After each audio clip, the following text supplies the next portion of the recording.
All right.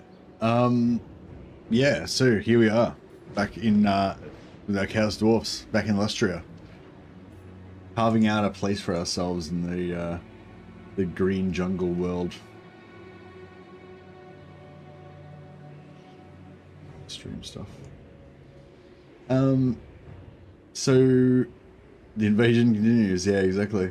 So where we were up to last time was that basically I was mid-rant and I think I was getting a bit tired. Ironically, I was ranting about how the Chaos Dwarf, finer points of the Chaos Dwarf economy are not as important as paying attention to the strategic situation and making good decisions on the battle map. When I made some very bad decisions on the battle map, and yeah, I started an ill-conceived war with Wolfheart, which I didn't really need to do at that time, and then I executed it extremely poorly. So now we've got this. Now I've got this to deal with, which I think might be doable, but I really am not looking forward to it. So I'll put that off. I'll put that off for as long as possible.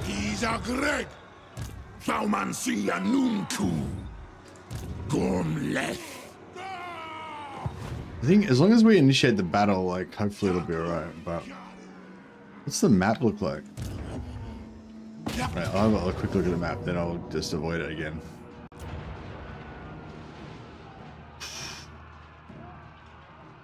I mean, we can maybe fight in there, do a little bit of a choke point.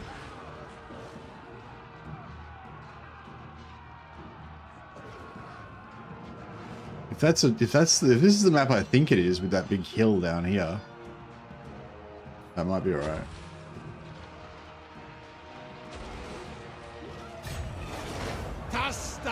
I don't know. Have a look at that. We'll have a look at that later. And rip them all down. That's the plan. I had no power in that battle. Yeah, I don't think I want to fight it, but I think we're gonna have to. What's going on over here? Oh, I think I've already moved all these. Oh yeah, I've already moved everything else. I think. Like, all I've got to do left is just to fight that battle. I think it's literally the last thing.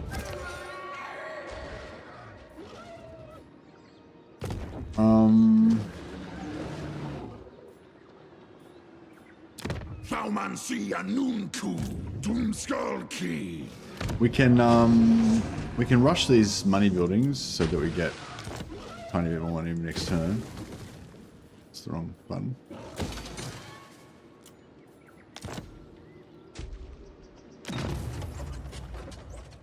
Convoy is going 6 turns.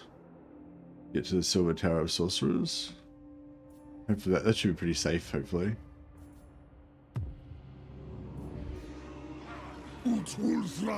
Yeah, I think I've got nothing else left to do apart from fight this battle.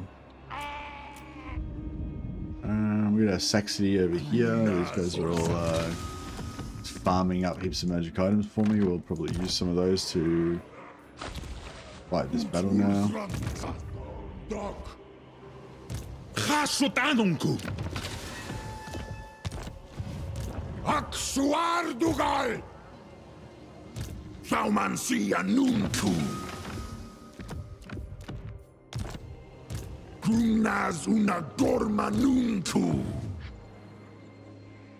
Hey, what's up with Kolek? It looks like they had a fight, because he had like 1.5 stacks here, and Kolek had like 1.5 stacks here, and now they're both like got no stacks there. So I'm waiting to see who. Currently I'm allied with Kolek, but I'm waiting to see which one of these guys wins. And I've got a few regions here. I've got Gorgia Rocks and also Istria waiting here in case Tamakan wins, so I can try and sell these to him to get a peace treaty. Excuse me.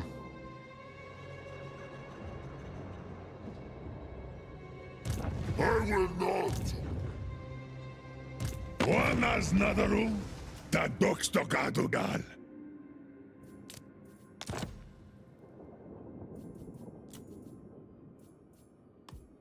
We'll get these guys to declare war on this vampire faction, so they can hopefully defend me against them. Because I wouldn't mind holding on to my capital for a bit longer. Gotta bring some more heroes down through the portal. Ich was. Sensu Taro. Sensu Taro.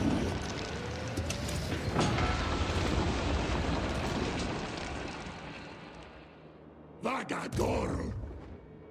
Draftum let. Roots. They use say care.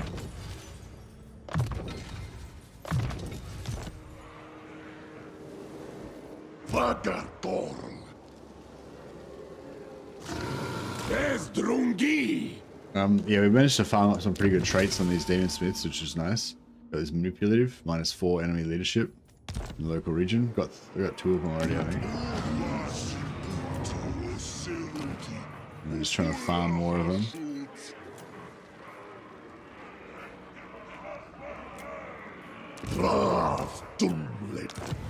Yeah, it's such a good trait. I'm not even gear about which law of magic they are. I just want more of it. It's nice we have 4 different laws of magic, so we got a good chance of farming good trait.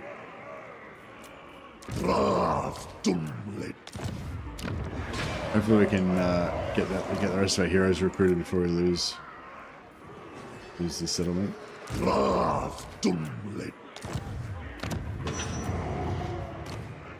Drop a casual 4,000 gold on farming good traits.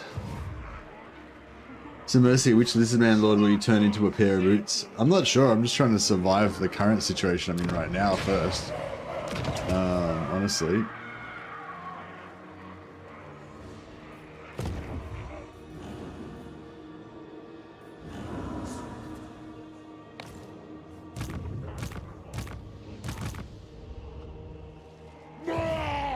Alright. So yeah, if we win this, then we're in a really good position. But if we don't win this, it's not the end of the world, but we're probably going to lose Thanksla. Suck a bit.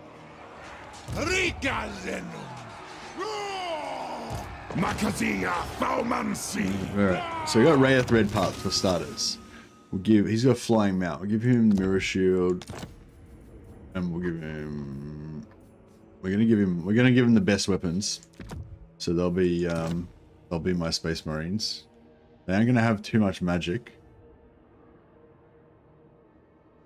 So we'll have to deal with that. Spells cast. I see wisdom eludes you. They don't have any magic, so they aren't gonna be casting any spells.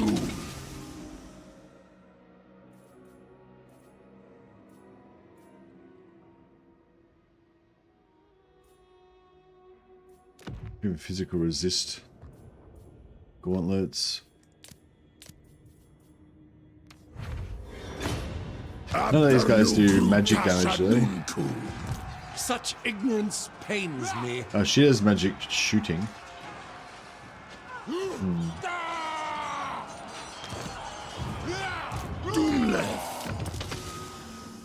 Just have to try not to get shot, I guess. Of the Forge. I'll melt that down, try and get a blue. I also have Obsidian. That one stops magical weapons within the area of effect, but they don't really have any magical weapons, so we won't worry about that.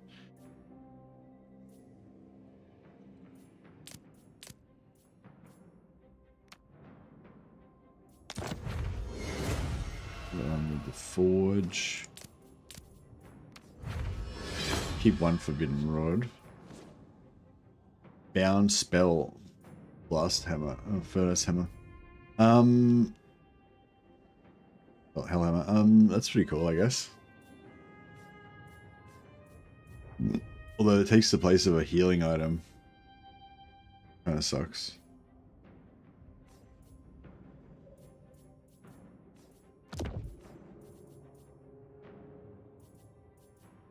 He's already got Terror.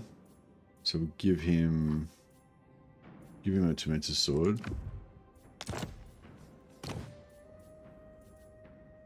Speed and Strider.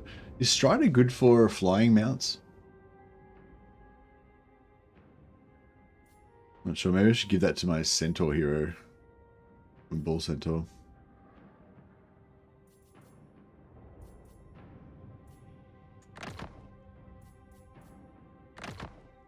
Alright, I think he's pretty much set.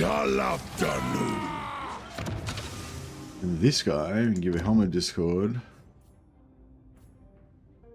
Obsidian blade.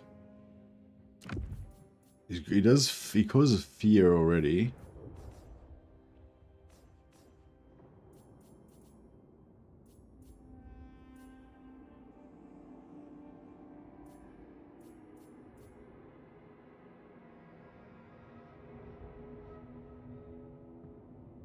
-4 enemy leadership in the local area. And or we can give him physical resist. And probably give a healing potion. And then we've got this guy. I'll give the ranger standard to this guy so you can put the centaur.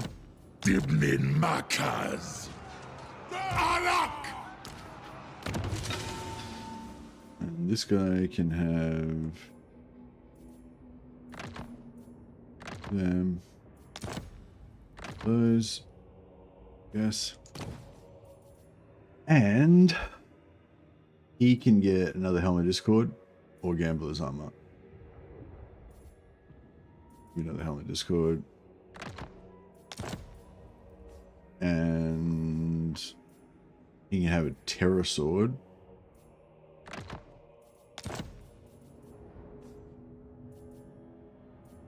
Physical resistance, and I think a healing potion.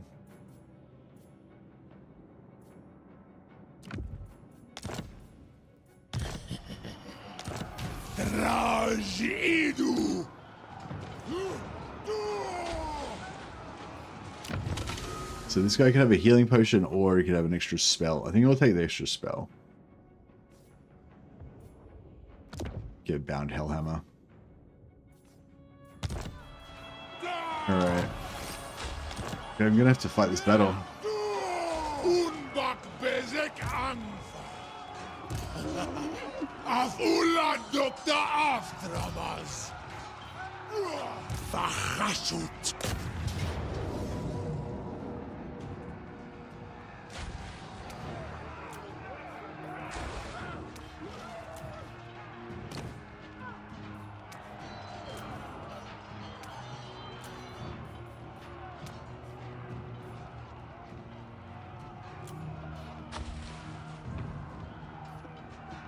Got a bit of infantry, more infantry, more infantry. Yeah, if we can waste the ammo of the mortars, and I don't know, I feel like this is doable.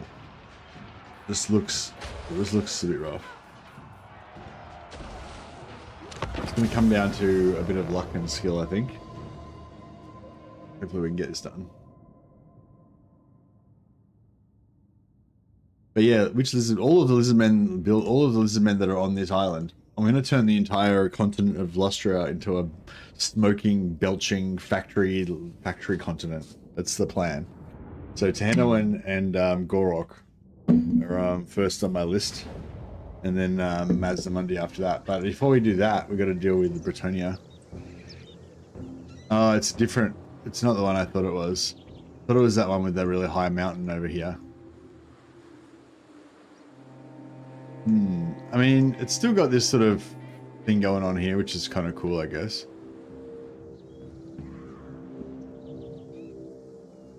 Yeah, I think we'll still fight here, because if we can get some of them to come through here, that'd be a real good death pit, you know, good fight, focus fire, whatever. It'd be a good place to fight.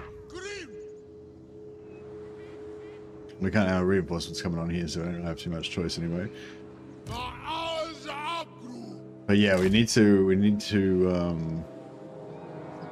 waste the ammo on the artillery. I mean, I assume they're going to be passive, like they're just going to come on and they're just going to wait. But if they just like attack straight away, then yeah, we're in trouble. I wonder if they'll attack straight away because we've got too much a lot of blue names. Yeah, thanks for being loyal and supporting the channel, all of my moderators, even though there's no one else watching the stream. That's all right. Lots of blue names. Hey Jordan Mars. For what it's worth, your stream title says Bannerlord. Oh really? Oh, thanks for letting me know. Yeah, no, I changed it. I changed over to the new one on YouTube, but I didn't fix it up on Bannerlord. Thanks for that. I'll fix it up.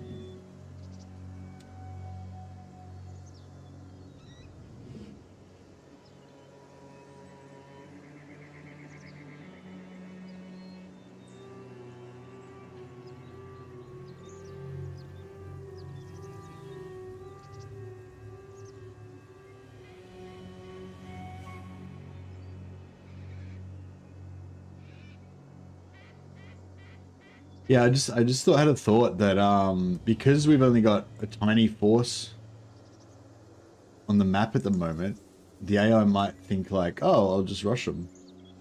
So they might not stay passive, maybe. Yeah, I'm not 100% how that works, how it decides whether it's going to stay passive or not. I don't always guess right. If they stay passive, then we're all good. We're on track.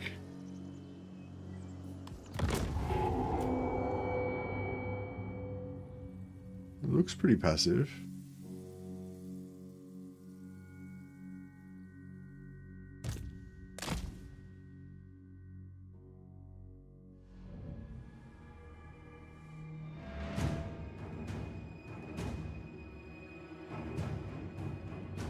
Hey, Clock Monkey. Is there artillery in here or it's in the other army?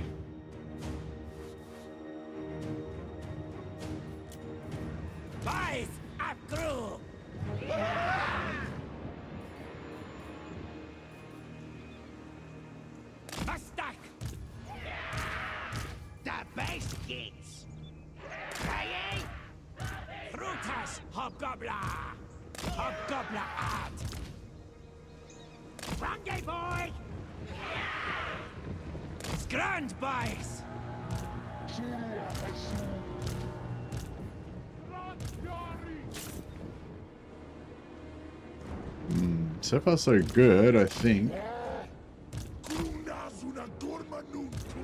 We need to turn off this guy's fire at will. Actually, maybe I don't even bring him close because he's got a pistol, and if I get too close to him, then he'll activate. He'll shoot him and activate them. Once they're activated, he's going to be our star player. But yeah, this isn't really going to work. I thought if we can get him to come through here, that'd be great, but we aren't going to be able to get him to come through there. The only way we're going to get him to come through there is if we actually put our army in here. And then we're going to have them shooting down on us from everywhere, which is really bad.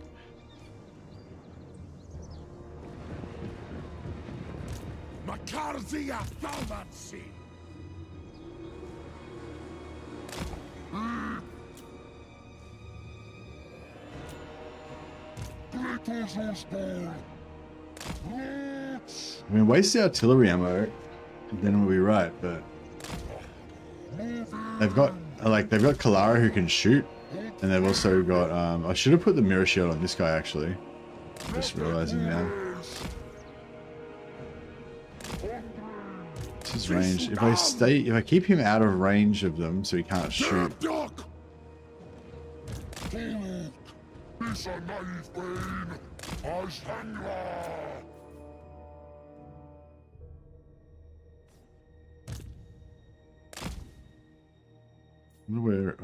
don't even know where Clara is.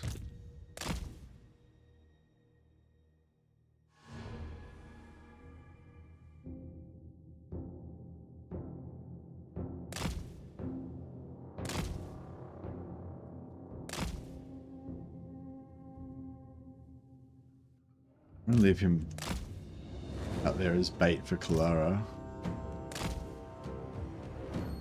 Okay, yeah, artillery's wasting ammo. That's good. Okay, so part one of the plan is okay. And make sure this guy doesn't shoot anyone.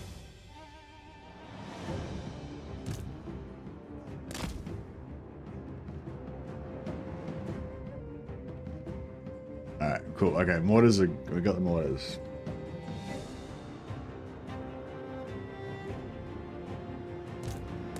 Just recharge his mirror shield.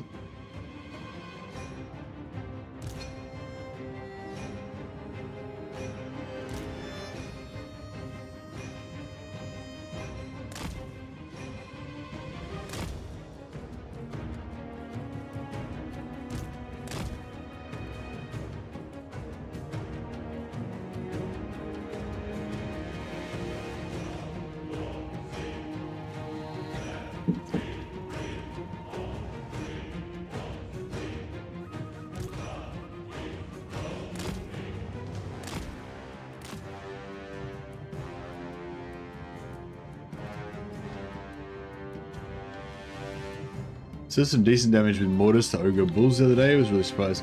Were the ogre bulls tightly packed or spread out? I mean, the ogre bulls don't have heavy armor. Mortars' main thing is that they're not armor piercing. But yeah, I mean, yeah, you wouldn't expect them to do too much damage to large entities compared to small, because they have the explosion radius thing doing most of the damage. But yeah, no, that's interesting.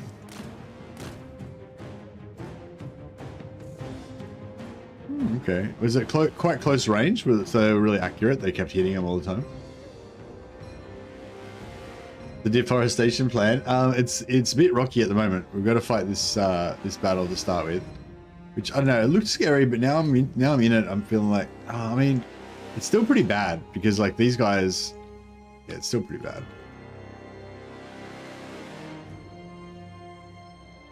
If we could waste some of their archer ammo as well, that'd be pretty sweet. I don't know if that's a realistic possibility or not, but.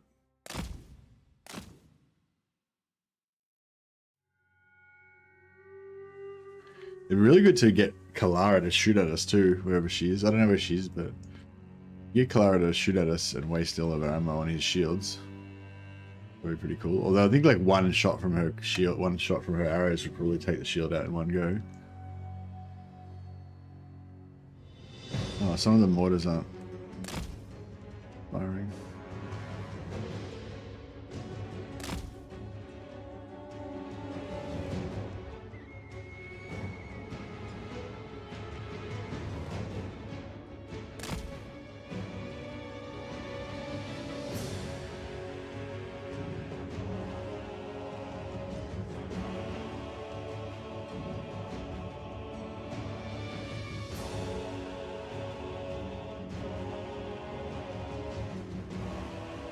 I think we can maybe grind it out by just, hey, Oddpod, how you going, buddy?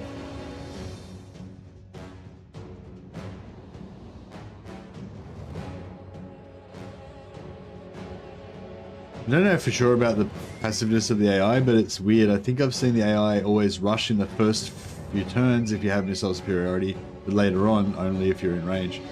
Yeah, if you're in range of your artillery, if you move your artillery in range to hit them, then that would generally activate them straight away. Or if you like shoot them or use spells to do damage to them. Oh, there we go. They're all lit up now. But yeah, usually they don't rush you if they've got missile superiority. But yeah, no, I just thought maybe because like we only had like 3 units on the field, maybe they'd think, oh, we've got everything superiority, let's go. And it's hard as well because sometimes there's like a little bit of a trigger as well. Like they'll kind of want to attack you, but they won't attack you until you get too close or something, and then that'll activate them, you know. But other times you can get close. Like if they don't want to activate, they won't activate even if you get really close. I don't know. I've noticed a few different behaviors, also like in different patches as well. So I don't know if, I don't know if they're changing, if the AI actually changes behaviors. It's the problem with having like lots of anecdotal evidence, but not really collecting it scientifically. Like if I like wrote down every single time I'd had a battle and exactly what happened and exactly what the situation was, and I had a massive spreadsheet, you know, like imagine how many battles we fought, like thousands, right? You'd have so many data points, you'd be able to immediately figure out exactly what was going on, or even if you know you just thought about it in more depth, you know. But yeah, but like with a lot of things, you know, you've got all this anecdotal evidence in your mind, but at the time you weren't necessarily thinking about that specific thing, so you don't like, you know, you don't really have access to the information that you need.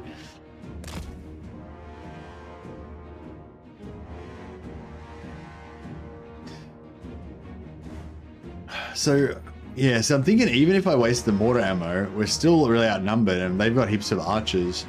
Like if they had lots of archers like this and we had lots of infantry and stuff, we could just rush around and like screw them all up so they couldn't shoot us. But you know, essentially we're going to be trying to outshoot them, but they've got more missiles than us.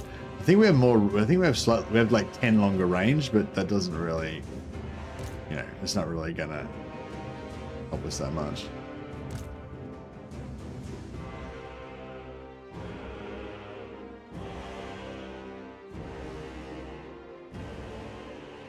That was cool. He didn't get hit for so long that he was able to actually recharge his shields.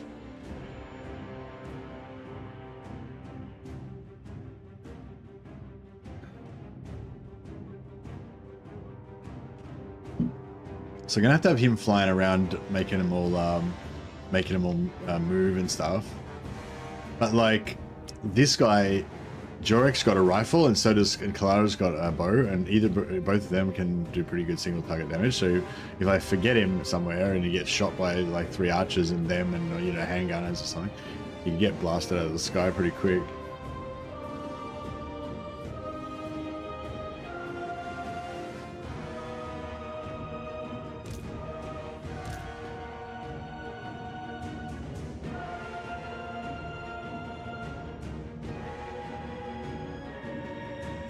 Mortars are done.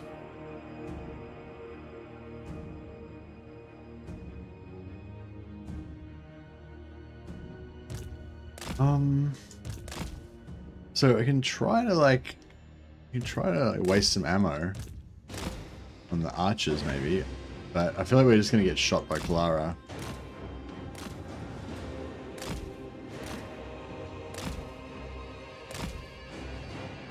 Yeah, it's not gonna happen really, is it?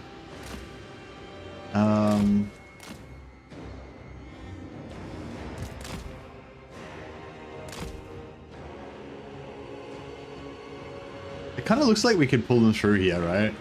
So I was thinking, what about if we put these guys down here to sucker them into there, and then as they come through here, we just move back up into here, but then they'll probably flank us with the cavalry.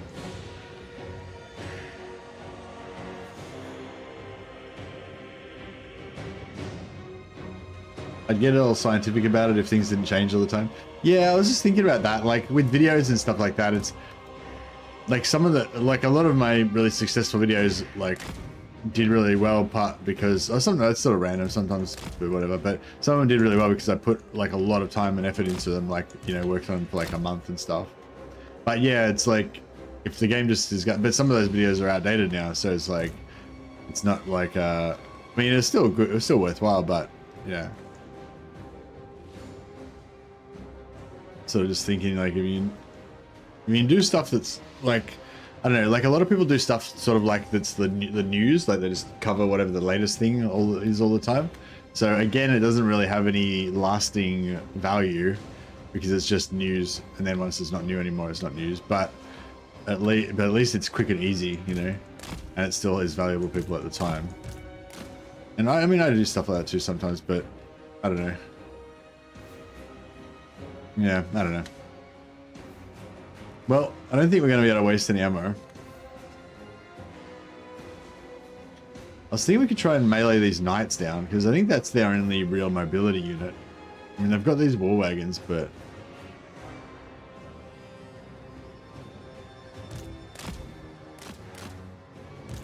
the problem with meleeing them down is that, like, this guy, if he shoots...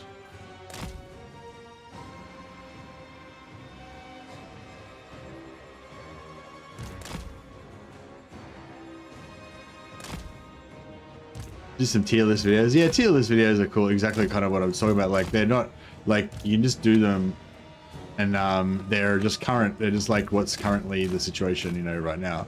And they don't require any like research or anything. They're quick and easy. But I'm not going to do any tier list videos. Thanks for the suggestion, but yeah, no, I'm not interested in that. But yeah, that's a good example though. But of something like quick and easy that you can do that will get you some views and stuff.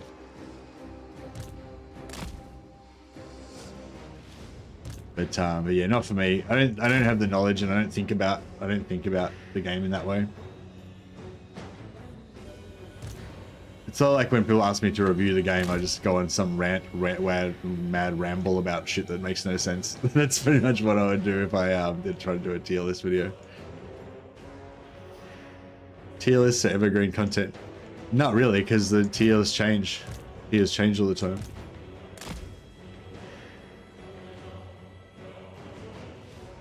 But yeah, I mean they're somewhat evergreen.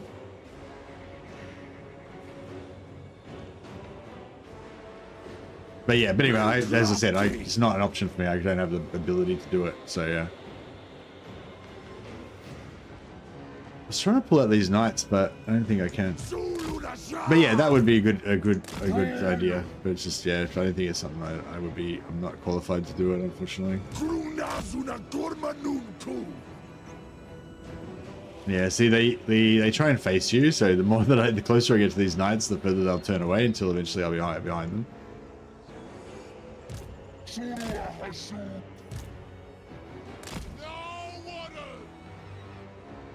And then as soon as this guy shoots them once with his pistol, then it'll be all over. Really good if we could get him out of there though.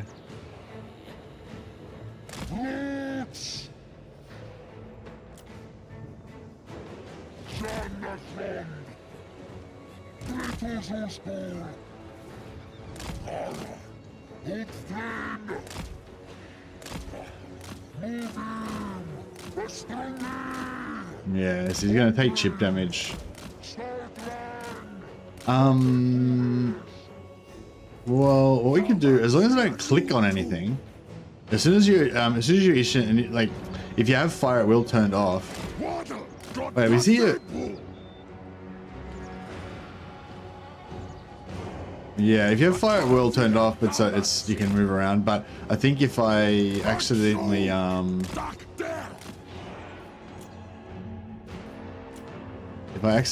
click on one of the enemy units, it'll kind of put me back in aggressive mode, and then he'll the despised. This is the despised right now. Check the name. He's the champion of this particular battle. All right, we'll just do this and waste some ammo. As long as I don't actually click on any of the enemy units, we should be good. This is going to be the most epic. I might even turn the graphics down right now because the game's probably going to crash on this epically long battle. We're just going to open up the campaign with a 2-hour battle. He's despising bullets right now. Oh, my head's in the way? Okay, well, yeah, well, this is literally Redpath, the despised. All the other Chaos Dwarfs hate him because of his mastery of fire.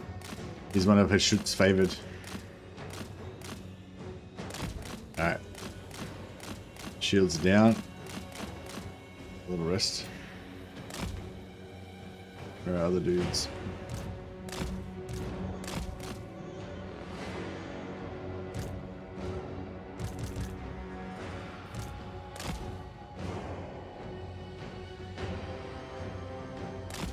Yeah, if he shoots though, then that'll be bad for us.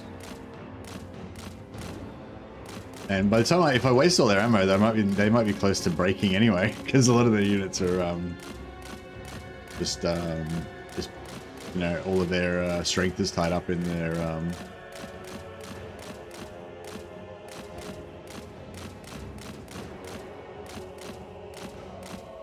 yeah, if I'm careful, it's so whenever you're doing this, like, you get frustrated because it takes ages and you get bored, and it's like, oh, I don't want to be careful, I just want to hurry up. But then as soon as you lose a little bit of health, and you lose a little bit more health, and then all of a sudden it becomes super desperate, and it's not boring anymore. But it's better if you don't let it get to that point at all. Just be careful. All you gotta do is just pull out every time the shield goes down. Yeah, especially if we can get rid of some of these gun units, ammunition, that especially they're really dangerous to us. So yeah, pretty much if we can waste a lot of their ammo, all we need to do is get one good choke point so that Wraith can unleash. So Wraith can unleash the power of the burning skull, and this whole army will probably rout. That's how I imagine it anyway.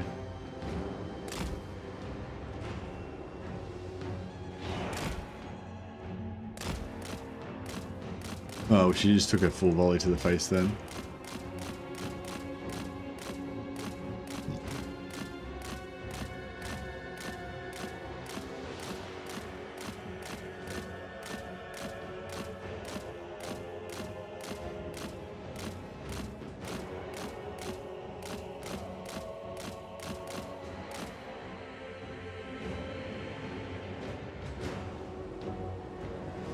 The lizards need heat to live, so you're trying to help. I don't know, do lizards actually need heat to live? I guess they do, because they're cold-blooded. I know they're more active. I know lizards are more active when it's warm, but do they actually die if it gets cold? What the fuck is going on with these, what's going on with these guys? Have we gotten closer? I feel like they're getting closer. Oh, that's I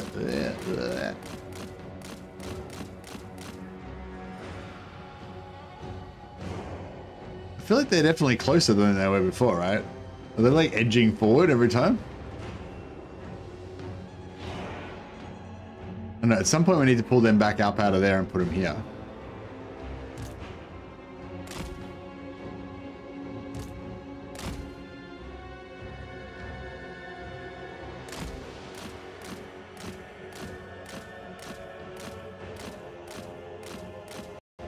Ow.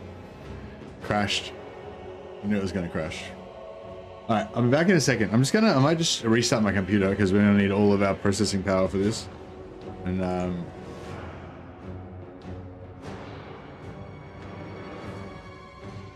I cheesed it too hard, yeah. Yeah, I'm just going to shut down my computer and I'll be back in a second.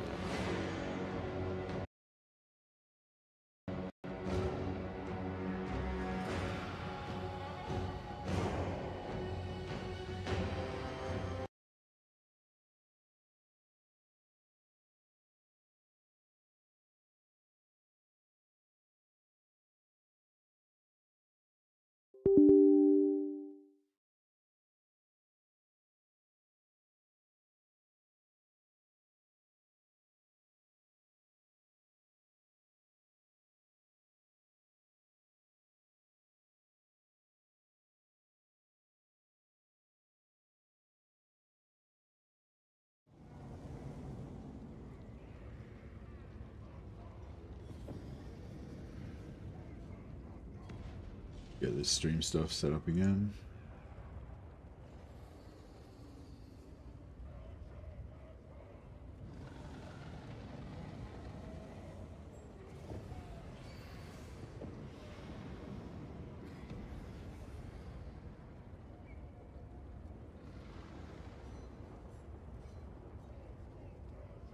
Right, I think we are back. Girl from Jurassic Park meme.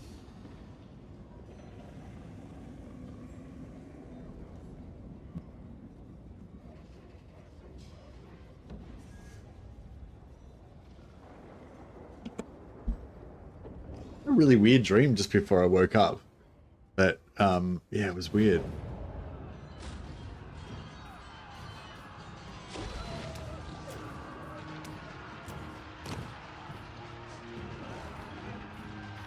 Yeah, I was thinking about switching out the mirror shield, but I think I'll leave it on him actually.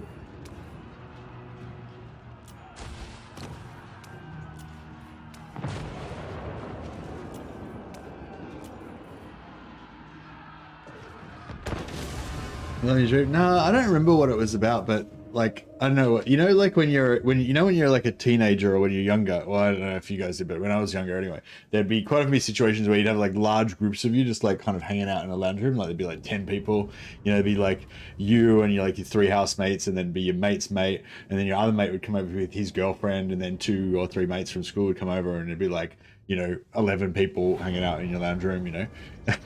Yeah. And so it was a situation like that. I don't know what was going on. Maybe we were like watching a football game or fucking something, you know, whatever. There was some sort of social thing going on, a bunch of people there. And there was this girl there, like, or a woman, or whatever, a girl there, like, she's pretty big. Anyway, and like, so yeah, somebody said something about somebody said something about it, you know, and then she whacked them, you know, like she was offended by what they said, or, you know, they're like, how dare you say that, and she whacked them. And but you know like when a girl like hits you, and like it's not really a big deal, and like she was just getting like, she's, you know, it was more like, I didn't really pay much attention to it, right? It was just like an exclamation of outrage, you know, it's not like a serious thing or whatever, you know. Anyway, and then later on I said something, and she belted me, and like she's pretty big, and she belted me, like, you know, when like it's not like a hand slap, but it's like a slap it with this part, like, so it's like, you know, like a full like clubbing me. Anyway, so I got a belt from this chick, right? And it was pretty hard, and I didn't know her, right? She's like someone else's friend or whatever, and I don't know her, and I'm like, and so I'm like, oh, all right. And then like, and this kind of goes on, and throughout the conversations and stuff, and there starts to be like a bit of a vibe, right? And she's like hitting people, and then and like I'm thinking, who is this chick? Is her brother like a big gangster or something, or like is everyone scared of her or some shit? And like I didn't want to say anything, because I don't know, maybe she's someone that you don't fuck with, you know. And so I didn't say anything, and then this other guy like said something, and she just starts like opening up, laying into him, like just beating the shit out of him basically, but like not like, I mean, he's not like, I don't think he's gonna die, but like he's taking a flogging, you know what I mean? And she's like, how dare you say that, whatever, and she's like beating the shit out of him, and everyone else is kind of getting embarrassed, like, or like, do you know what I mean? And it's just this really weird situation, because it's like she's not gonna kill him, you know, I guess, but like it's pretty bad. And yeah, so we're in this like really weird, awkward situation where this girl's just beating the shit out of this dude, and like everyone feels really bad for him, but like I guess everyone's too scared to do anything about it.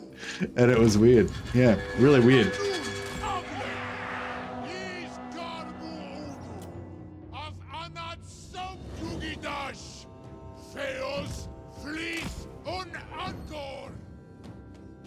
Was it LUSTRIA? Yeah, I guess so. Yeah, I don't know, that was weird. I don't know what that was about. Yeah, they say that your dreams are like your brain trying to like sort out, like, you know, sort out the stuff that happens to you during the day or whatever. But like nothing like that happened to me during the day. And like I haven't even been in a situation like that probably for like since I was a kid, you know. And I've never had that situation happen. Like, you know, I've never had like that particular situation happen. So yeah, I don't know, that was really fucking weird.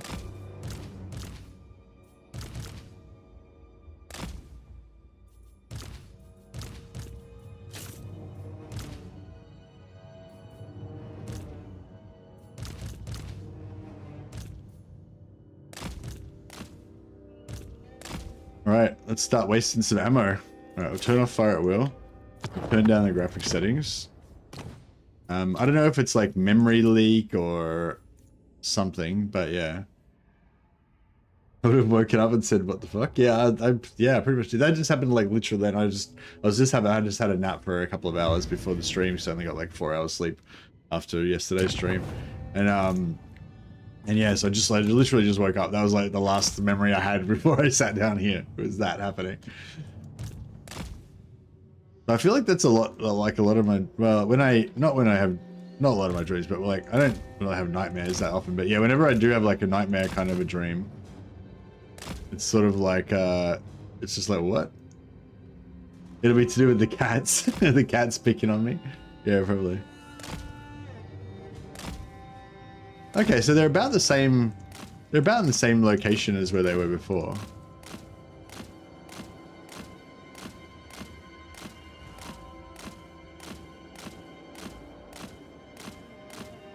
I don't know if we're going to get through this battle without... Well, I mean, I don't know. My computer had been running for like 2 or 3 days, I think. So maybe restarting it was enough to fix it.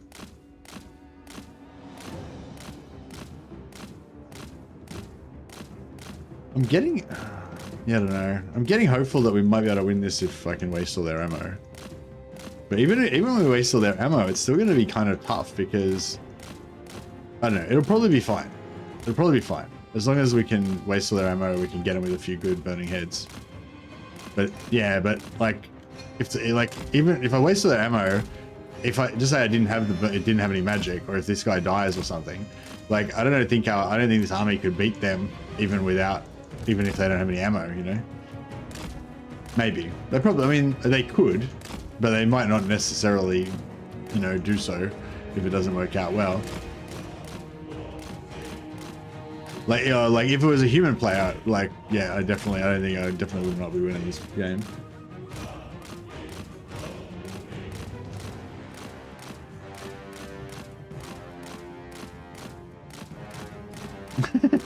Did you regret it, Clock Monkey? Yeah, it's funny. I don't know. I feel like I always tell you guys about my... Well, I don't always tell you about it. Sometimes I tell you guys about my dreams. But my basic stance on dreams is that I don't really want to hear about them in general because they're just nonsense. They have no meaning. But, you know. I live a pretty boring life, I guess. So I've got to talk about something.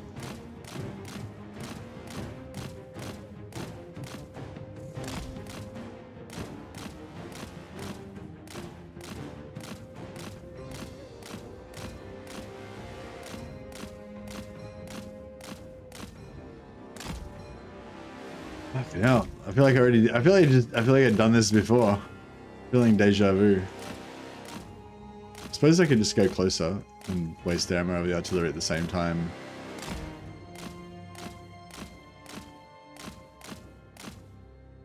Oh shit. Just took a big volley from the...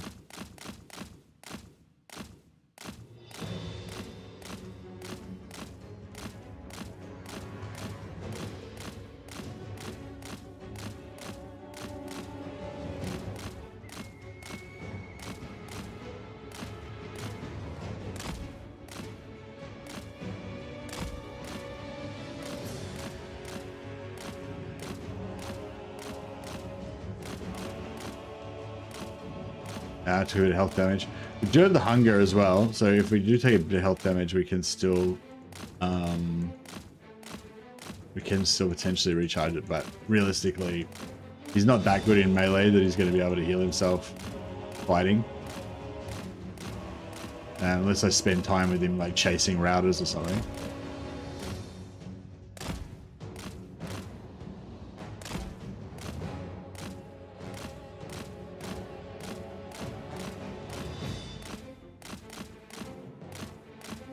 Yeah, just see that little, that's what I'm talking about, that little bit of health.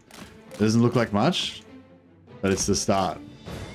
Well, as soon as you let yourself take a health damage, because once you got like health damage, your shield doesn't come back as much. Like you, instead of having, what do you call it? Instead of a 400 shield, I've only got 369 shield now.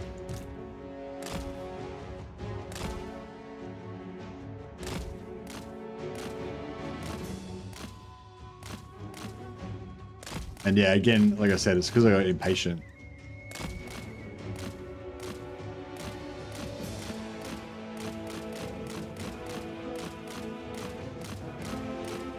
How much of that? I've only wasted like a quarter of the ammo of that wheelie bin of death. The war wagons.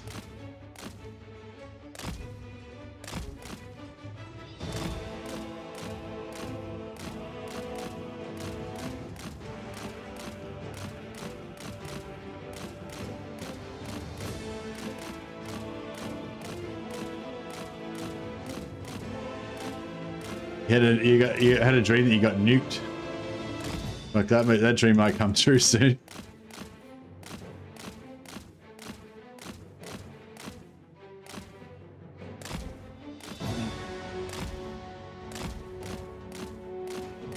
We can burning head them, but if we burning head them, then that'll activate them, and then they'll charge towards our lines. So I'm trying to avoid that.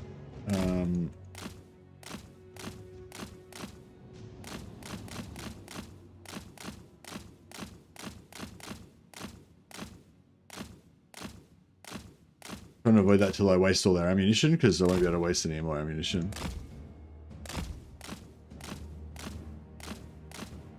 You did war with cotton buds? Oh, really? It's so weird, like the convoluted scenarios that you get up to in dreams sometimes.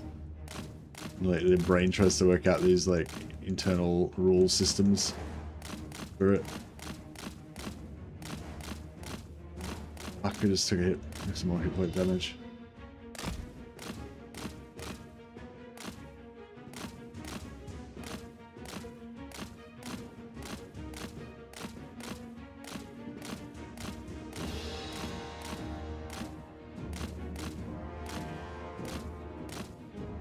It's all up to Wrath.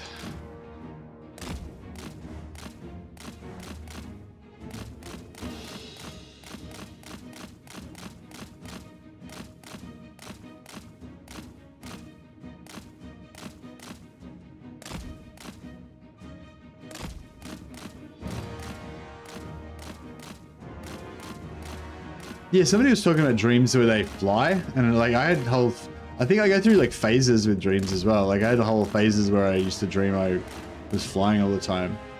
It's kind of like, it was sort of more like floating and sort of swimming through the air.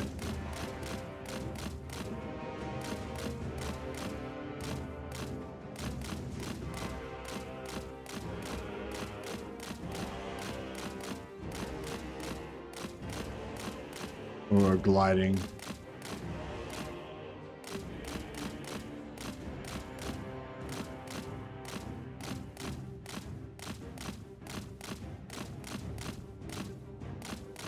I wonder if that comes from like some like prehistoric, you know, species memory of like when we used to be sea creatures, or if it's just like a weird childhood memory of when your dad like used to pick you up and fly you around and shit. But yeah, most people have flying memories. Well, most people have flying dreams at some point. Pretty common, I think.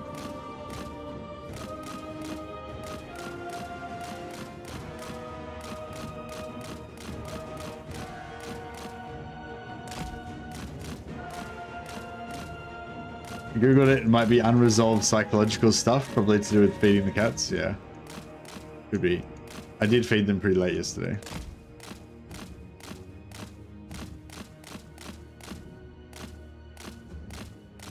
Only time I had a flying dream was when I had a 39 Celsius fever. Yeah, I read one of those in one of those things that, you know, where they interpret dreams or whatever. I think like one of the things about like flying dreams are like when you feel trapped or something, you want to get away. You want to be freed from something. Maybe you want to be freed from your fever. Never had a flying dream? Oh, well, yeah. Like I said, they're common, but maybe not everybody. Maybe it's not universal. We've definitely wasted a fair bit of ammo. And we have, I mean, I'm sort of happy with the amount of health we've lost right now. If we lose any more than that, though, I'm not going to be happy. But yeah, like I said, once you start losing health, it's like, it's a slippery slope. It just gets worse and worse because the shields don't go up as much. Our max shields now are 333. Where's that,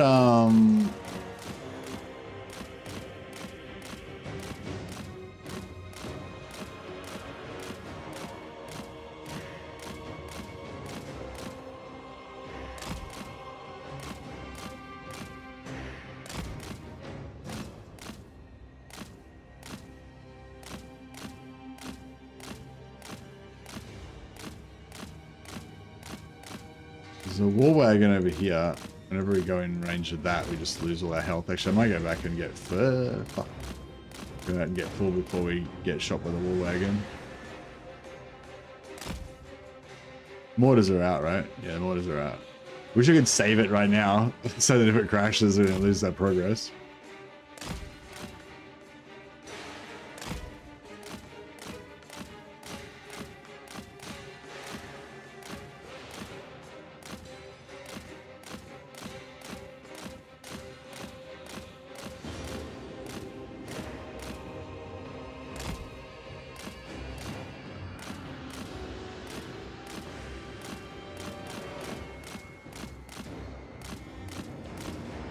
I feel like I need to put these guys up, like, up here.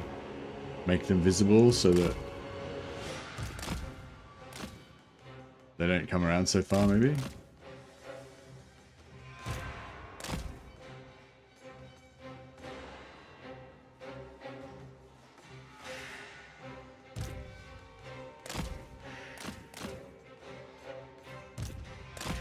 don't know if they can actually see us here, though.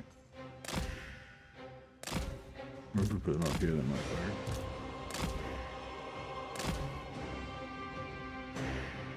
If I get rid of these guns, some of these guns, that'd be good, but every time I go near them, I just get blasted, so it's sort of like, it's a bit of a catch-22. Like, I want to waste the ammo, but then I also want to not get killed.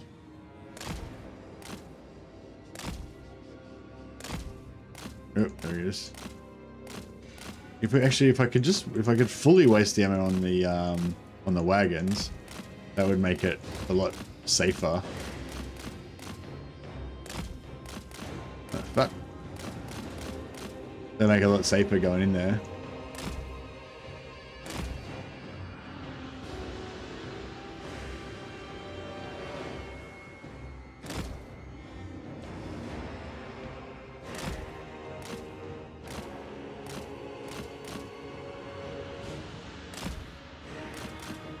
That one was not too bad.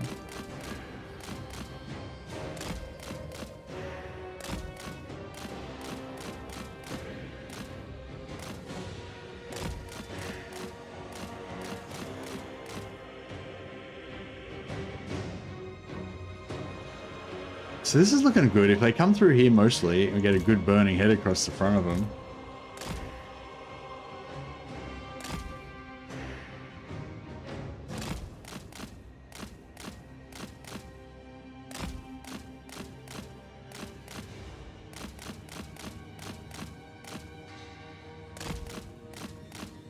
Hey, Disruptor.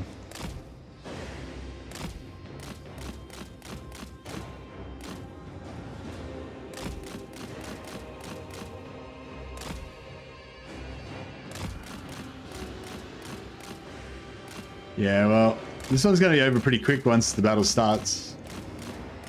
But the pre-game's going to last for a while.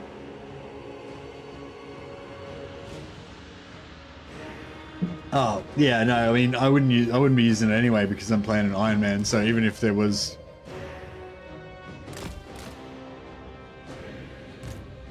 pre-battle saves, I wouldn't use them anyway, so it didn't matter, but it'd be cool. I mean, I was just sort of, you know, just saying.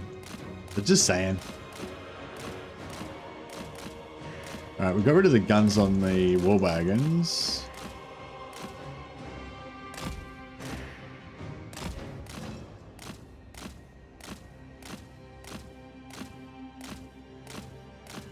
There's still 2 units of handgunners.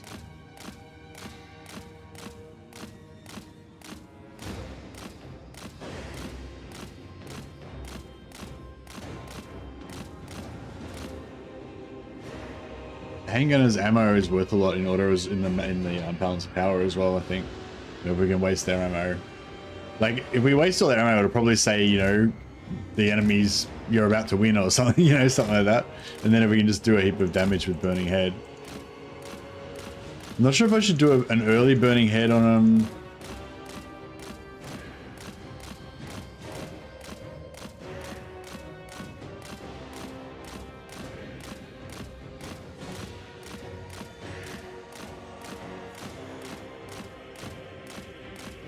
Not sure if I should try and do an early burning head to activate them, or just activate them with the pistol and then save all of the winds of magic for... Yeah, save the winds of magic till they blow up is probably the smart move. We've only got like a couple of burning heads.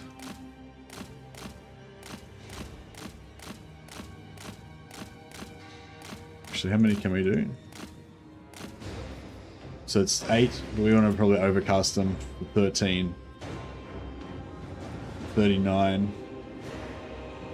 So yes, we had 3 burning heads and 1 non-overcast fireball.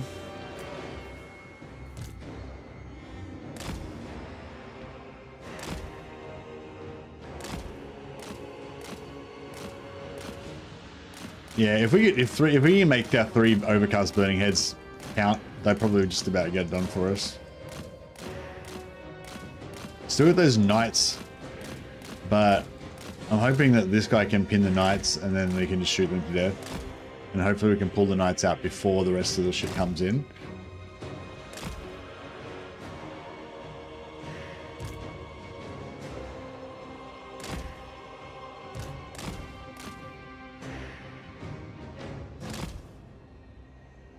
So there's still the handgunners, and there's also Kalara and the dwarf there somewhere. That was the dwarf shooting us, I think.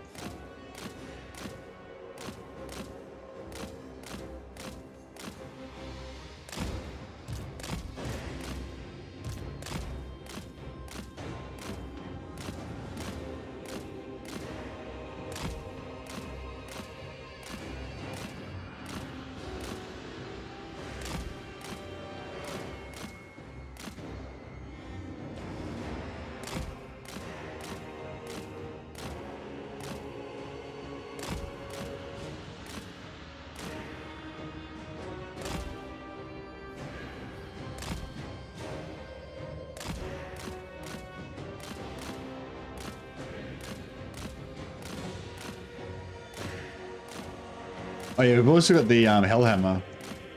We've got a bound Hellhammer as well.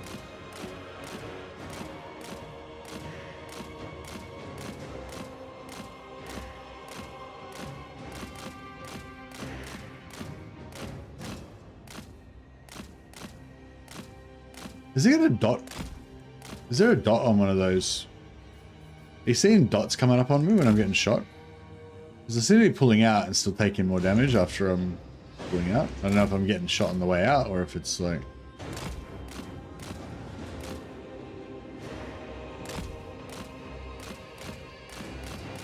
See? No, it didn't happen that time. Maybe I'm just getting shot on the way out. Regular burning heads. The regular ones cost... So the regular ones cost 8 and they do 20 damage. The overcast ones cost 13 and do 30 damage. Oh, so actually the non-overcast ones are better, aren't they?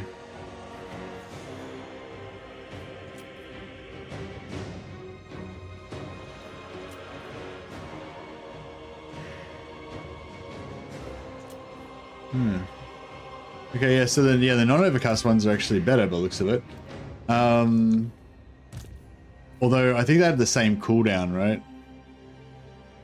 Cooldown 18 second cooldown is not too bad, though. Cooldown 37. Oh, no, the overcast ones have a bigger cooldown.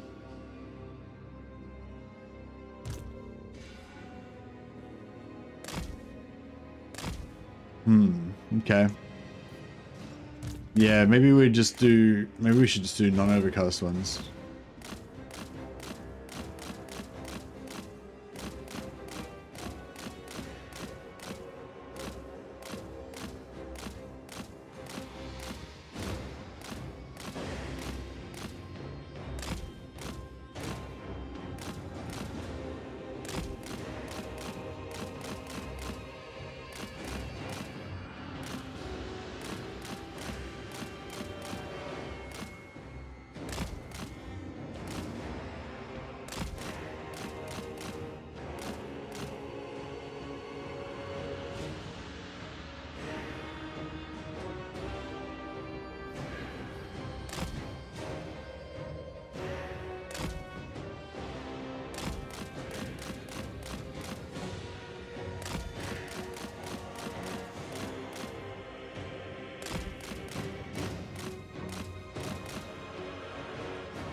The overcast one still doesn't do any armor piercing. It just does more damage.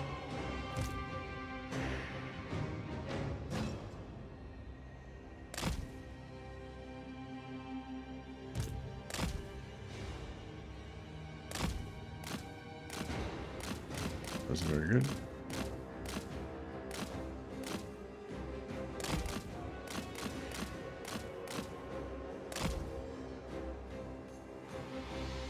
Man, I hope this doesn't crash before we get to take advantage of this, all this awesome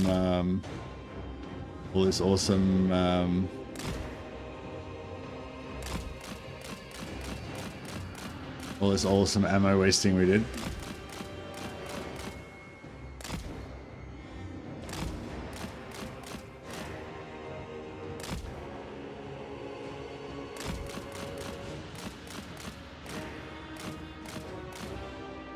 Yeah, I took extra damage on the way out then.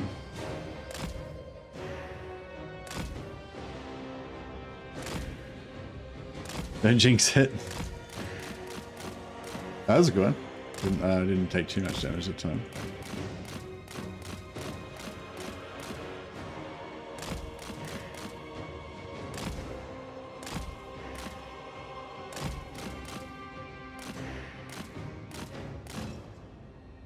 A little bit of damage that time. Actually, we ain't going there.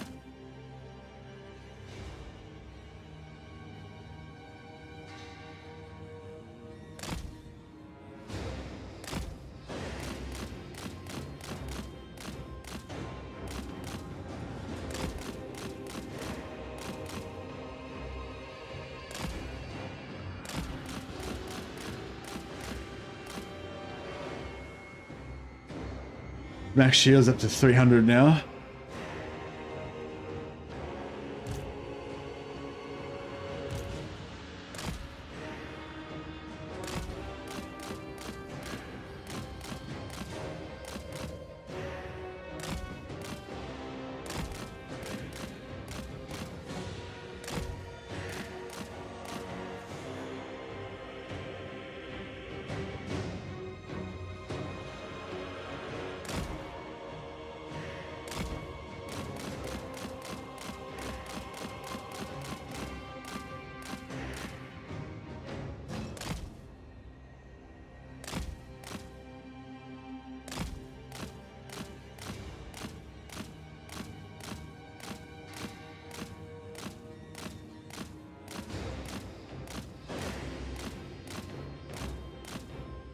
Barriers overpowered than cheese.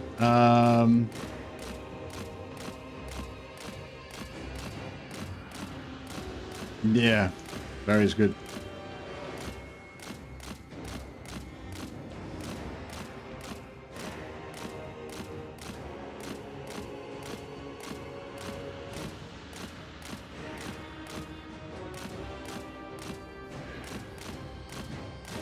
I don't mind things like this because I mean,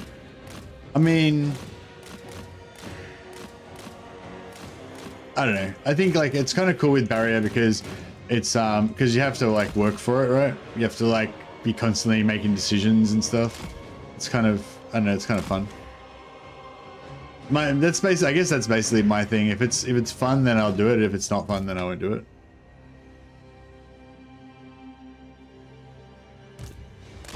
Sometimes something can be fun and I do it and then it becomes not fun and then I stop doing it.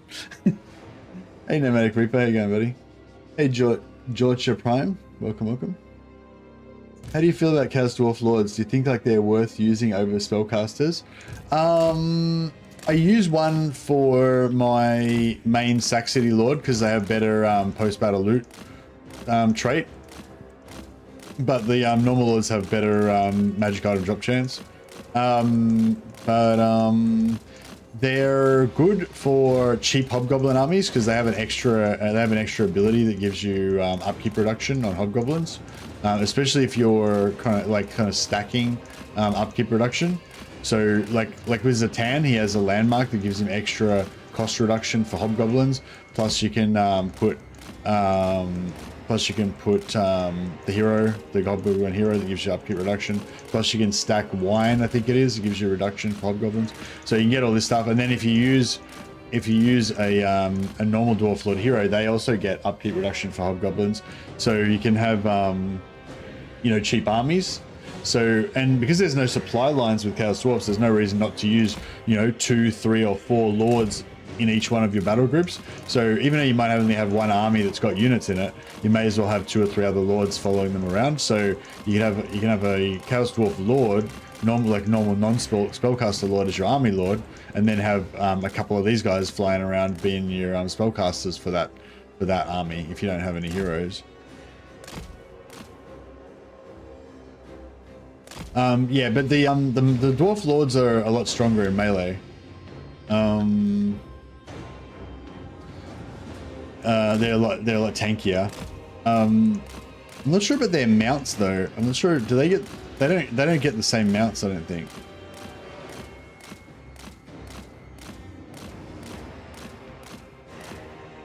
And I remember somebody saying it was a shame they didn't get better mounts. All right, have we wasted literally every unit's ammo now, and all we've got left is just the heroes?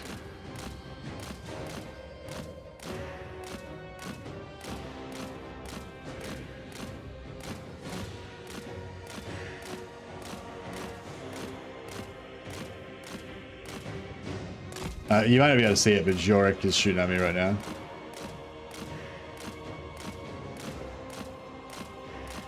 One more unit of archers there that I missed.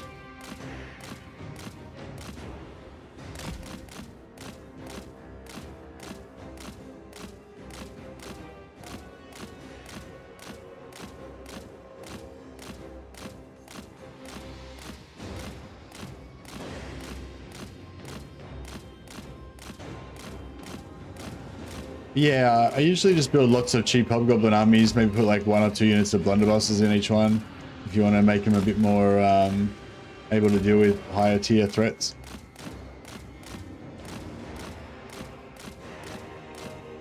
Pretty cheap way to do it.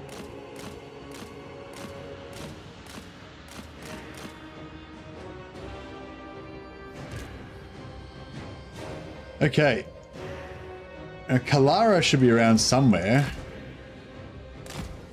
I wonder if we can waste the ammo on the grenade launchers. The grenade launchers are ground only, aren't they? Oh, there's Kalara. Oh, cool. We wasted her ammo as well.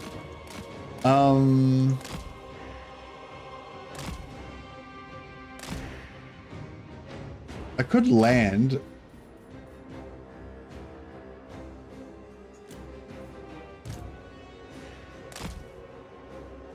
I feel like this is going to be dangerous though. They're probably going to try and come in. I'm trying to waste the ammo on their lords. Oh yeah, they want to shoot me. Oh nice, I can waste the ammo on their lords as well. We'll just waste every single bullet in their entire army.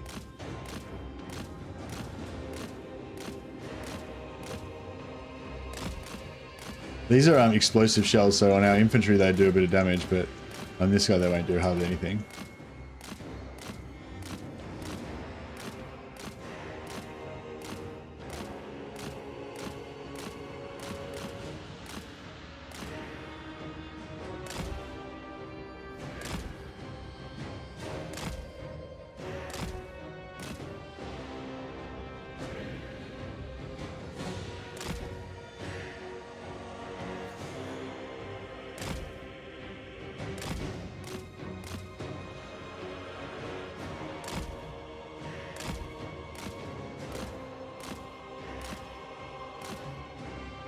Okay, I could just sit here and they could shoot at me.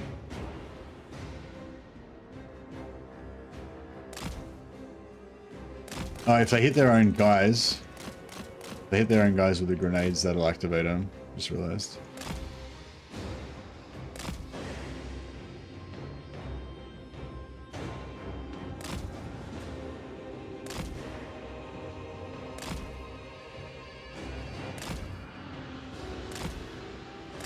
Oh. Oh, what was that over there? Someone just lobbed a shot in from over here. Oh, alright, actually we got more archers over here.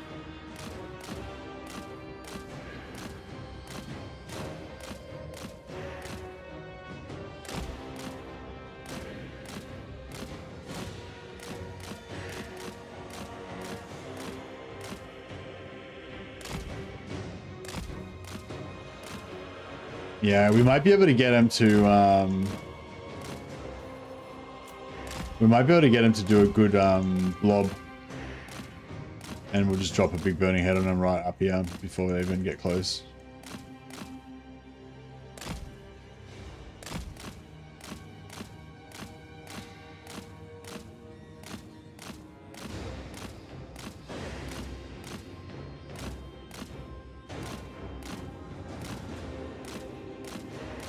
When's the October celebration start? Oh yeah, it's October. Let's play some greenskins.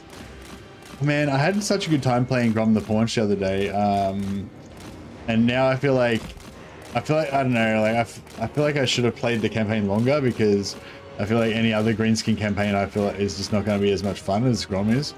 Grom is just far and away like the best and most fun greenskin faction, I think. I might just do try and do a flyover over the middle of their units just to see if there's any more kind of hidden.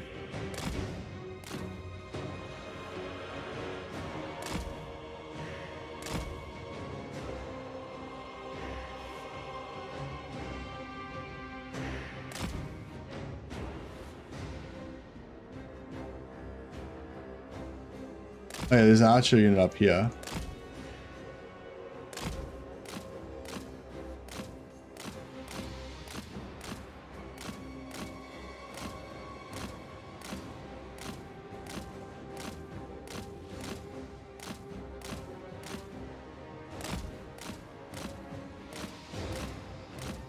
We could probably try and cycle charge some stuff to death with using just the Lord.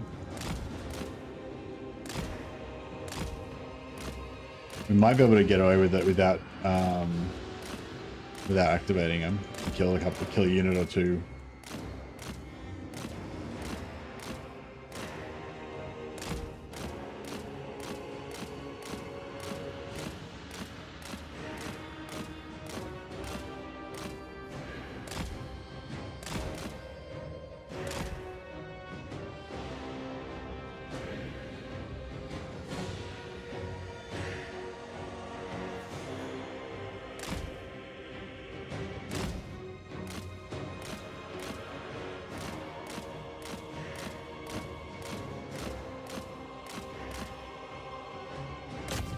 Oh.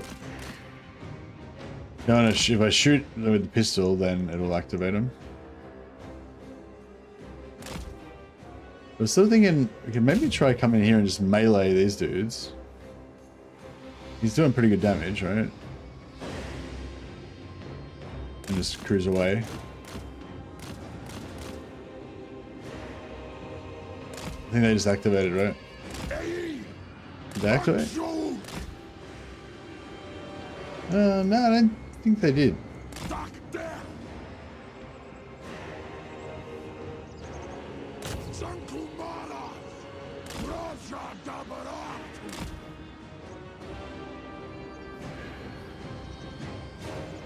Did they? I think they did. Did they? I think they did. They have. Okay, they're coming down here.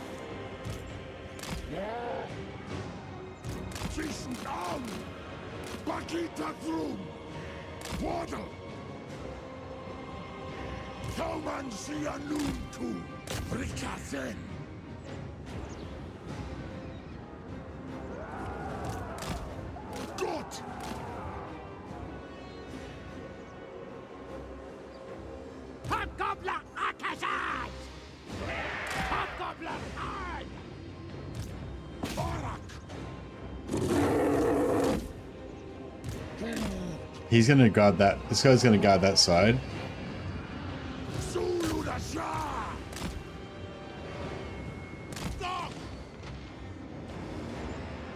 Oh, maybe we'll just stay in there. Fuck it.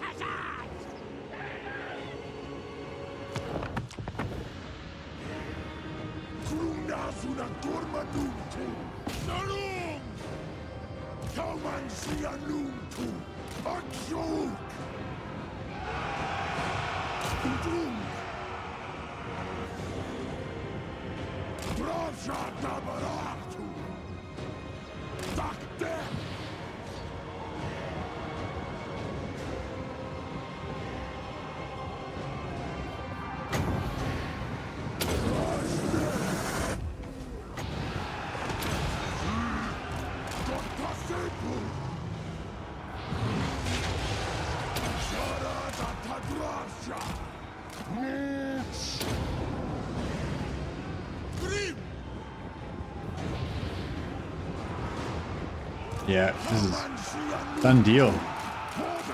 I think we've nailed it.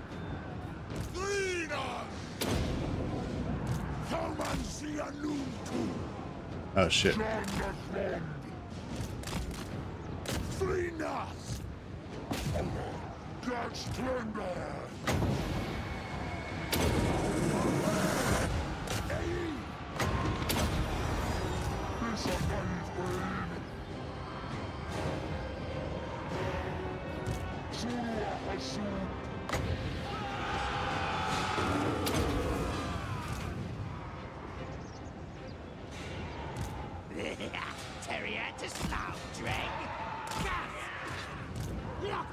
Get some checkerboard frontline happening.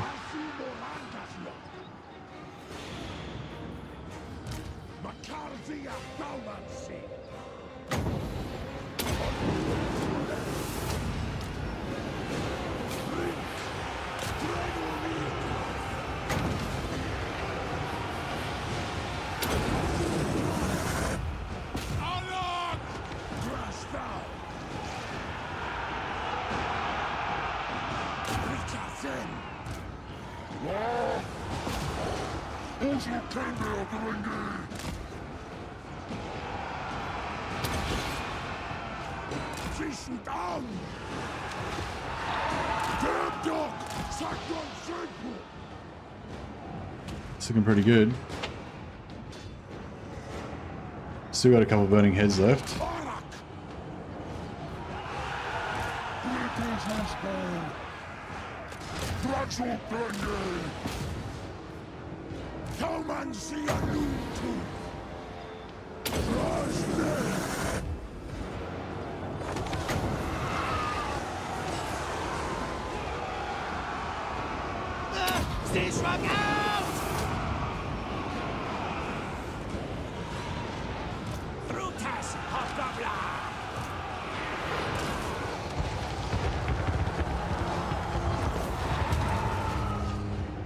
Huzzah, as they say.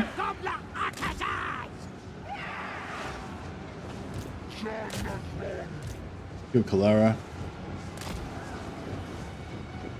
Which one was inside? Easy fight. Yeah, that's right. Just took like an hour of preparation, but you know, we got there.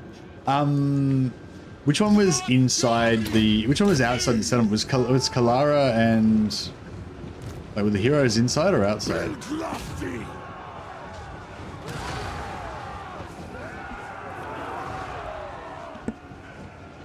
The artillery. Oh yeah, the artillery was outside. I remember that.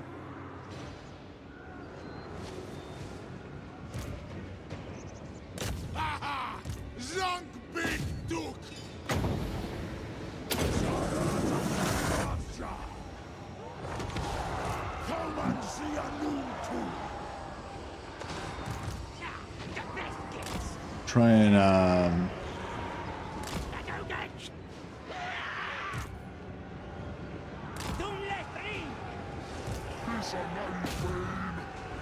actually, no, try and kill. Yeah, try and kill him.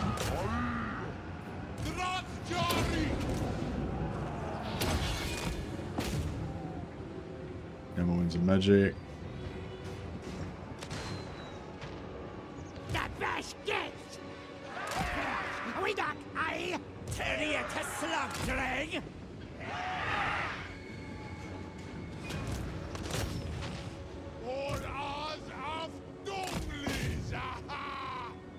My handgunners, yeah, we'll try and kill them.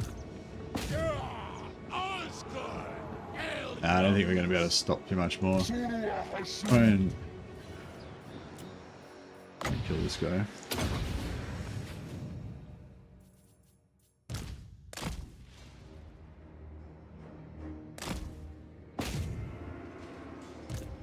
He's getting wrecked.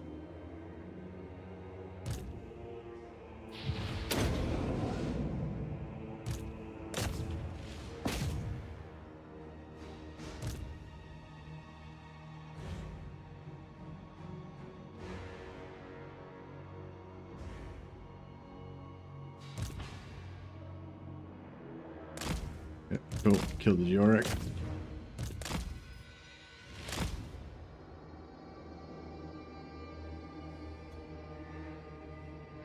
Mortars. I'm gonna take that out maybe.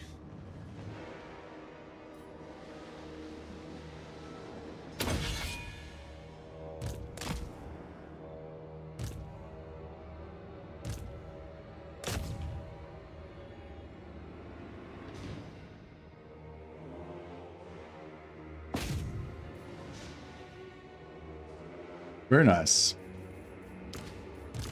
I'm glad I stuck with it. If we had lost that battle, it wouldn't have been the end of the campaign, but it would have been, you know, an inauspicious start to the October celebrations.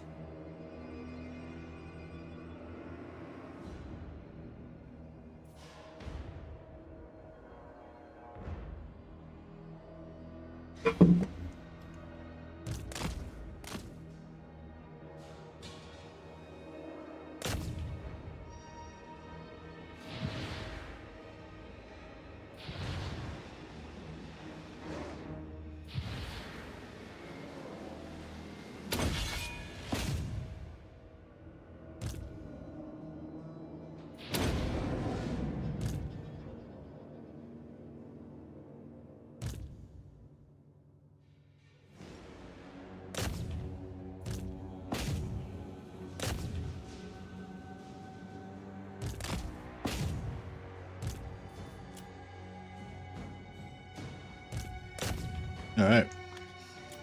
Maximum devastation. Okay, this army's wiped anyway, I think, because they're inside the settlement. The other one with the mortars is not wiped, but yeah, I think we messed them up pretty good.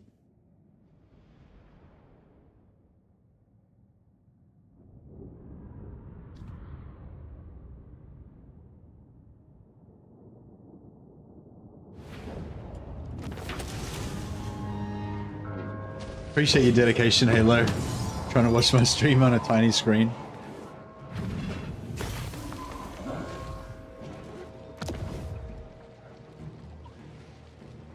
Occupies the factory for a bit of extra defensive capability, perhaps.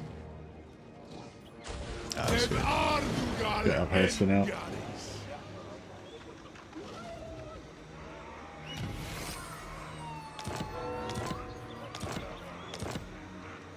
We don't even get captives out of that because it was a settlement battle. Pretty sucky. That's alright. We do have one new settlement where we can sacrifice stuff though. I'll go for money this time around, just in case. Always better to be safe than sorry, as they say.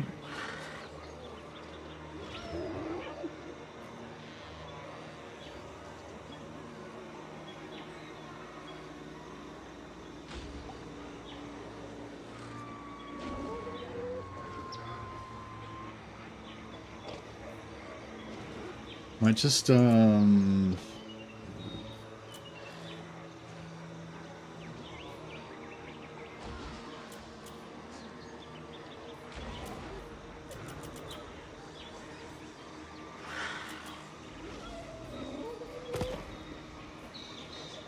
just take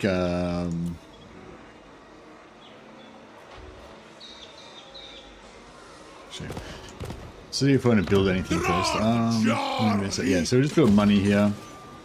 We'll rush that.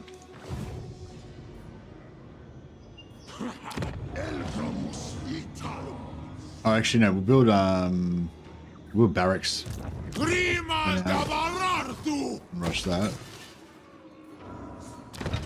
So creeping jungle needs 100.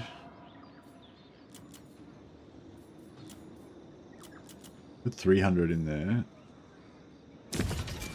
Just to spread the slaves around a little bit. Because we're taking pretty heavy. The minus 10% labor loss, 10%, 10%, 10%, 5%. Yeah, so we're only losing 5% per turn out of Ozcool, so we can leave a few in there. And we're only losing 5% here as well, so.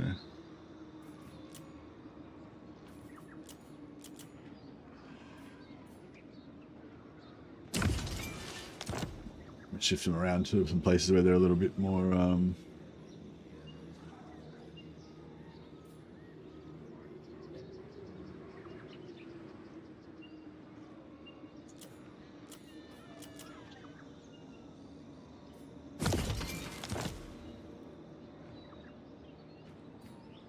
all right, good. Rit Akru.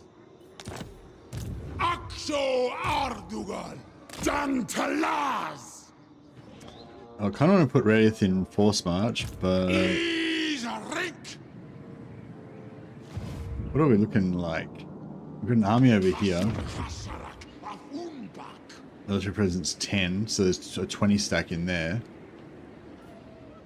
Thaumansi Anunku. Awanrag. Dabararthun. Hashut Rink Drin. Rik. All right. Yes, this one gives you income. Oh yeah, income, labor, and campaign movement range. So that's why I use these guys as my main attackers when I'm doing sack cities to get extra loot. But then you take this one, 15% upkeep reduction for hobgoblins is pretty good too. If you want to use them for a late game army, then this one's pretty good, armor and upkeep reduction for your Chaos Dwarf units. And this one gives replenishment and hit points. This one's good, I guess, if you're, yeah, well, you know, various reasons. Another thing you can do is respec them in and out, so you can have 2 of them and alternate, so you can like put one in most of the time to have the extra campaign movement range and upkeep reduction, and then if your army gets really badly damaged and you're trying to replenish them for a couple of turns or whatever, you can switch over to this one. You know, not that you're really going to do that, but you know, you can always switch them out with different lords and respec them in between. But I don't know, yeah, there's a few like options there, I guess.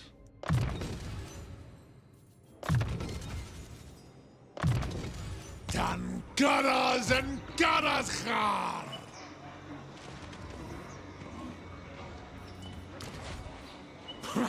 Elkramus Italum. I'm liking the murderous charge nowadays for some reason, instead of the tankiness of the Temple Guardian. I feel like Temple Guardian is like this. Temple Guardian plus Stalwart Defender is like the solid, dependable choice, you know, the reliable one, Old Faithful.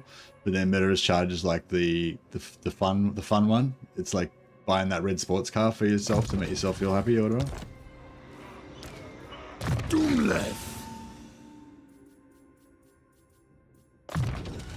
Abdernu Grutashanunku. How you doing, Darkness? Anfa Agrimazu. But yeah, I'm not really in a big hurry to start a new campaign because I'm liking this one. Another Deathcaster would be nice.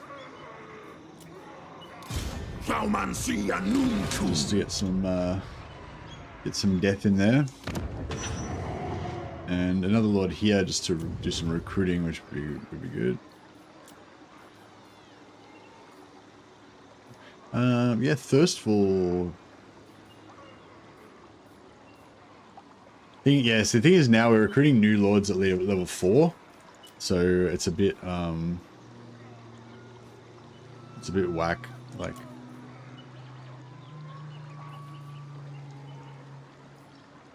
It's a bit whack hiring these lobbies.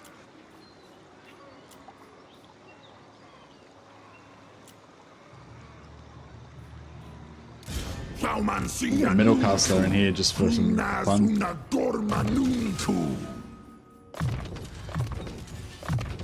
Drastrom. Dromadrazul. Zegtathrom. Hashut Hasharak Afunbak. We've got 1 turn global recruitment now, which is nice.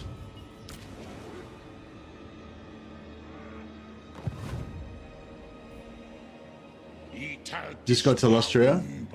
Yeah, we just got to Lustria. I got Lustria yesterday, but yeah, we're pretty much, in terms of turns, we only just got here.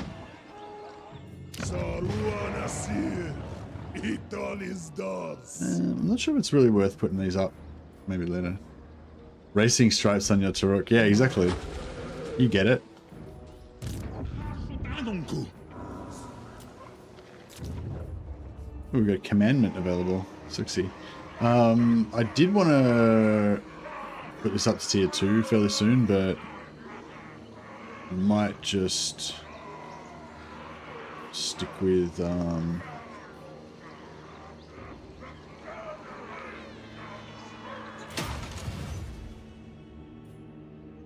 is anyone recruiting here? Yeah, no one's actually recruiting here, I just realized. I might start recruiting some more of these guys just so we can farm some traits.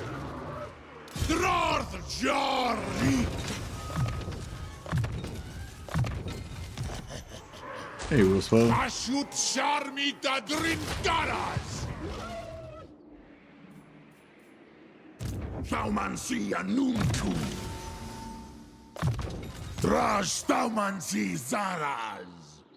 Shadow Forge Iron Spell is a bit too far away to get back in the game.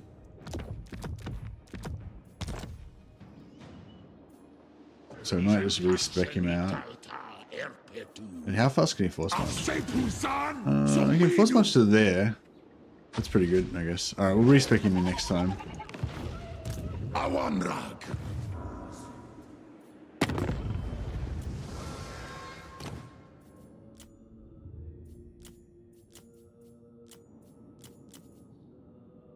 Alright, and we've got to try to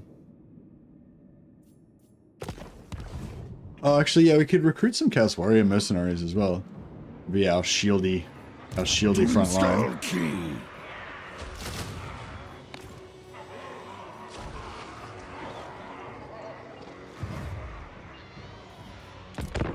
They might not be around forever, but we can expend them. We care about as little for their lives as we do for our hobgoblins.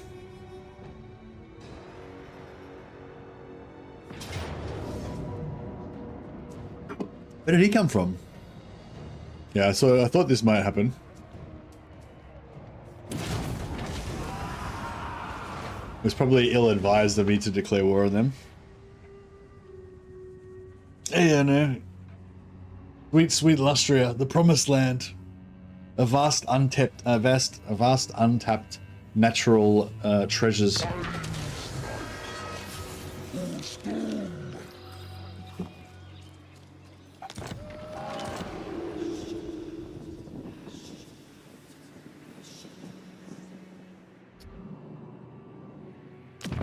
What vile filth! There's only 2 settlements left. There's only 2 settlements left of Bretonia. Looks like he didn't fall for my ambush. Unworkable. Lots of trees to fuel the fire of industry. Indeed.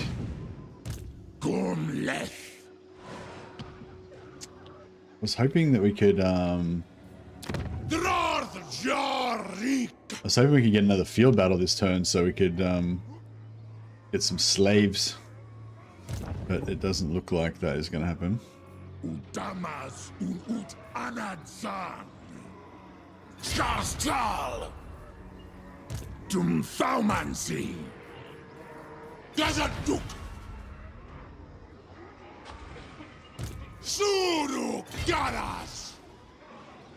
No way. So we could like so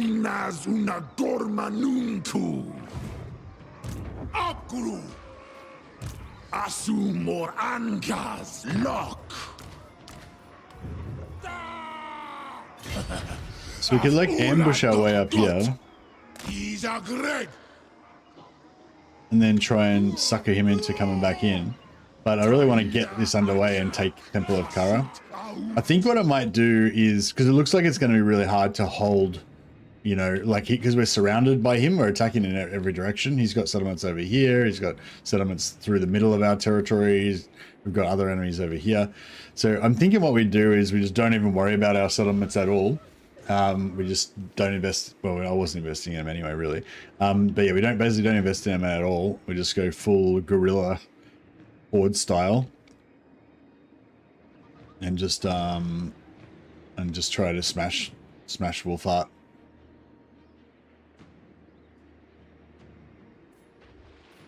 Subjugitash! So we're going to lose these tier 2 settlements that we had probably, but I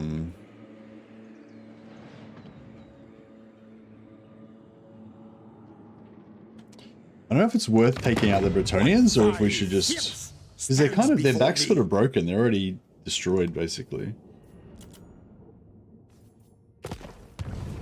So maybe I should just keep them as like a, keep them for a sack city or something.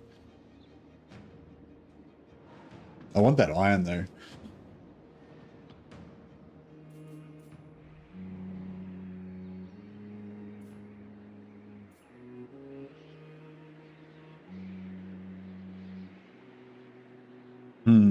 Alright, let's just do our let's get over to Jordan Mars. Oh, we lost our barracks. So we missed out on our recruitment. Rotted. Could have built a barracks here, but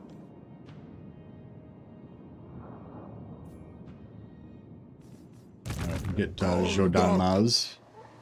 Do his thing. Sazan und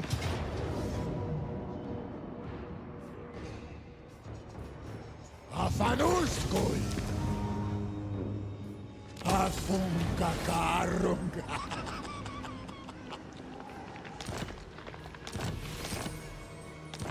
Good crop of magic items.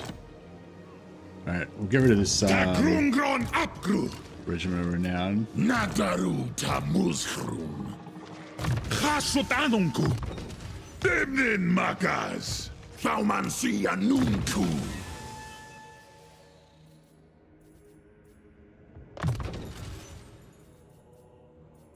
Dalabdanu Subjugatas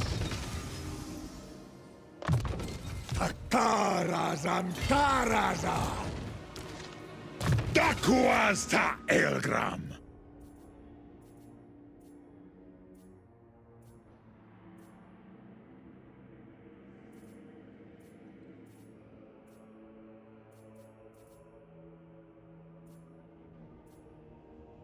I don't know. I don't need any of this stuff. Dalabanu.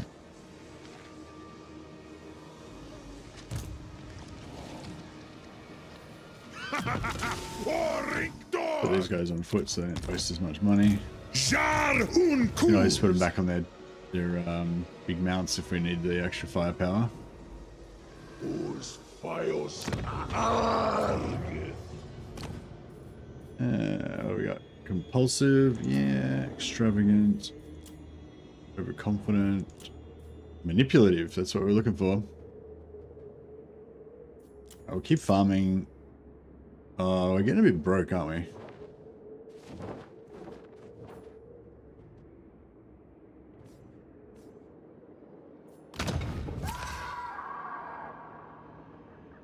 We'll just, put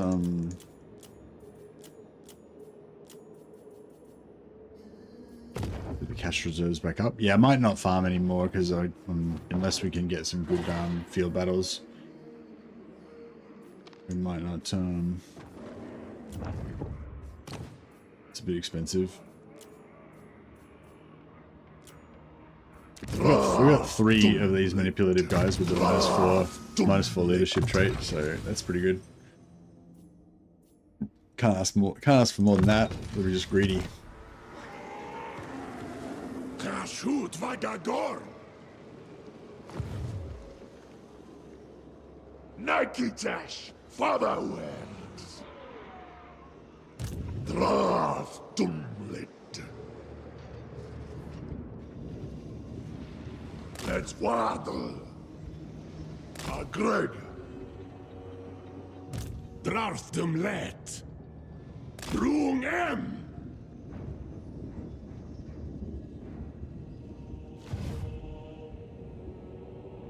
Ashuk Vagador. Jolahu. We get some Taurox. I think we need some Taurox up here. So send Lamacron the Damned to go and deal with that.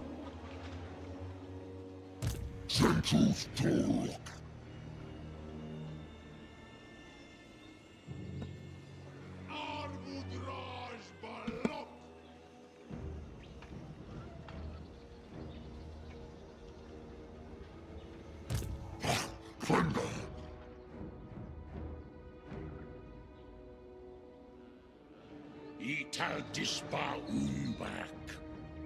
I don't know if we should defend this or just don't worry about it. Kind of like keeping these territories. Just we can't decisively do anything with these guys, but we can take this. I suppose he can't do anything to us either, so that kind of works. Awanrag. Isan hasutanu.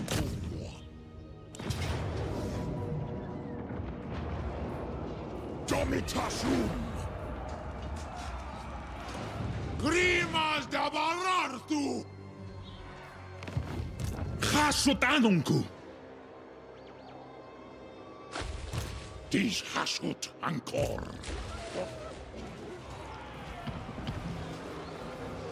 Absepusan suminu. Intres. Zul unajar. Ardugalzan tabarag. Alright, we'll have to put one unit of these guys. Oh, he's got Pirate Fanbore. He's got Siege Attacker, doesn't he? Azkul tadumle. Yep. Ishtak Artal Vanturas. Rikazenum undring sepru. Alright, this guy can also get in there if we want one more guy for Magic Item Drop Chance. Well, it doesn't really matter that much though. Shadowforge, I was going to get rid of him, but now I think we could actually use his magic. Oh yeah, we can switch back to normal graphics now as well. Sure.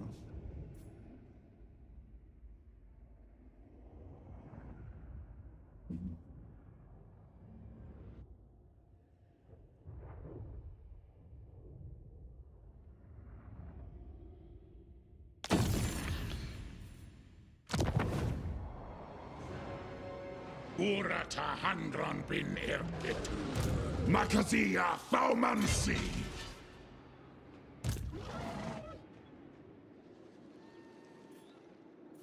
The only problem here is that we can't recruit anything. Gazul Tafei. Doomskullki. Kraskrafti. Akru Asaterji. Is a rink.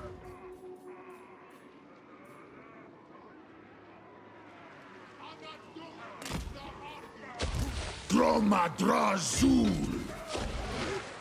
Got Kristas Wanas. Akso Ardugal.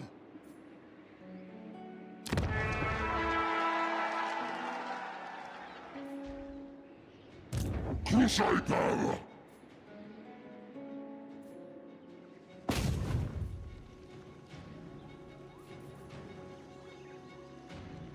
No point in assaulting them, I suppose. They'll probably just mostly heal themselves anyway.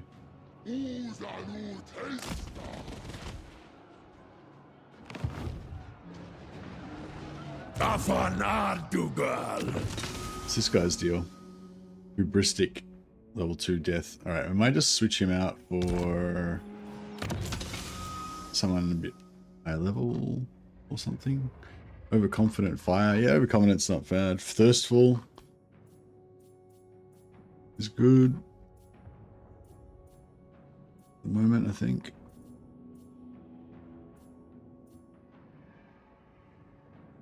Oh, Bilious, post-battle loot. That's what we want for our Saxony Lords. It's like a perfect one for Saxony Lord. Gives you post-casualty replenishment so that he resets nicely between battles. And And yeah, plus income.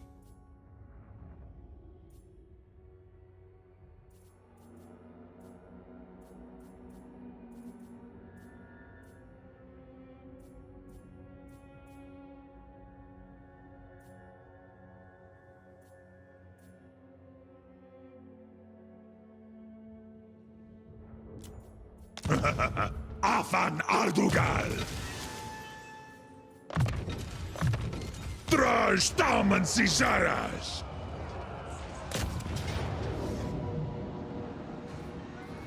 What is auto resolve this maybe? Grunzenta Barak! That's not bad. Normally it's sack it, but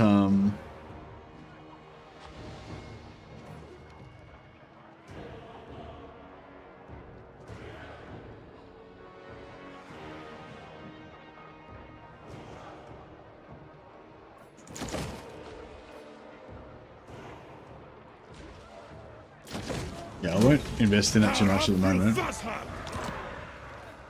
Chasutanunku!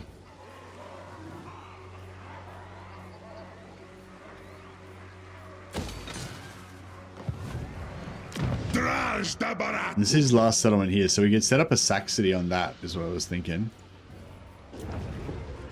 So I'll grab this sweet, sack city specialist lord. Gondok!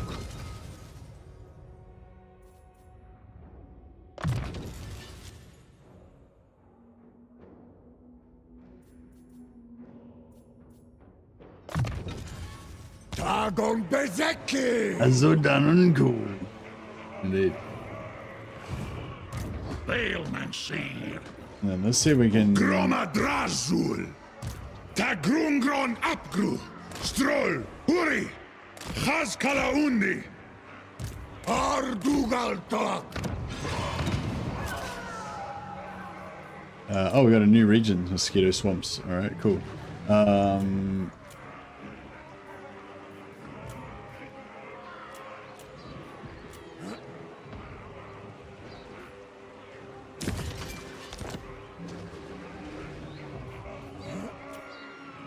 Some more money there. We don't really care that much about the materials, but we could. What do we get? 10%. Everyone's 10% now. 5% there. 15% there.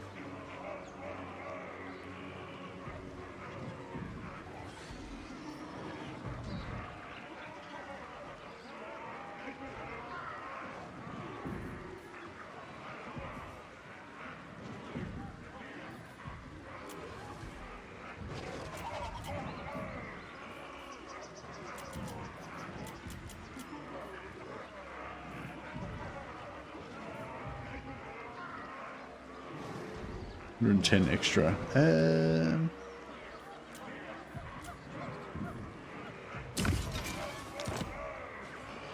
All right, keep our production going.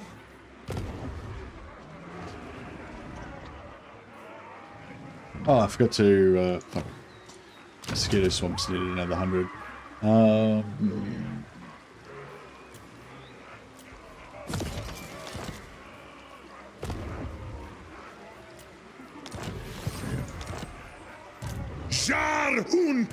Actually, put these guys on the backside. That way, if they need to run, they can get away.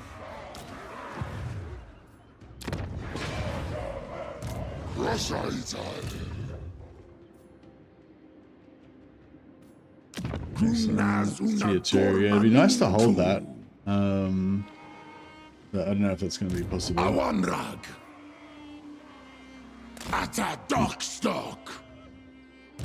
See, I was sort of thinking here, I don't know whether we should ambush to try to sucker him in, which may not work anyway, or if we just should push through, because we want to root him out, you know, and yeah, if we ambush here, we might not have enough movement next turn to get him. I mean, even if I move up fully, we might not have enough movement to get him over there. Anfa Grimazul. If we did get the ambush in him, it would be pretty good Para though. Erpetu un Urt Binta Dazan. Tassadu Ardugal Ula Hurry. Gumleth. Suru Garas. Got Oh well, we can't. Asumor Angas Lock. Dumleth. Akazak. I could force march him, but then Roadpath might die. Vaga of Garu. Too much. Can't. Dakata Elgramus. Ula stars. Roadpath will live dangerously. For the glory of the Dwarf Empire.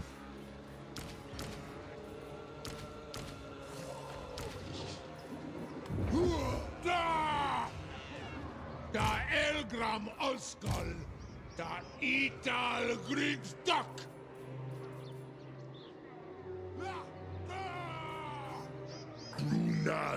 Red's okay with dying. Yeah, he might be okay with dying. I'm not so much okay with dying though, because he's not. I want to get these high level casters on him. I need him to survive so that I can get more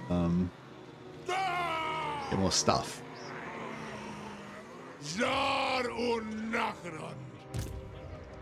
No way. Awanrag. He doesn't have lightning strike, does he? No. No. No, never. Definitely not. Yeah, stop throwing your life away, Redpath. I need you. I need you alive for my nefarious machinations. Utan Marzul Israel Tadura. Makazia Faumansi. Duck Droth. Got. Luna Zorzagas. Doomleth. Wananbaras.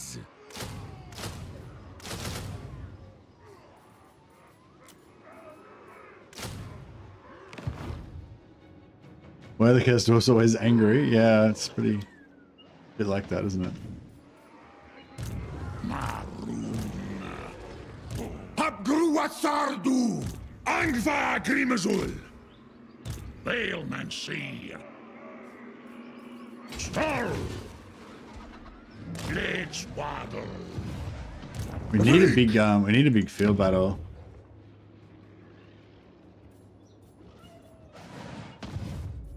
And I need to get rid of one of these. And build a barracks.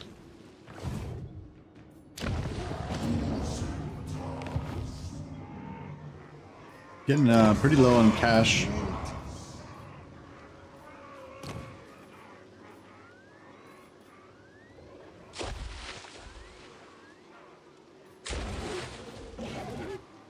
I'll just recruit this guy just for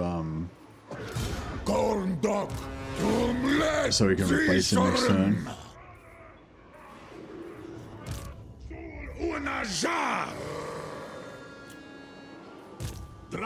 Let. These was is Udiol for use. Alright. Worker is done. Oh, these guys that are coming.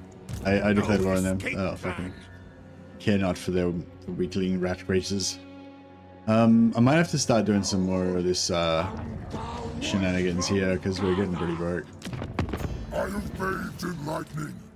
I am energized. The gods smile.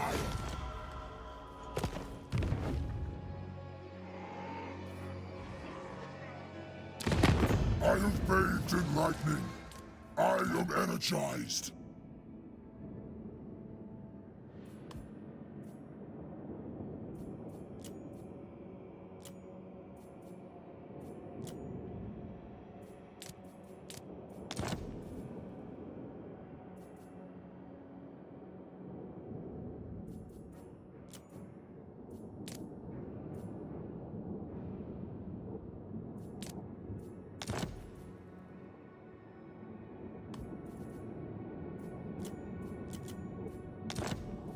Yes!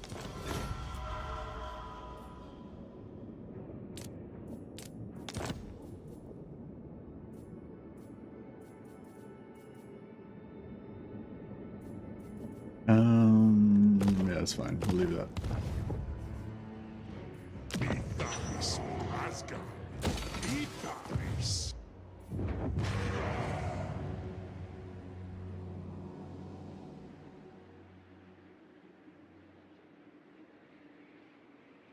All right. I think our worker is done for this turn. Kubeluta Androm.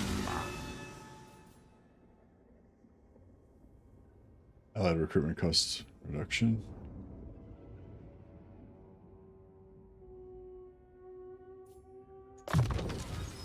Anoth-Oki. Alright. Now, hopefully he walks into this ambush. But even if he doesn't, hopefully we'll have enough room, have enough movement to hit Temple of Kara. But I feel like we're just going to be just out of range. Like, I feel like this movement here is longer than I think it is or something, and we're just not going to quite make it or something. Oh, nice. Eat it. He walked into it. Alright, that's good. Wait up. Where's... Oh, Red Path didn't come in for some reason. Must have... Oh no, I must have put him in a weird spot. Oh no, because we're ambushing. We're like moving forward. I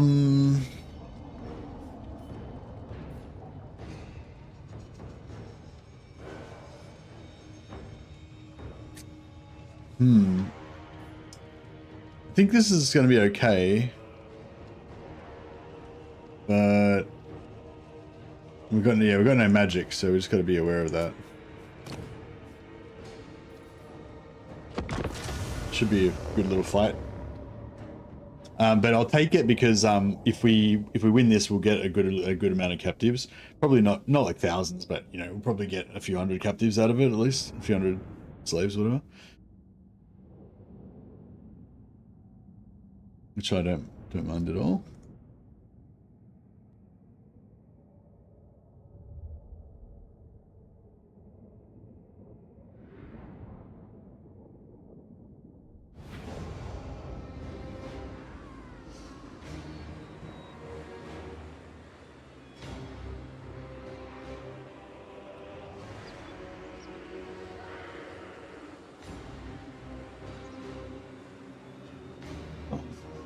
Apparently Warhammer Day is coming up. I just got an email from one of my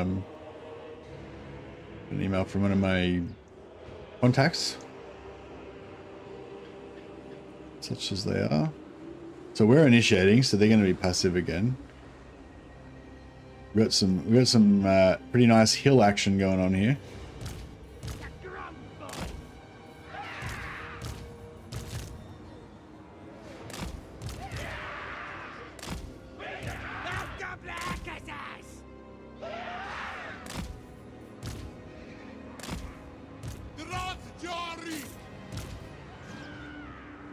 Alright, this is what the Chaos Warrior mercenaries are for.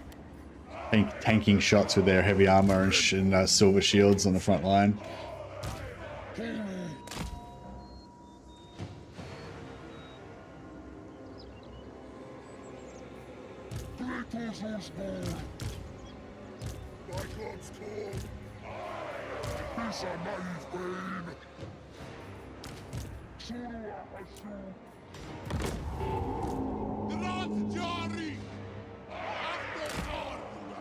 Is this... no, it's not. Doesn't really block shots. We could go full corner camp back here. That probably is better. Let's see if we can do some ammo wasting on this one as well. I think Wolfheart's got that like crazy... Yeah, that. Maybe if I hide behind a tree or something. Are his normal shots... No.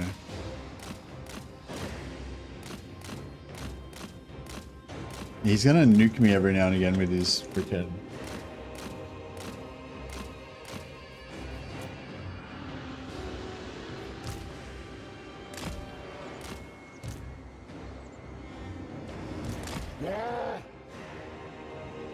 Yeah, that sniper ability is bullshit. But I was thinking if we can lure him out, lure out all of his uses of the sniper ability before I get down low health. Yeah, nice. I blocked it with a tree. Oh no, fuck. Ah, I thought I blocked it with the tree, but it was just his normal.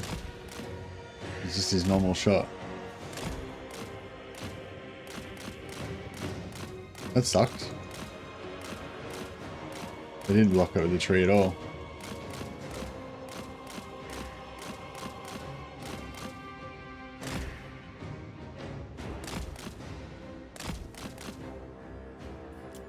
All right, let's just move our entire army onto the high ground above him. For starters, we're gonna need to use this guy a lot in battle, so I'm thinking our days of tanking shots from Marcus Wolfheart might be over.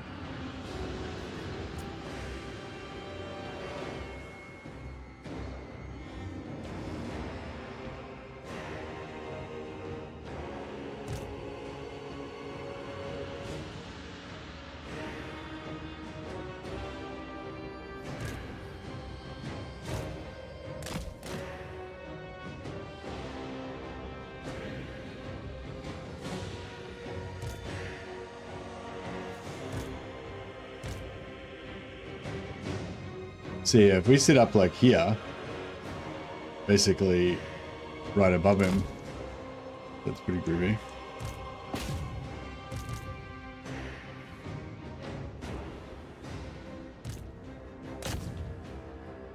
Oh shit.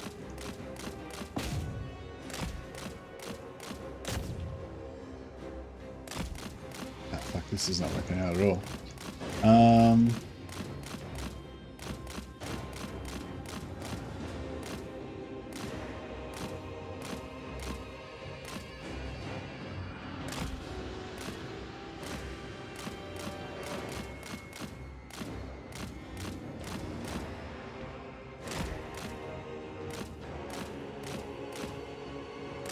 Yeah, because these huntsmen have anti-large, so they absolutely fucking drill him and they only get shot. We could, if we wanted to waste some ammo, we could use this guy maybe. At least he doesn't have the anti-large, and he's got heavy armor and a shield, like super heavy armor. And most of the shit's not armor piercing except for Wolfheart.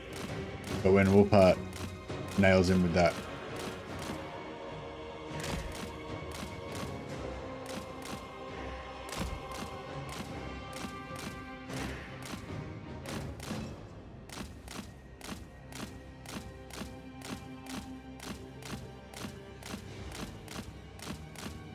Yeah, this is working.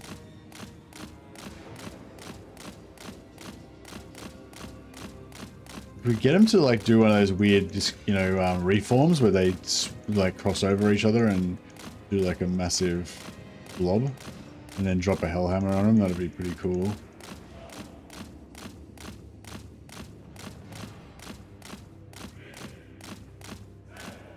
Or maybe we can just make a melee blob. Currently playing as Draz. Nice. Are you migrating your Draz to LUSTRIA, like all the cool kids doing?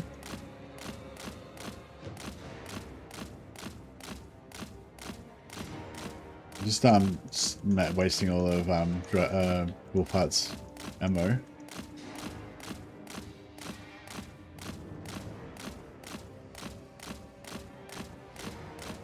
Staying at home, killing Imric. You've got, yeah, nice. You got lizards. You got dragons, so you got lizards at home. Don't need to go to LUSTRIA.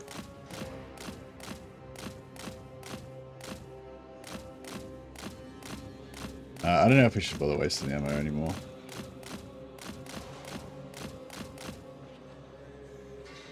All right, it's on.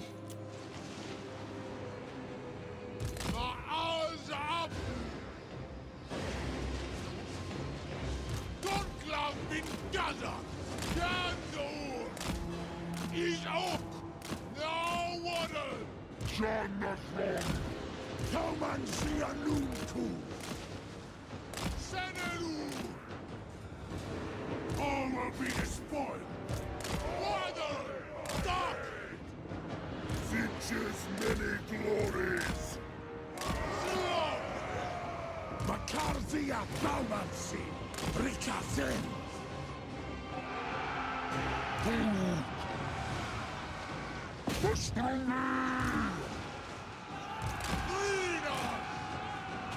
Baumansia Nuntu, Bakita Grum, Masutka.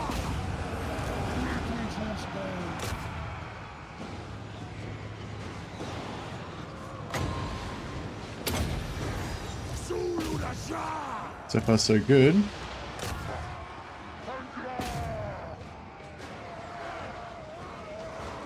Once we get this infantry going, we need to move up slightly, get in range of their archers.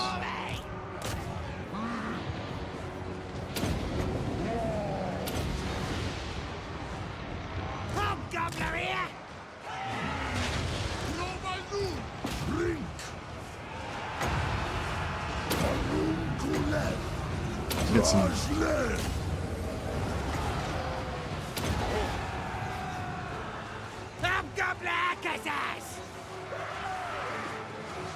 Hobgoblin nu livstruck Kogal! Hobgoblin Akazas! Saddle Gits! Flash! Widaka, Toman Sianuntu!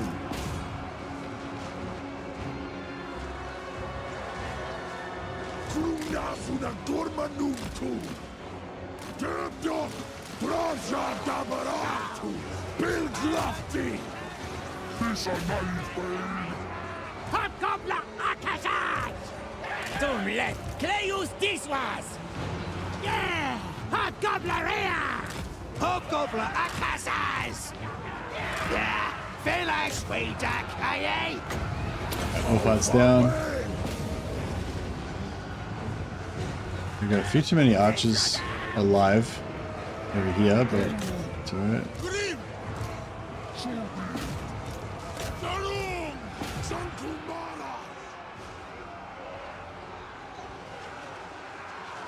Yes, warriors are doing a good job.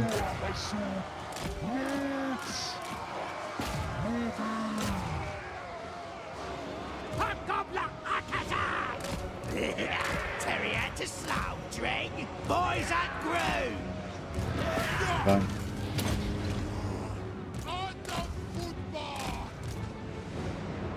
Drunky boys! How's Ungle's gits? Hobgoblin! Shadow gits!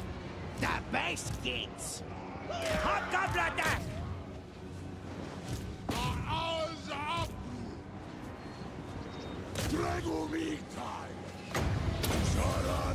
We got a few more captives, but yeah, I think that's it. Hey Volkus, how you going, buddy? Welcome. Alright. That's about all. That wasn't too bad. We are still in our own territory, so we'll get a replenish over the end turn. But the main thing is that we got a few captives, so we can keep our gold production going next turn. And we've broken the back of this army, so we can take this settlement if we've got enough movement, hopefully.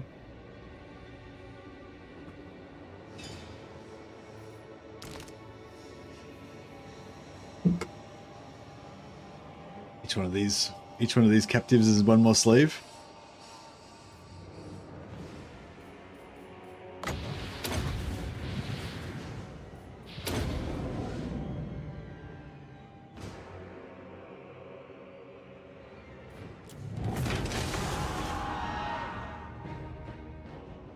Sadly, the trilogy of Warhammer is out of stock in instant gaming. Okay. Maybe check other. I mean, the instant game. I love it when people use instant gaming because that's my. I've got an affiliate link for it. But check out other game places as well. There's a place called Games Planet that I know is pretty good. Legend or Total War works with them as well. There's also other people might be able to recommend places as well.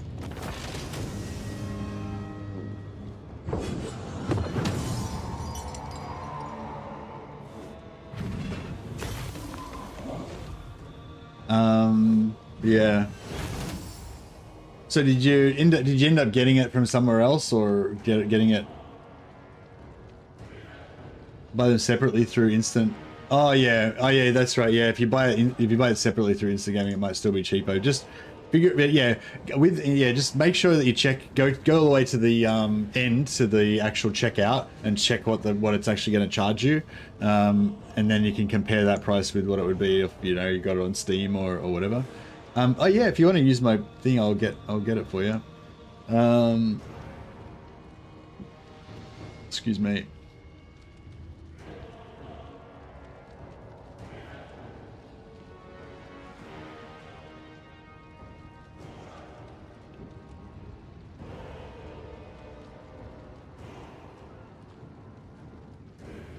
That would be awesome if you want to use my code. Chuck me a couple of bucks. And it says it's $18.60 Australian, which is pretty cheap. I don't even know if this will fit into the that's my code basically. That's a link to Warhammer 3 with my affiliate link on it. But yeah, basically if you just add, like, this is like my code basically, so if you're on instant gaming, if you just put that on the end of whatever page you're on, basically that makes it my affiliate link. But yeah, it doesn't, but yeah, if you go to the site through my affiliate link initially, like I think anything that you buy in that same session like will work. So if you use that first link I gave you, if you bookmark that, then that'll pretty much give you that'll use my affiliate link if you want to help us out. If I'm gonna buy it, I may as well help you out. But like I said, like I said to other people as well, like, get it from wherever is going to be cheapest for you. If that happens to be instant gaming and you want to use my affiliate link, then that's great. But yeah, I don't like, there's no sense of you like spending an extra $10 so that I can get like $1.50 fucking affiliate, money from the affiliate link. So don't put yourself to any trouble, Hey, Supertramp just subscribed with Prime. Been subscribed for 4 months. Currently on a 3-month streak. Oh, awesome, man. Thanks, Supertramp. Capture some croc cigars. Oh yeah, so how many we get? We got 854 captives, so 427 labor. That's not bad. That's like 3,000 extra gold on top of the 1,200 we got from the battle. We could take replenishment, but they're only hobgoblins and chaos warriors. They're there to die. Oh, beautiful. He got a retreat, and we're going to get another attack on him. This time we should get even more captives. Well, we should get a higher rate of captives.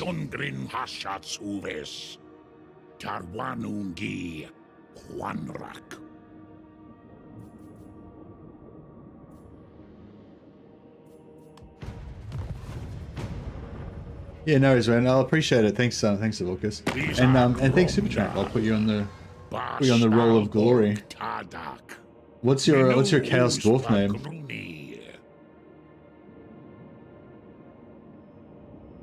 I feel like Butcher works almost as good as Tramp and Hobo and stuff now. Join war against them? No. We don't join your stupid wars. We only join wars that help me. Sapurak, the Butcher. Suparuk, the Butcher. That's pretty good. Actually, I might put you in charge of my sack city down here. It could be a dangerous job because you could get left out on your own to fucking hung out to dry, but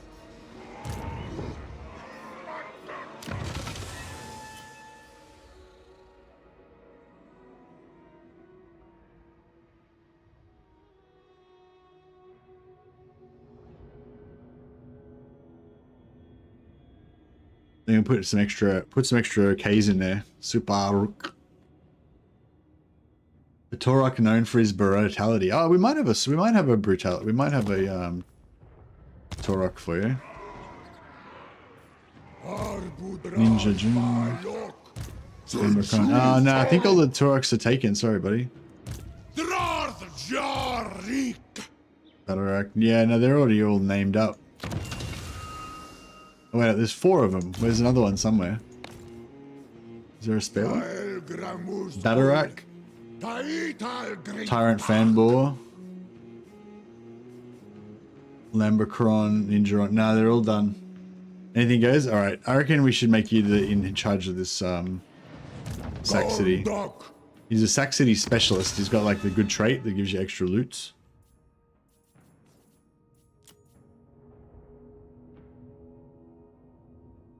So Paruk, the butcher. We've already lost a named character in this one. Farmer Grogan, was it? Farmer Grogan? Farmer Jack. Yeah, Farmer Jack got killed already. So one person has already achieved everlasting glory.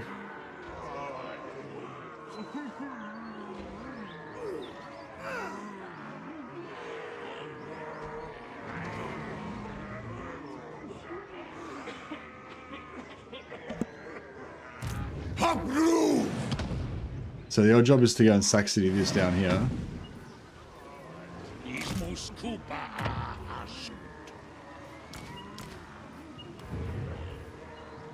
Subjugatas! Sardutalegram! Oh shit, we're not going to be able to do that with just this army. Astrahos Turahu!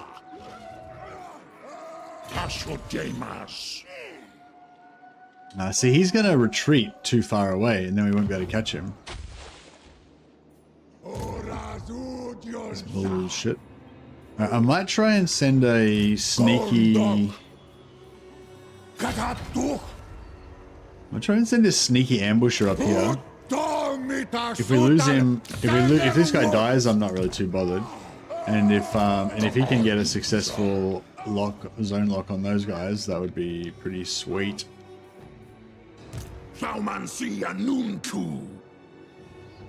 Let's handle this. Wrath needs to get the XP.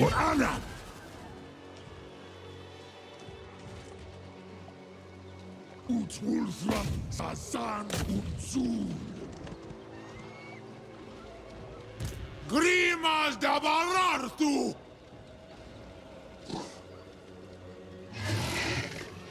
Osturkas Erpatun Shar.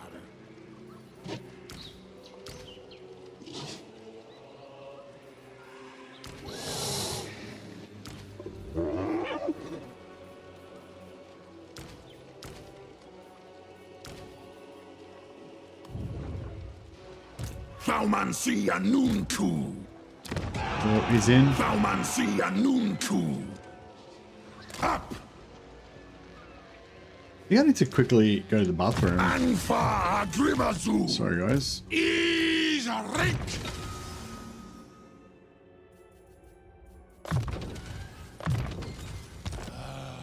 Is a wolf.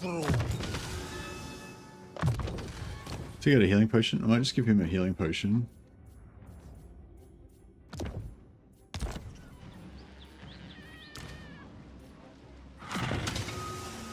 We'll give this guy the hammer.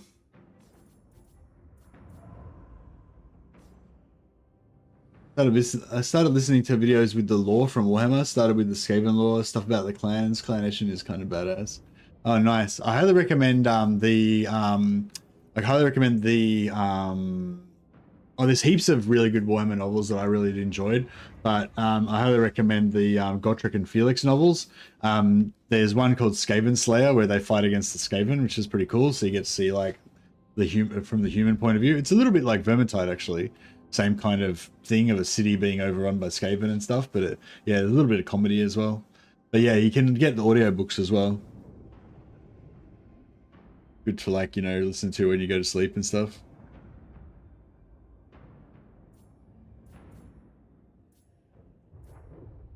Oh, we can smelt these down. Skaven Slayer has to be the lowest ranking Slayer in existence. Oh, like if that was your title, Skaven Slayer, because that was like the most fearsome creature that you'd killed to date. That would be pretty bad. Drashtamansi Zaraz. Droma Drazul.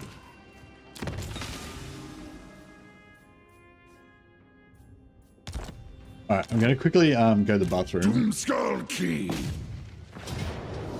while this loads. Won't be too long. Oops, I'll be back in a sec.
If the only monster that you killed was a Skaven, that would be pretty shameful as a Slayer. You'd almost have to take the Slayer oath again to make up for being such a bad Slayer. Reading about Snickitch? Yeah, nice. I've never really been that much into Skaven. I mean, I feel like they're a pretty good bad guy, but I've never really been that excited about them from the point of view of, you know, wanting to actually play them or anything. But that's the great thing about Warhammer. There's so many different, so much variety, you know, there's so many different factions that you can play. And alright, so the goal here is to try to get as many captives as we can. Try and capture all these dudes. Wolfheart is dead, so we don't have to worry about him, his stupid assassination shot bullshit, which is good. We'll take the high ground. Might turn off fire at will.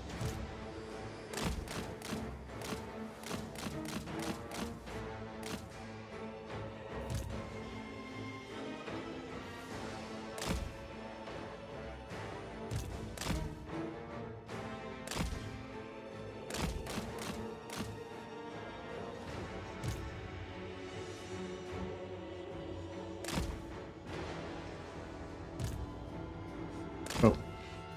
Good. Oh. Eye of the gods.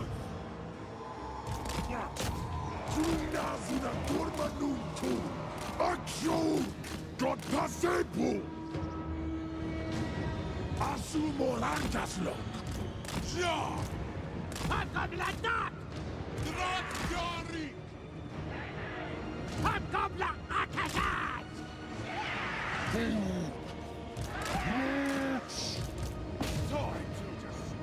Right, this guy causes terror. Get him in there. Put a bit of burnt on these guys.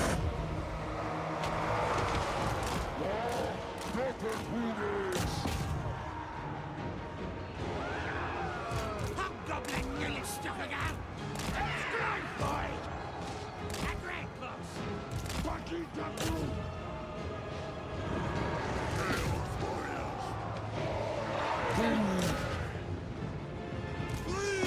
Yeah, I don't know, whatever. We kind of screwed it up. We didn't screw it up, but it's just, yeah, it's difficult to get a lot of captives out of this sort of situation. Let them break. Break. And go. Hobgoblin-attack! Buy that through!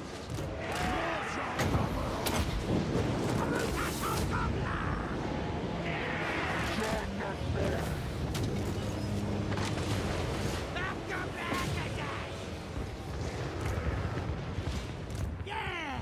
Hobgoblin-attack! Laser the stock! Run it! Move fast! Discard! Mustack! Terra the Slaughter! Binda Drashgadan! Come and see a new coup! Slanesh's perverse glory! Kill them all!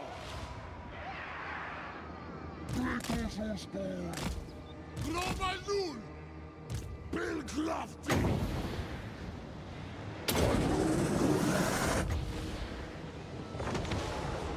Alpha Bay! Got him. Kiss down! That was not overkill. Macarzia Thaumancy! These guys could work in my slave pits. God Splendor! Gott! Brink!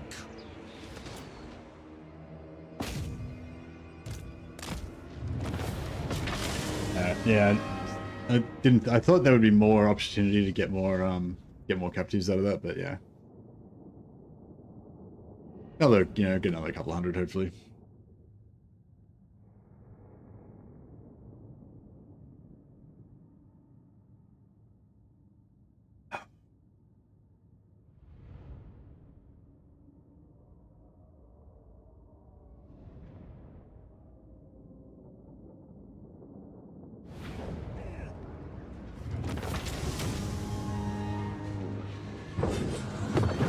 $298. That's not too bad.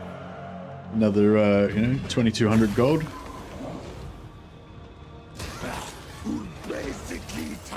Now, if we can make it to the settlement this turn, I'll be really happy. Nice. Alright, it's tier 3, so we could occupy it at tier 2. We're gonna get diamond gemstones, which I'm not that excited about.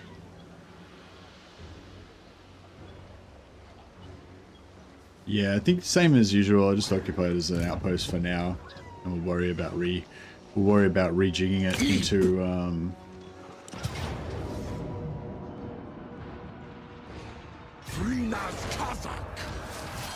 what's the sack value? 900, it's not that much. Oh yeah, we want to retrade. Gorgia Rock is a different region, a different province from Blizzard Peak and Ice Spewer. So we want to trade Gorgia Rock for one of these. I have bathed in lightning. I am energized.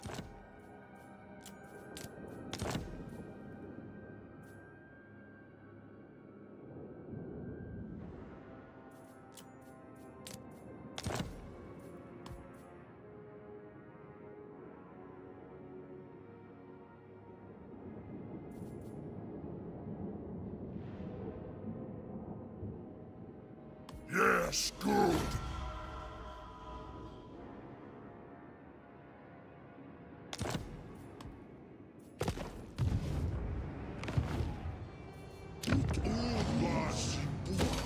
And that way we've got another settlement here that we can, we've got another region here where we can sacrifice. Just going to put all of the captives into this one so we can pop it up a little bit. New one.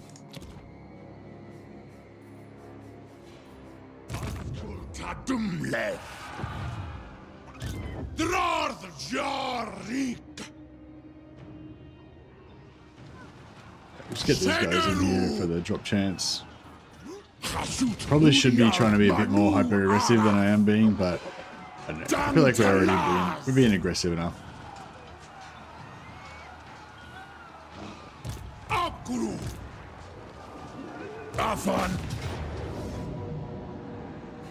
The captives doesn't matter on this one because we're just going to get the sack value basically, but we'll just do it so we don't take too much damage, and then we'll come back and start trying to clean up the rest of his stuff up to the north.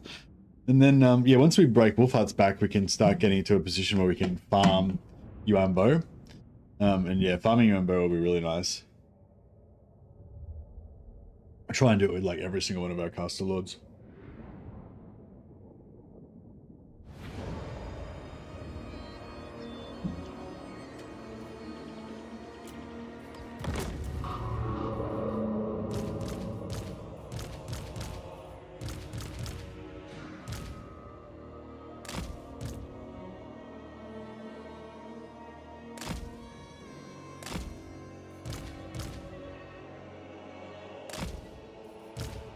Yeah, these Chaos Warriors are nice. I made a video about how you can get chosen really early when you're playing as Chaos Dwarfs, but I actually prefer the Chaos Warriors because you can use them basically exactly how I'm using them here, just to put at the front corners of your Hobgoblin armies, and they're relatively cheap. They only cost, I don't know, 100 gold, 150 gold a turn or something.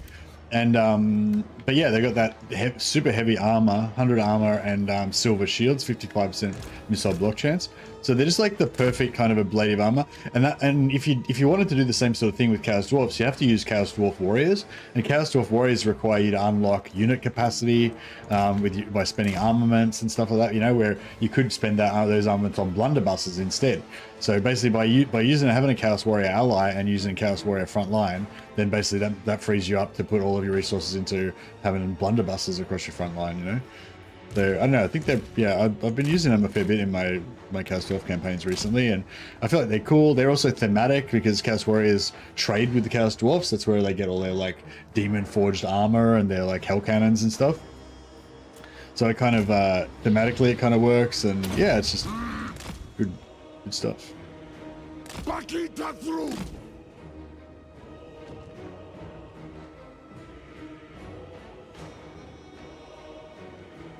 Who should I play as upon getting the Chaos Dwarfs DLC? Hey Jasper Tiger, they're all really good. All three lords are quite good.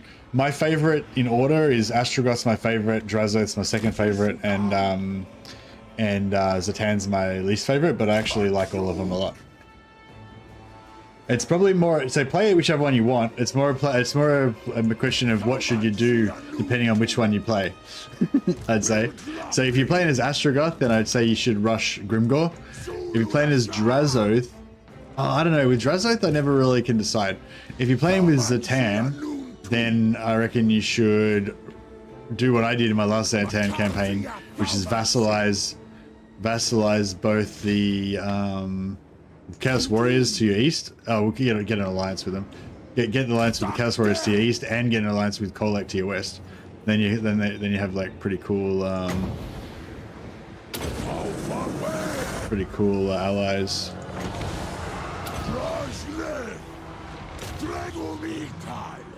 I thought they were going to charge, but they didn't, so I kind of wasted that. But that's fine. Stuck in a Kairos campaign? Yeah. Yeah, Kairos is not one of my favorite campaigns. It's not terrible though. I mean, I enjoyed last time I played because we were focusing on doing like cheese with the Confederation and stuff.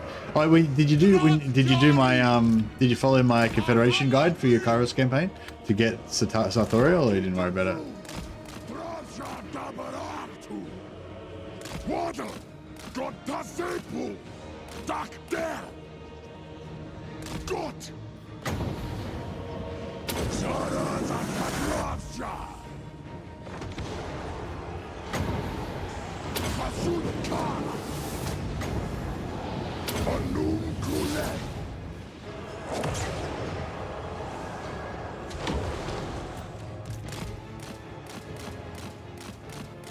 Yeah, it's good to get rid of Oxyotl. Another thing I like to do with well, it's a different opposite to what I did in my campaign, but another one I like to do is like go west, like basically a region trade to make an alliance with the Nurgle guys to your east, so you don't need to conquer them. Then go west and then take out the other Zeech faction, and then trade their regions to Oxyotl to make him your vassal. And then you just leave that, and then just leave Oxyotl there to guard your west side for the rest of the campaign. But you know, you probably don't really need to do that because like you can just conquer him and take his lands for yourself.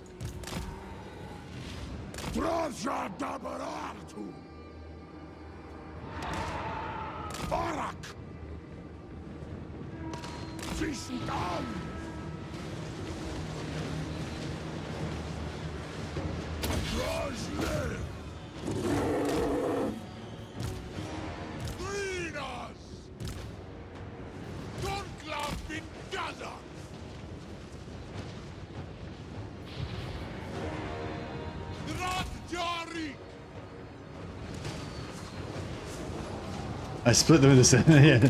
Great minds think alike, Oswald. Tekla seems to die in every campaign. It's fairly early, so I just ignore him. Oh, really? People were telling me that I had to take him out straight away, otherwise he would attack me immediately, and then he did. He pretty much did attack me immediately. Yeah, I wonder if that's changed since last time I played him.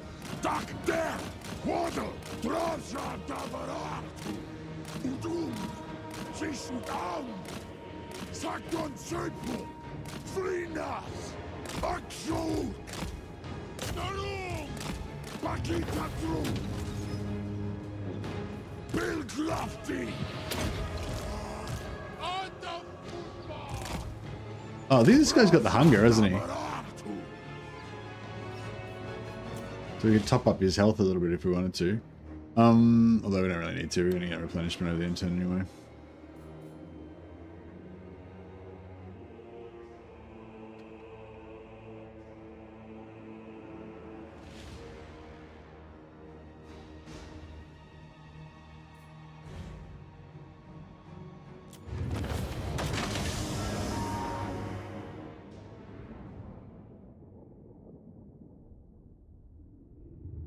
Yeah, I was thinking, yeah, I was thinking about, sorry, this is a bit of a topic change, but I was thinking about how, like, out of the Demon Lords, none of the Demon Lords are really my favorite. I don't really like them that much. And like I don't really like demons in general. I like the mortal followers of chaos. Like chaos warriors are really cool, but demons are not really that cool. I reckon they're more like supporting characters for my chaos warriors in my chaos warrior campaigns. I reckon, but when I play the demon factions, I like to focus mainly on the mortal units usually, and use the demons kind of like as tools, you know, and don't get too attached to them.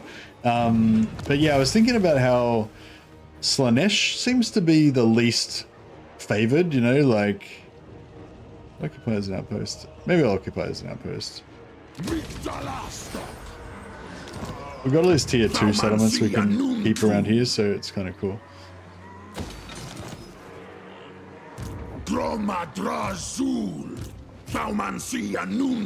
But yeah, like no one really likes Slaanesh, and I feel like it's a little bit like I feel like it's a little bit like Makazia Thaumansi Dakbin I feel like it's a little bit like Dark Elves as well, and it's sort of like I feel like it's a bit of a PR problem, you know. Slaanesh is the weakest of the demon factions. I don't know. I reckon Nurgle's pretty shit. It's just that Nurgle's got 3 different lords, and Tamakan is really strong. So it's like I don't know. I mean, I guess Nurgle's pretty good once they get going. I'd say Slaanesh is, I don't know, hard to say how you judge what's best. I like Slaanesh better in the early game, but once you get like into the mid game and you've got everything built up and stuff, then Nurgle becomes like a real steamroller, you know. Slaanesh is the youngest. Yes, that's right. Slaanesh is the youngest Chaos God and the weakest in the lore.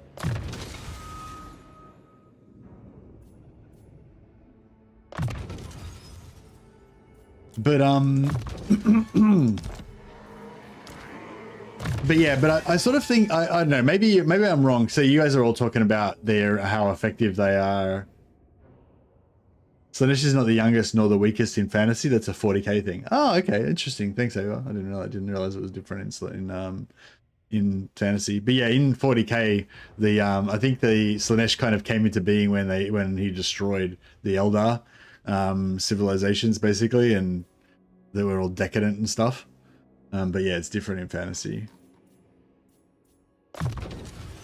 But yeah, anyway, yeah, you guys are mostly talking about the how Slaanesh are to play in the campaign, and yeah, maybe that's really the biggest. Maybe that's actually the biggest thing.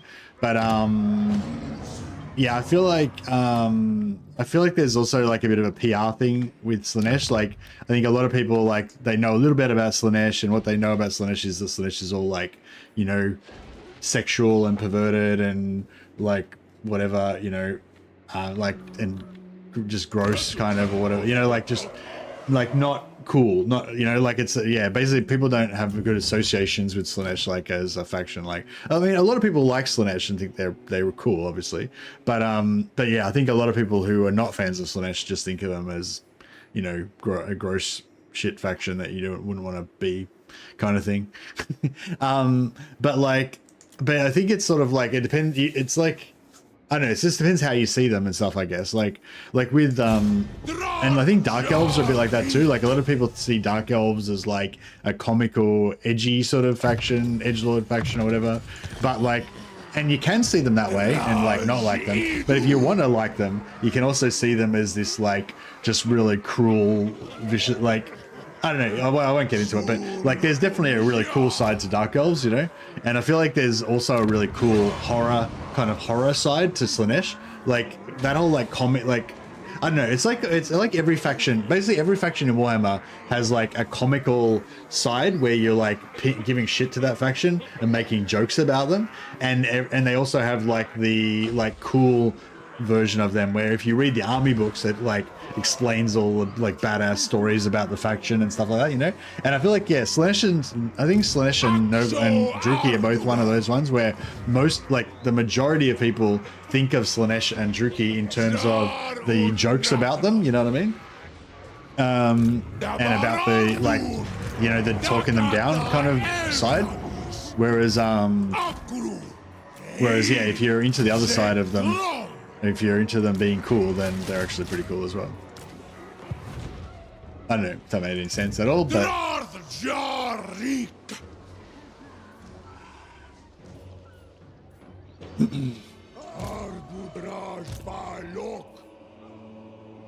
Alright. I want to kill this army. I want them to be in range for me to do so. No. Do you reckon he could just solo it? How much magic were it? Probably not. Maybe. I can't. How many archers have we got? Got any archers over here? No.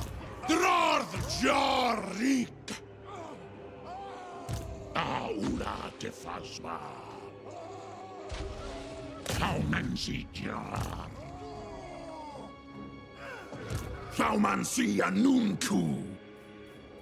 Afsepusan sominu. Grimas da barartu.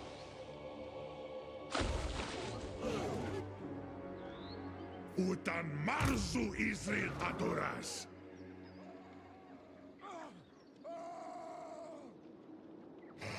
Alexandra Hasan. Sentus Turk.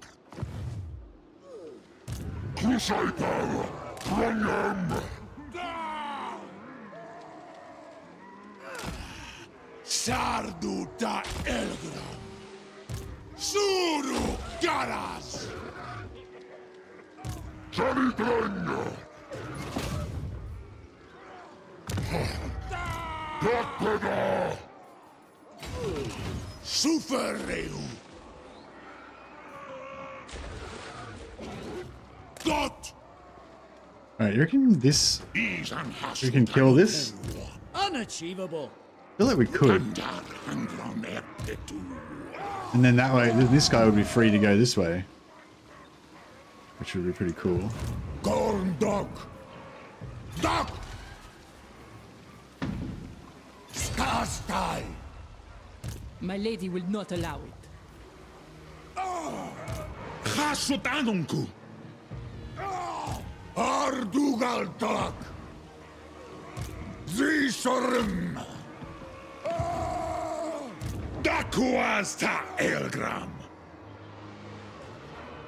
Dakdrath. Dot. These I think they're probably going to rout. They're probably going to run away.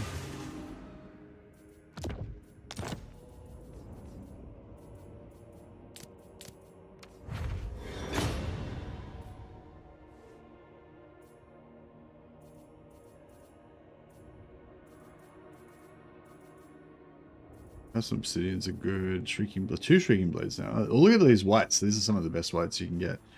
They're good. A lot of other crap we don't really want. Shrieking blade. Yeah, let's give him some terror. Enchanted. Let's give him this forge thing, whatever it is. One. And we'll give him the crown of skulls. Oh, we didn't steal the, I was hoping we were going to steal the fire banner from, what's his name, but didn't get it. Ashutrun. Jarhun Kurs. Healing potion, yep, good. Oh, and Discord. Terra. Thomas' sword.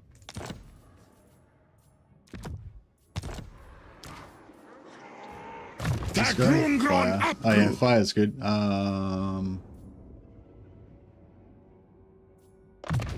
Abdano Grutasha Nunku. Give him a potion healing as well. Trash Taman Cizaras. And this guy can get a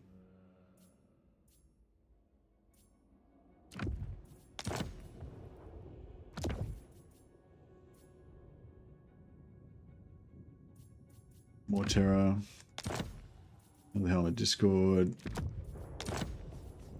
Yeah, I'm pretty sure they're going to run away even just from this little crappy little army, but I'll give it a shot.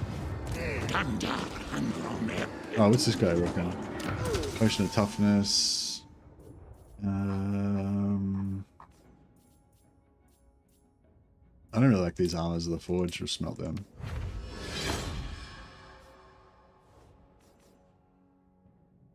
I like the Black Gem of Nah, yeah. It's kind of cool tanking item. You can just make yourself invulnerable to damage for 13 seconds. It's only 13 seconds, but it's still, it kind of comes in handy. Like every time you look at him, it's like, oh shit, he's getting cane. Pop that.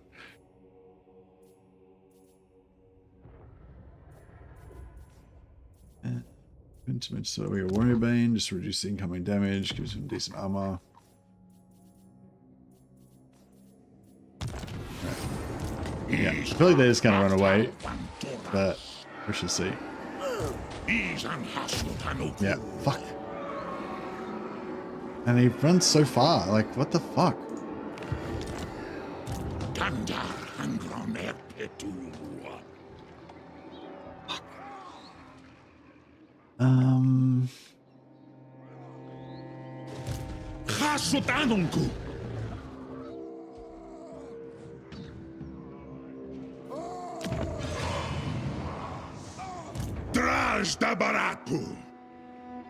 Alright, we need to get in here and deal with these pricks, I think. So...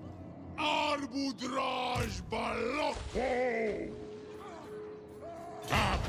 to put him in ambush stance, and we'll hopefully get an ambush.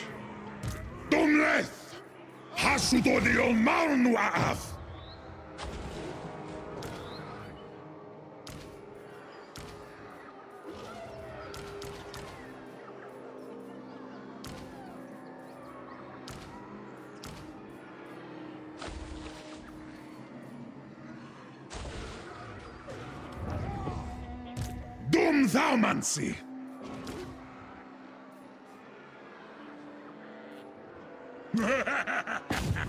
That's better.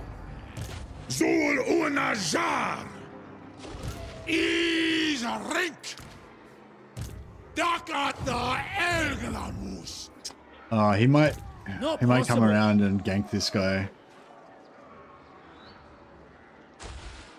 You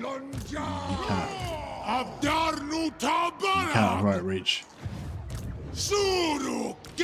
Right, we'll respec him out. How? See that? So when you've got a hero in an army and you respec the Lord out, the hero drops. But the hero now retreats from it. That's weird. I haven't seen that before. Have you guys seen that before? Because I imagine they did that because, you know, previously we had that thing where if you killed an army and they had a hero in there, the hero would just pop out on the map. Like if you completely wiped out the army and there was only a hero living, all the units and the Lord died, then the hero would just pop out on the map there, and sometimes you would get stuck inside the hero. So I guess now they made it so the hero retreats so that they can't, you know, they can't do that anymore. That's weird. I'm pretty sure I've seen them not do that in the recent patch though, so maybe they only do that in certain circumstances. I'm not really sure.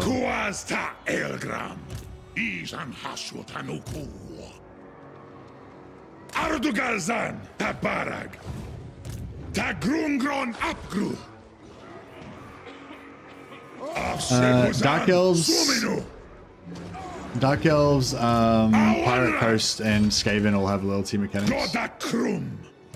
Unworkable.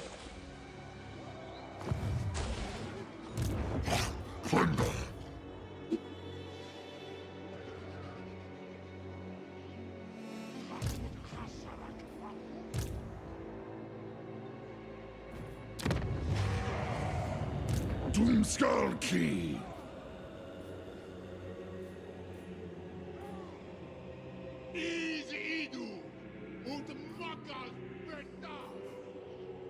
Forge Iron Spell. Can he get into there? No, he can't make it.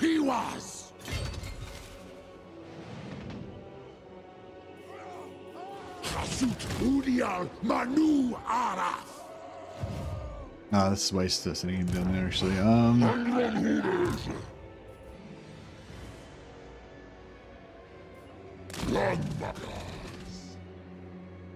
Casdorfs get a demon tank unit, yeah, that's right, yeah. They get a couple. They get the Nutcracker one, and they get the other one.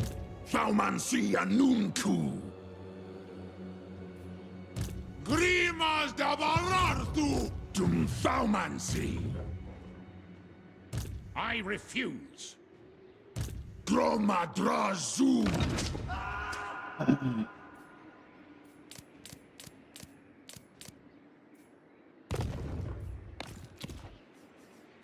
There's we get Jordan Mars to do his good works.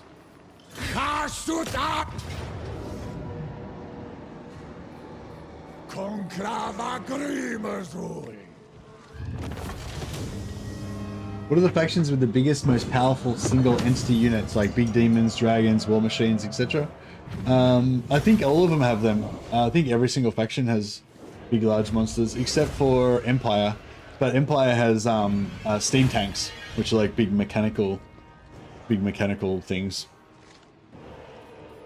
But yeah, a lot of people like big monsters, so I think they've just made it so that every faction gets them now.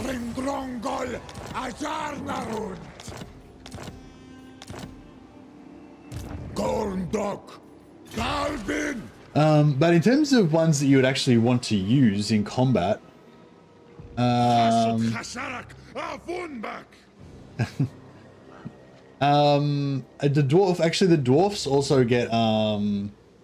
dwarfs also get flying. The dwarfs get thunder barges, which are like giant blimps, giant like armored blimps with heaps of guns on them, and they are actually pretty powerful. So you can make like a big doom stack of like 20 of them and go around smashing everything.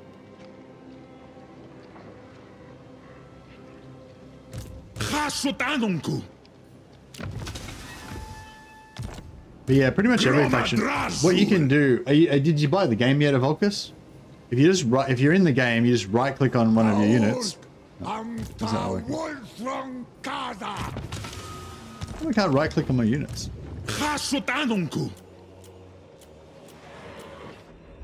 Yeah, you just right click on one of your units and it brings up this browser, and you can look through all of the units for every single race. Just look at whatever one unit wants. So this Empire gets steam tanks, also land ships, big mechanical ones. Dark Elves don't really have a super big monster actually. They have some medium-sized monsters. They have Hydras. They're pretty good. Wood Elves have dragons. But Wood Elves have tree men. If you want like the biggest, toughest thing that actually is good in combat, tree men, giant walking tree men. They're really heavily armored. They're really tough. And they can be really good. Yeah, Dark Elves have dragons as well. Yeah, sorry. Dark Elves have dragons as well, but I wouldn't recommend making an army out of them. Chaos Warriors have some pretty good shit. Chaos Warriors have giant flying demons. I don't know what I would really like to make an army out of though. I don't really go for the big monsters that much. Who else has good big monsters? Norsk has war mammoths. You have giant mammoths that are like 10 stories tall.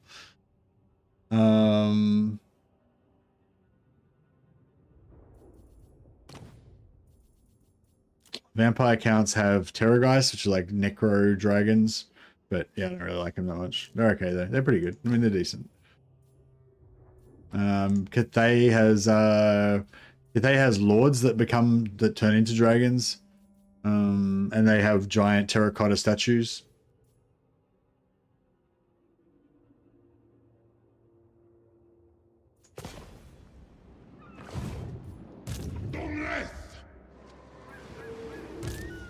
Thaumancy.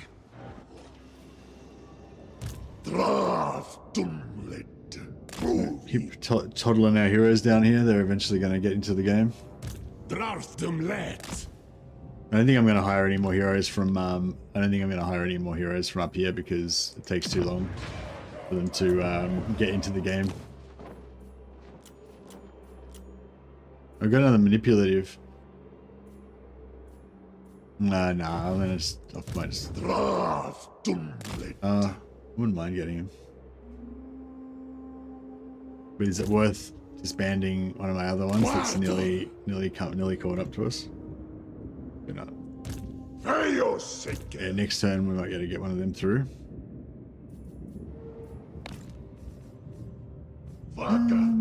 Wanted to get some influence, but we kind of need the money right now. We can afford random item, but I think I'd rather save up and get either Flame and Shadow or Blood and Fire Reborn. Probably get Flame and Shadow first, and then get that one second.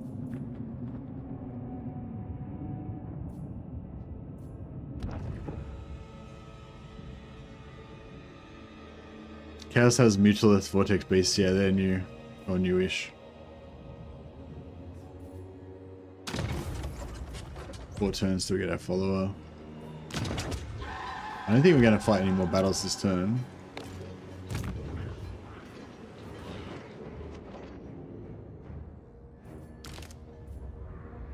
Urata handran pin erpetu.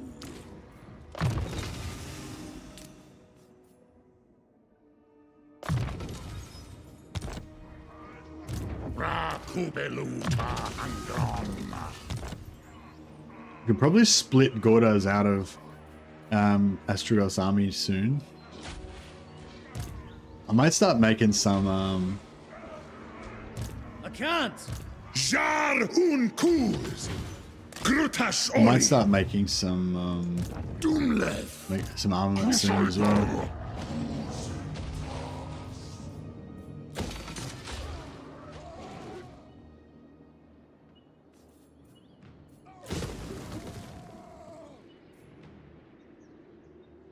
Asumor Angaz Lock. Awanrag. Gomleth. Alright, we'll respec this guy out. Let him have a rest for a bit.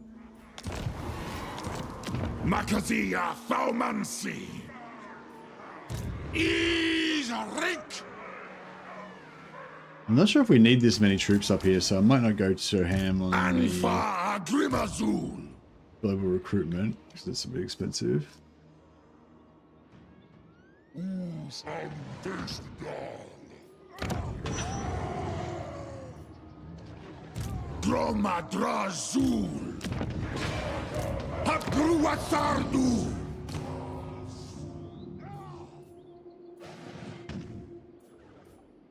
Just bring this guy in here now. Gorndok. Kasudzibartu. Hit them. Orik Rasa Alvengrin. Alright.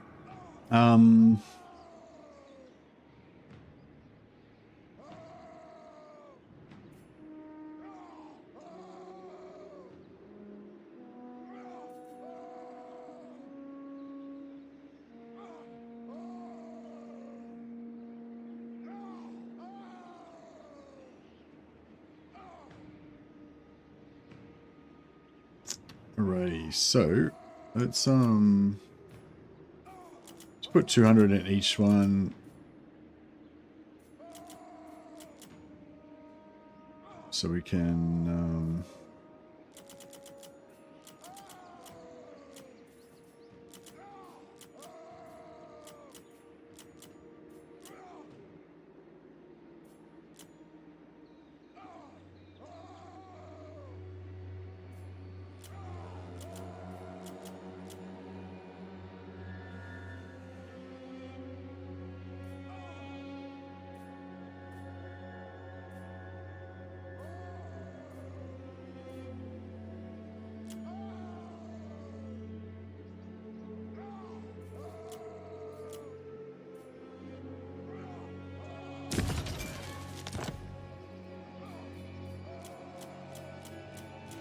alright.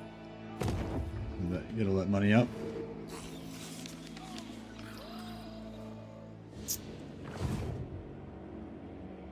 We're hanging in there. We're going to need to keep getting more field battles though, otherwise we're going to be in trouble.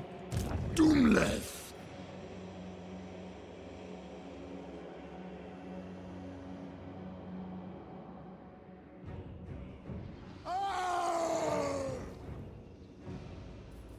Easy Idu. Und Makas Betas.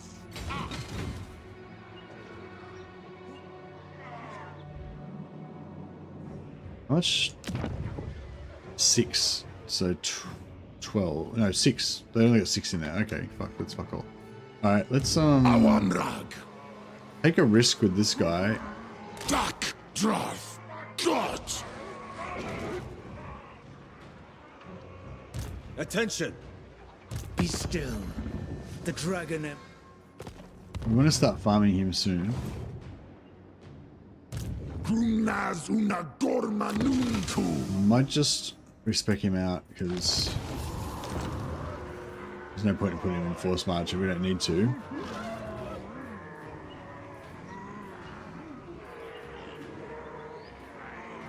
Hateful. Hateful's not bad, I guess. Akaza, Bauman Sia Nunku. Drastrom.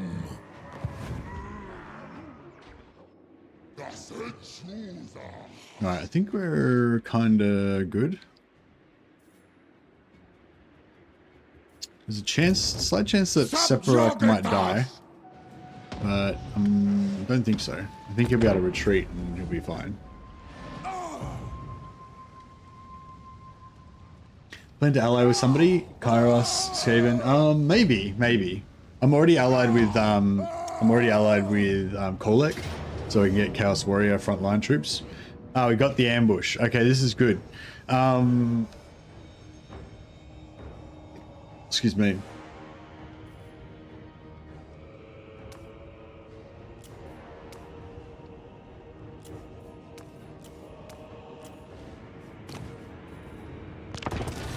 So we'll get triple... Yeah, we should get triple captives out of this, and we should get a lot of captives. So this should sort us out for money for the next 2 or 3 turns. I love it. This is one of the things that makes Chaos Dwarfs so fun, like getting those open field battles and just getting like heaps of captives, and just, you know, it's just a real windfall when you get a really good one. I'm hoping we get about 2,000 captives out of this, which is, you know, 15,000 gold basically. Like 2 turns worth of sacrifices, pretty much. All right.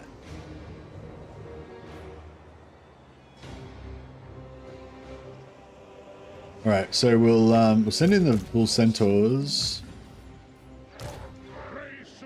to mess up their artillery.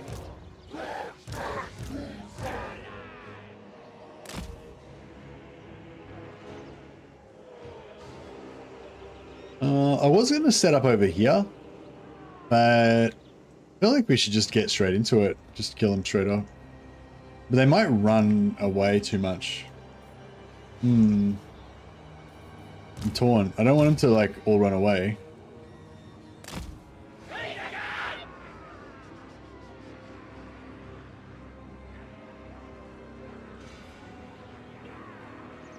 So sort of thing, if we just let them come forward...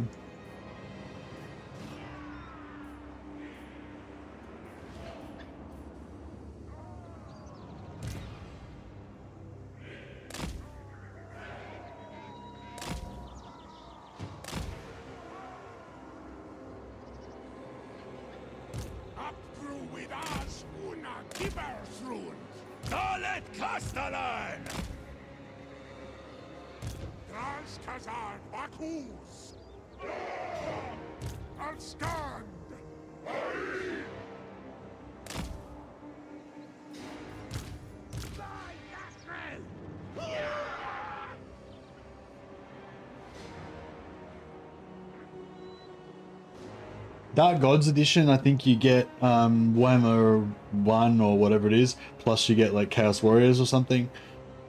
Savage edition, I'm not sure. But yeah, Dark Gods edition gives you the actual game, but I think it includes one of the DLCs or something. Just read, I don't know, you have to read the description.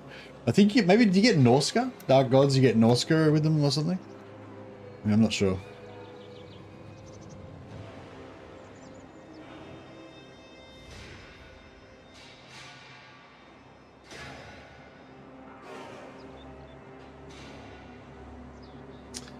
I'm trying to think what the best way of blobbing them up would be. I don't know. Okay.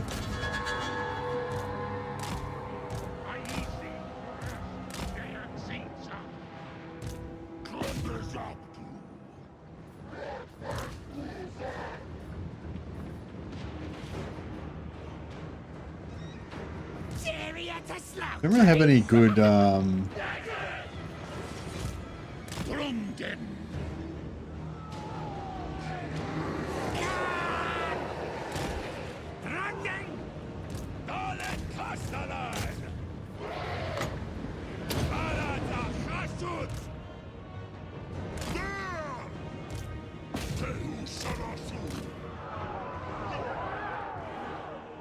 Sustamas.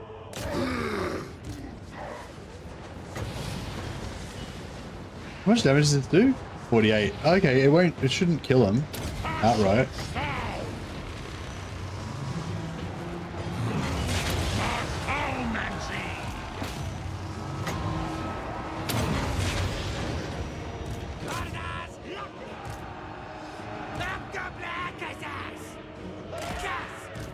Drinking shot.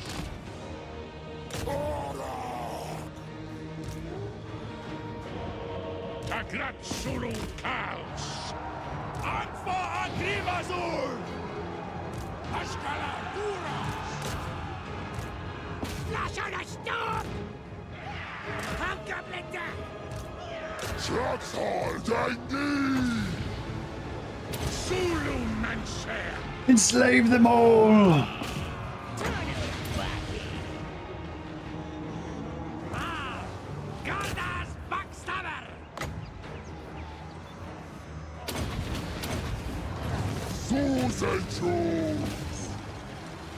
Professor El Gramus.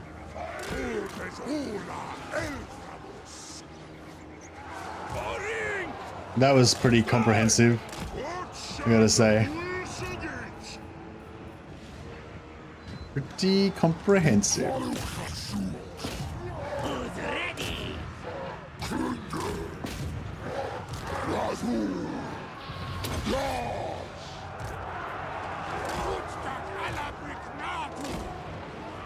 Astragor Zulahu! What a lavada! Asun Achasut! Hobgoblin Akasas! Dirty boys! Yeah, Velas we duck, eh? Velas we duck, eh? Yardars! Asharak Lefru!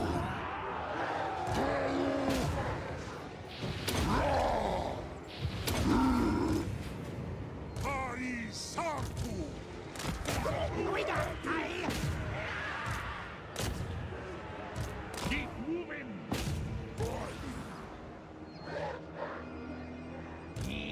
What rag stuck?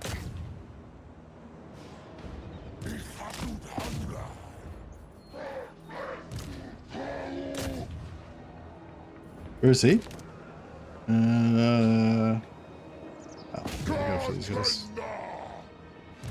Can these guys get to them in time? Maybe.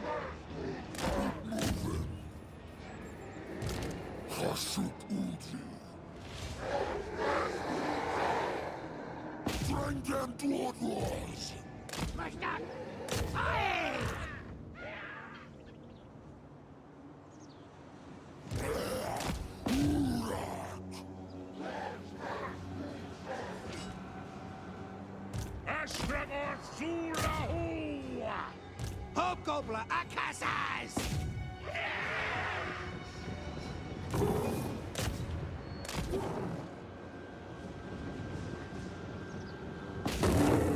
I better not do this till we shoot our own guys.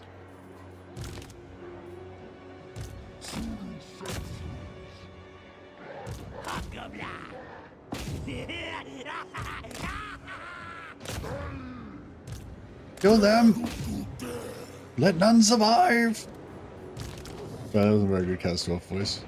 Lock the Dwarfs! Hasut Anunku!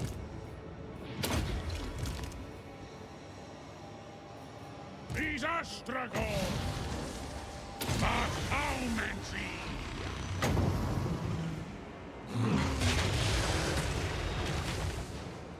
We killed a couple more. Sensuso!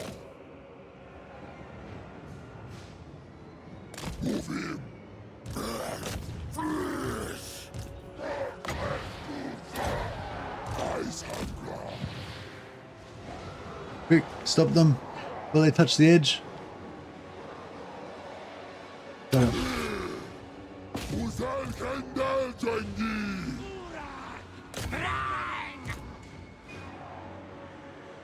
Father flesh! Alright. think we've got as many captives as we can possibly get now. Every slave. They're all in chains heading off to the mines now. So they can die in the darkness. Backs broken, hands calloused. Under the whips of their cruel masters.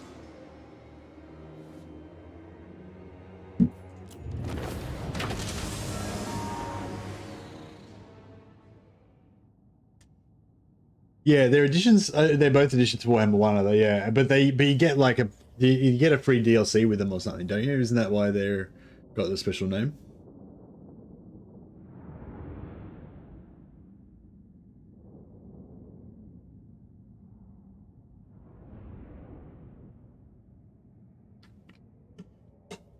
Yeah, I'm pretty bad. I'm pretty bad at giving reviews and stuff because, like, yeah. Like yeah, you were saying you were gonna wait till the end of the month to buy it or something, you know? Like I can't even conceptualize that. Like if you know, like if there was a game this good that I wanted to play, there's no way I could wait for it till the end of the month to say, like, even if I was gonna save like heaps of money, I'd probably just buy it at full price. Assuming I had the money to buy it, obviously. I only got 1,400 slaves. That's pretty good still. I think we killed a lot of them when they weren't routing, when they were in that blob, when I was dropping hammers on them. But that's alright. Still got a goodly amount. Shit.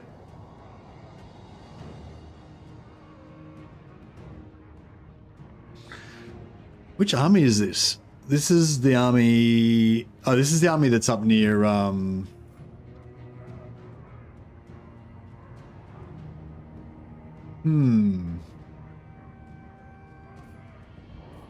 I did trade it. I did change out the Lord so they can retreat.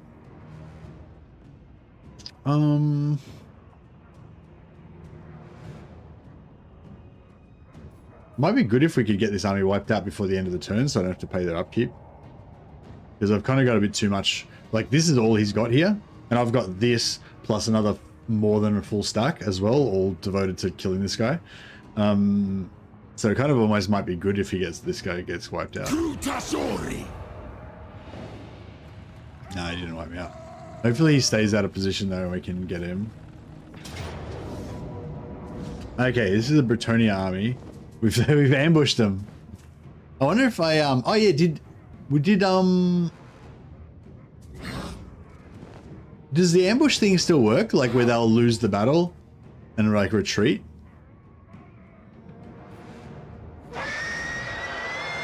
Like, if I just hide my army, will they just retreat off the battlefield and I'll win the battle? And get a magic item?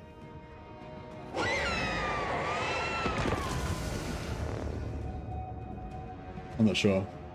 I'm willing to give it a try.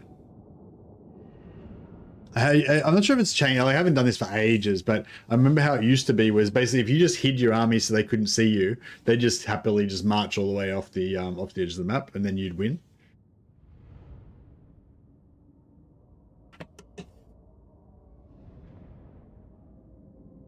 I know, does it count as a win or a draw? I guess it counts as a draw. Yeah, you get magic items for fighting battles. I think it's about a 40 or 50% basic drop chance for every battle. Guess the AI stop moving and don't leave. Oh, do they have to see you in order to lead in order to start marching?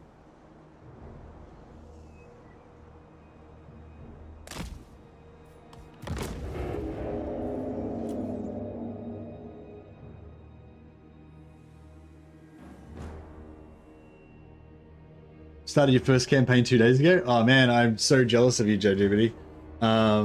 They're like, this is, yeah, I think this is like the best game ever. And the only thing better than playing this game is like being you and getting to play it for the first time. It's like, yeah. There's so much cool stuff to discover. Can't wait to get off work to play. Yeah, nice. Oh man, I can imagine what it feels like, you know.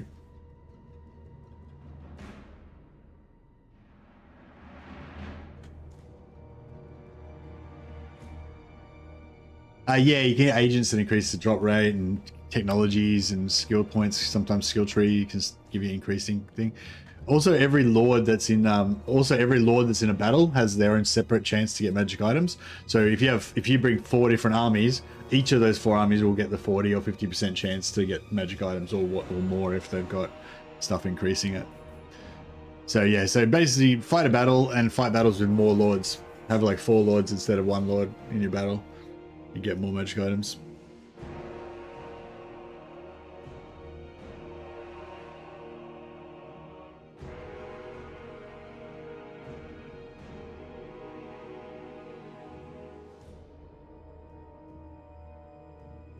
If you have patience, the Christmas sales are coming, Thanksgiving sales are coming, etc., etc. Yeah, that's it. You can always wait, and like all the new DLC doesn't go on, is not heavily discounted yet. But if you wait like, you know, another 6 months or something, then the new DLCs will become old DLCs, and then they'll go on special at more discounted as well. But yeah, like I said, oh shit, they're not.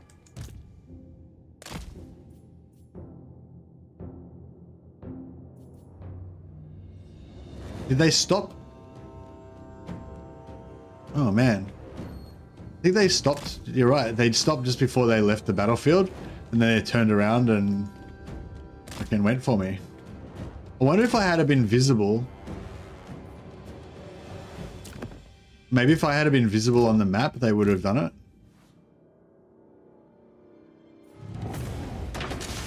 Yeah, maybe if I had just been visible.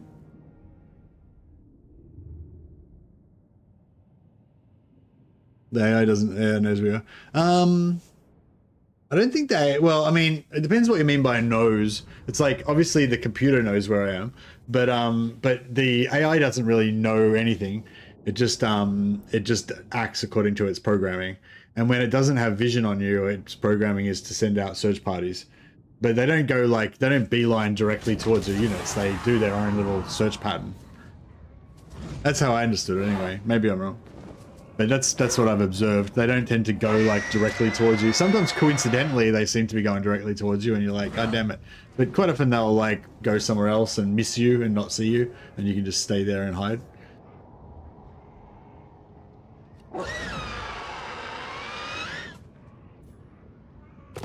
Utan ula Ardugal.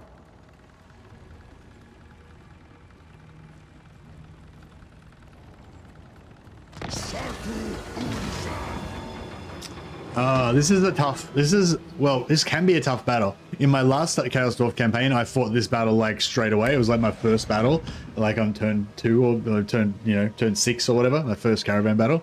But we've got a lot of extra stuff and we've got a really tough caravan army. So I feel like this is going to be no big deal. We can sacrifice one of our Chaos Dwarfs, but we're not going to do that. Oh, we can actually just auto-resolve it. But no, I think we should be able to blast these guys back to Kingdom Come. Oh, they've got a Chaos Giant. We've got a Chaos Giant. We've got a better Chaos Giant than theirs. If you're visible, they take defensive action. Okay. So they did fix that. I thought they didn't fix that, and the AI was just automatically just retreating all the time.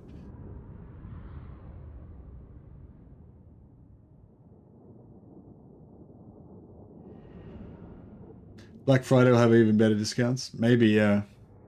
Like the guys were saying, when the Christmas sale, or whenever the next Steam sale comes up, when the next Steam sale comes up, most of the DLC will be 50% off.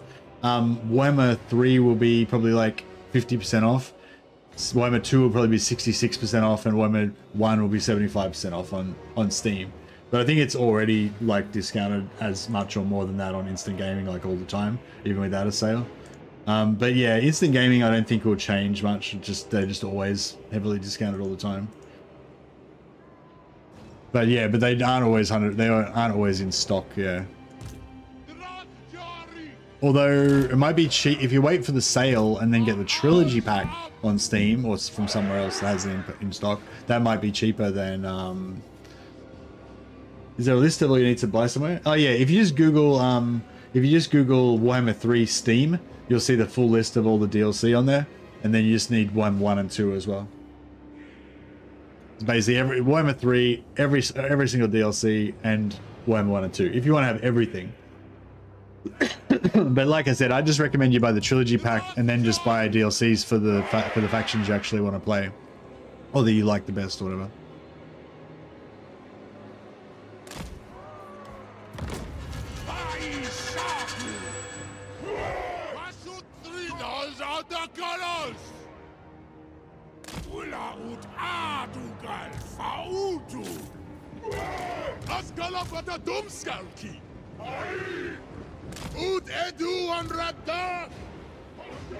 Where are they? I don't know where they are.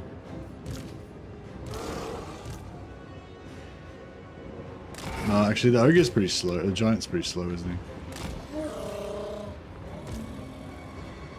Oh, these guys have missiles as well, I just realized.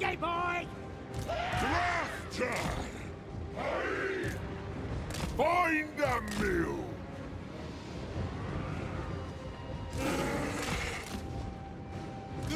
Jari. Maniel.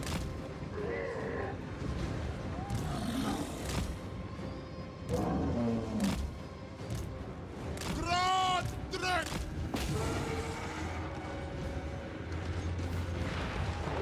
Grad Jari.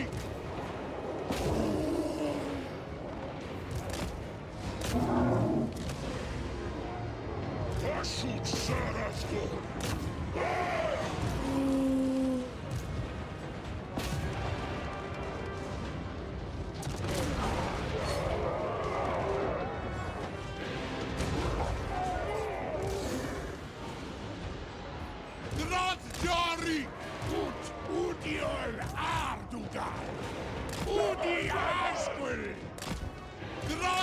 Where's the rest of... Oh, they're down there.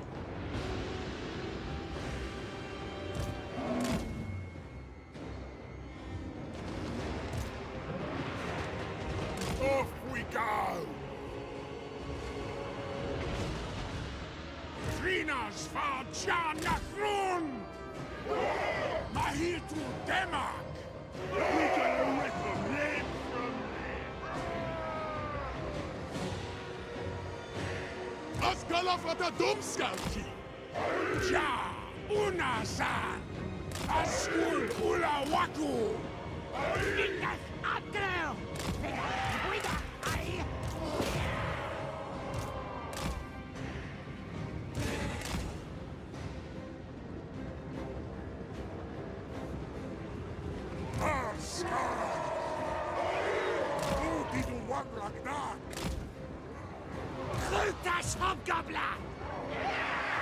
This one's boys!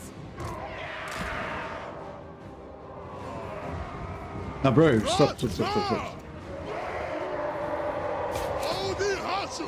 Wasted all of our explosive ammo on these stupid dogs.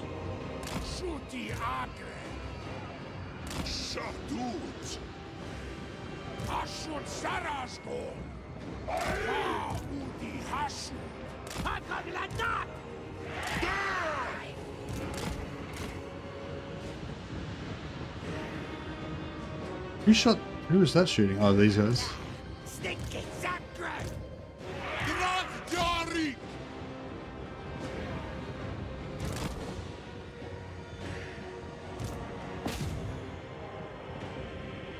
wonder how much damage that they'll do to the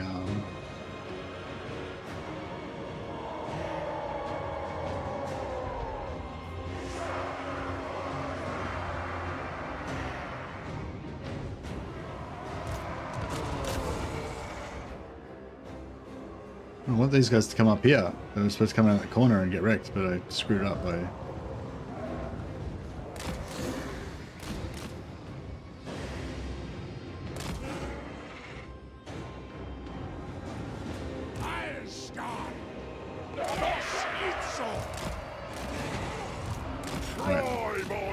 Get out of there. Oh no, the spawn are going to catch us. Yeah, I screwed this up pretty badly.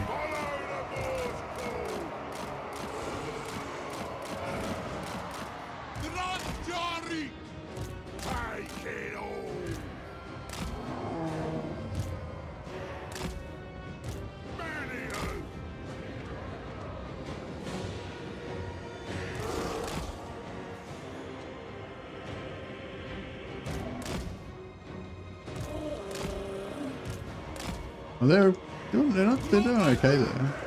Oh shit, are we behind a hill? Oh fuck.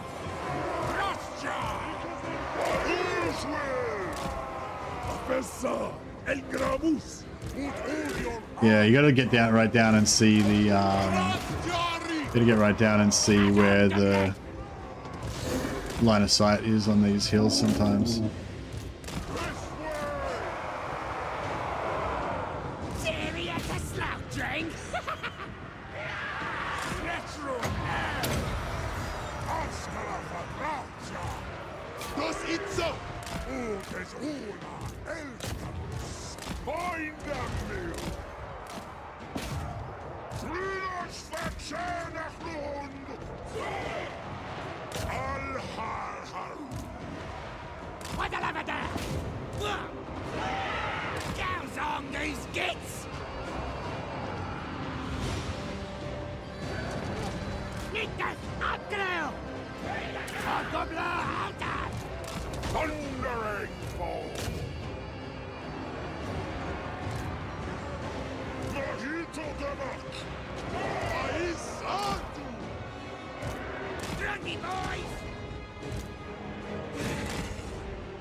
Get out of the way of our, get out of the way of the guns.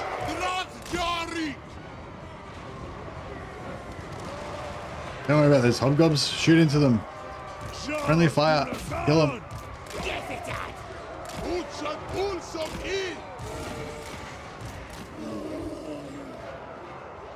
Fire.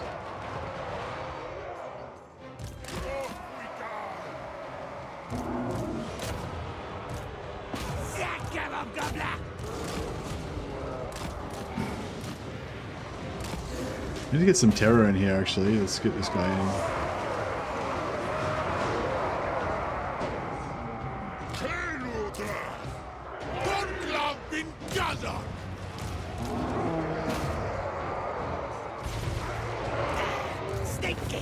Alright, go. Switch. Kill.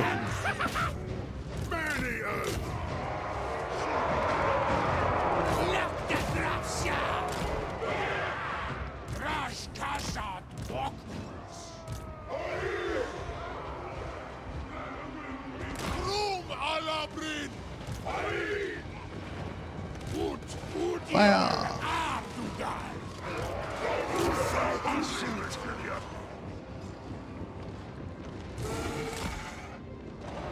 That's pretty fun.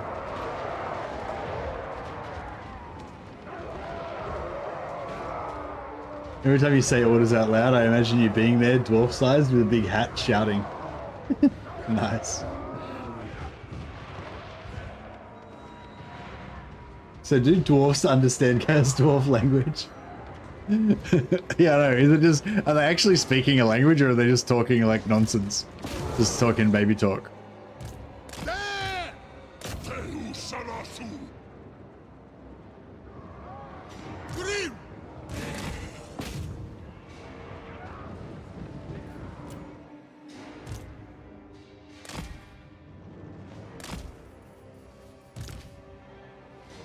Alright, good job. We could take some replenishment on that. We should get a decent chunk of replenishment. But it won't be that many slaves. But we didn't really take that much damage anyway, so yeah, no, I think we're basically undamaged. I'll just take the slaves.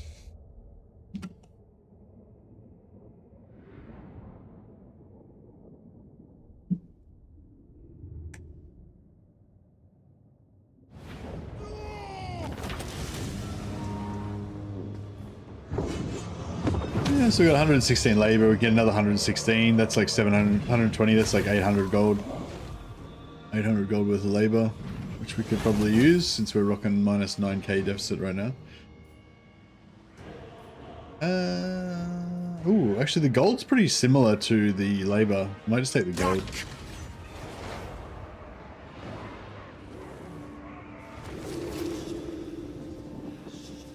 Aha! Okay. So, Kolek is done.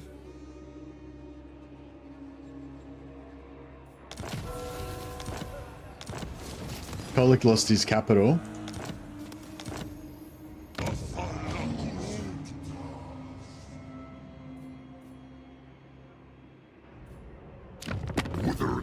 So he kind of hates my guts.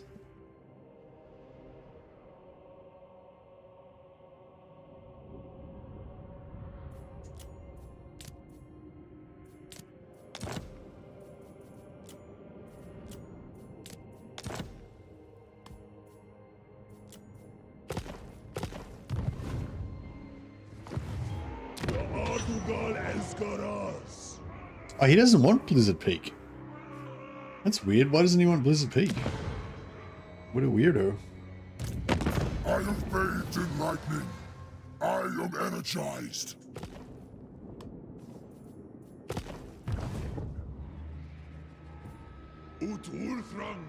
Here down my gullet.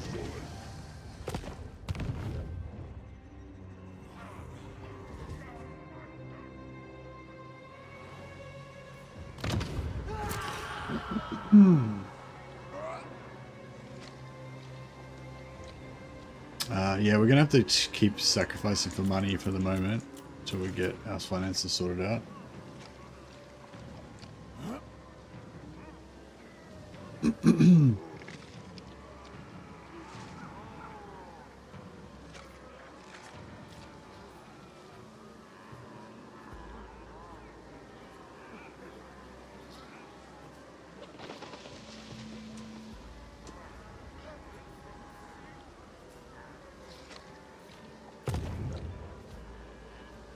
Hasutanunku!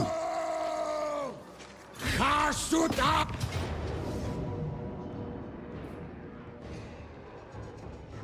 Tastaura kahasut!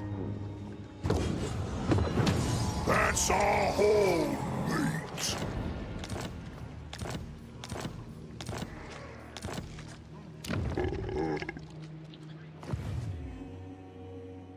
But yeah, I think Kolec's on his way out. So I'm thinking we should start selling regions to the Maggot Lord.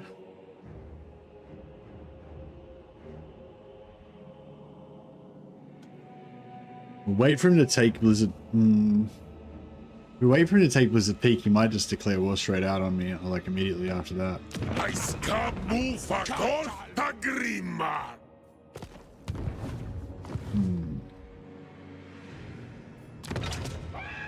And those slaves didn't last long, did they? Get some slaves, but then you need more. Alright, we'll just neutralize this guy with this. We can keep him ready until we're keep him under wraps. Until we're ready to deal with him. You have exactly 3 seconds.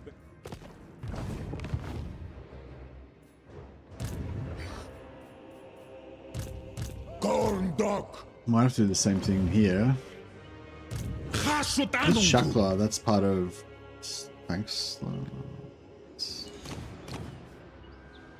I could sell all that to these guys. I wonder if they'd make a good ally or not.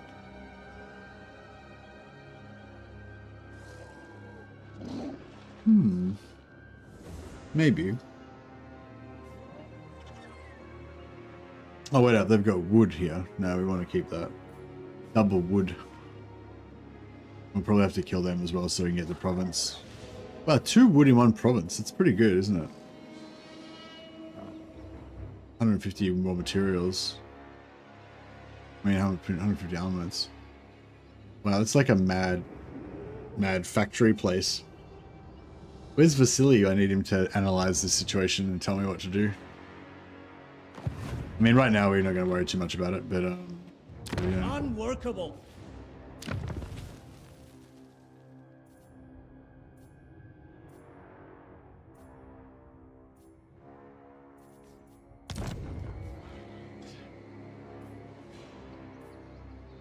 So we could trap him in.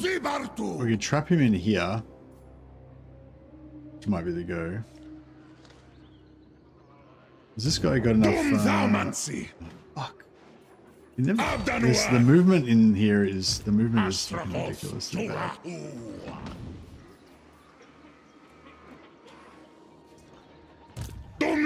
All right. Dwarfs.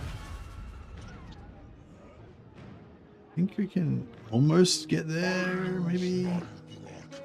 Alright, we'll send this guy there in ambush stance. Khasutanunku. Abku azataji. Let's see shit. Jar un kuz. Angva grimazu. Oh, hey, Vasily. Stroll. Hurry. I was just wondering what you think about this province. Unachievable. So we got the capital here, we got wood, we got 2 woods, wood here and wood here as well. And then we got another extra province here that's got no landmarks or anything. So if I build, so it doesn't really matter for wood, does it? Like basically I could go either way. I could build, or would it be, I don't know, like would it be better, like not talking about right now, I don't really give a shit, I'll do whatever I need to do. But I mean, in the final, you know, in the end game, like if I was going to make this settlement like optimal, would we go like 4 factories? Like we would go 3 factories and a capital or whatever, or the capital's got a building that can build, that can enhance your, yeah, like capitals have a building that can enhance your factories, right? Your material output. Didn't they? Did they? Yeah, this. No, raw materials, I guess. That's no use to us. Do factories have a thing that can increase?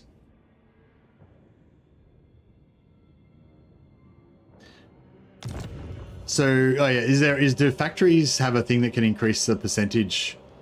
Yeah, they do. Yeah, do they have a thing that increases the percentage of armaments? Yeah.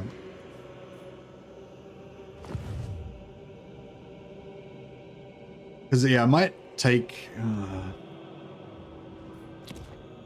yeah, like I keep saying, like, you know, the tactical situation or the strategic situation is more important than the efficiency usually. Like, so this would be a good one to build as a factory, and build it up towards being a armament place. But we're probably going to lose it to Itza when they eventually declare war on us, unless we go and attack them now, which I'm not really ready to do. This one though is actually pretty safe. That would have been, maybe that one would be better to take as a factory, but well, you know, it's not that safe, but theoretically it could be safe. Cuts down on material consumption. Okay, that's nice.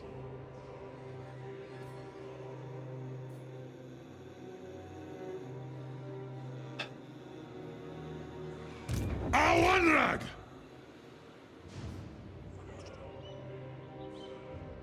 All right, what's this guy? Fire.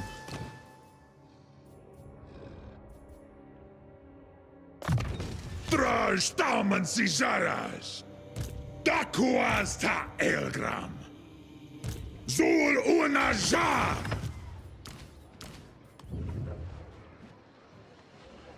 Sartu Unzan. Can't see shit. I don't even know if that's in range or not. Tasardu Adugal Ula Hurry. I mean, it must be in range, right?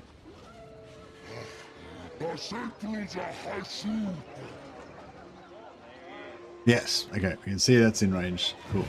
He's in force march, so he's good bait. Dralstrom.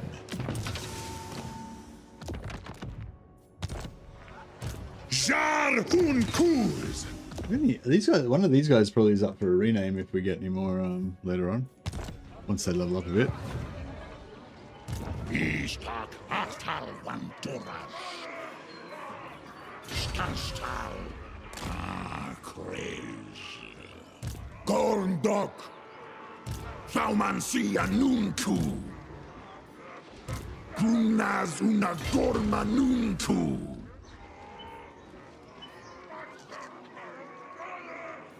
Ostukas Ep.3 Shah.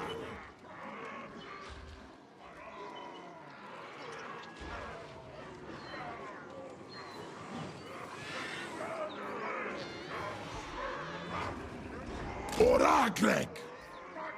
Bailmancy. Ardugaltok.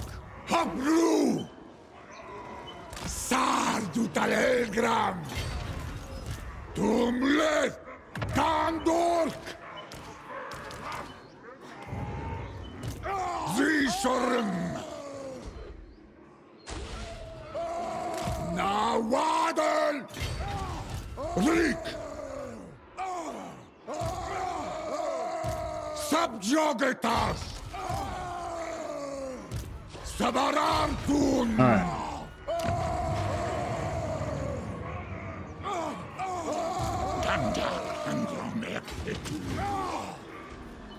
Ashodemas, Sterling, Tangstroll.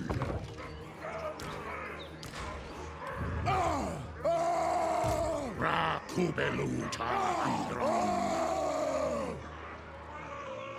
This was Aksuardugal, Dakbinsepu.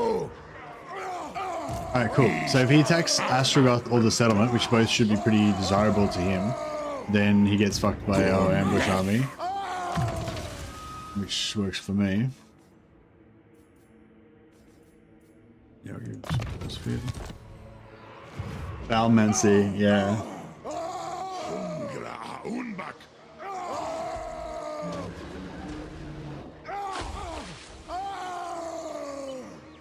Oh yes, it's the wood that gives the bonus. Right, yes, that's right. I kind of knew it was factory, but I forgot.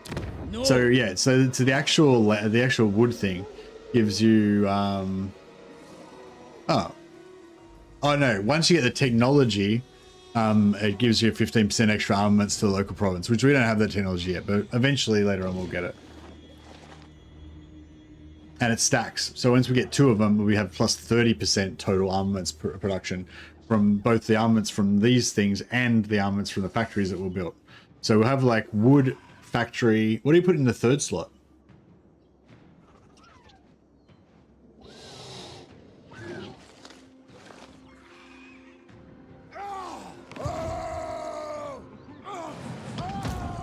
Oh, anyway, yeah, that's cool. Yeah, I kind of thought we should build factories, but I was just this wasn't 100% sure. Yeah, he's siege locking him. Okay. So yeah, so like I was saying, I feel like we've got a little bit too much firepower up here.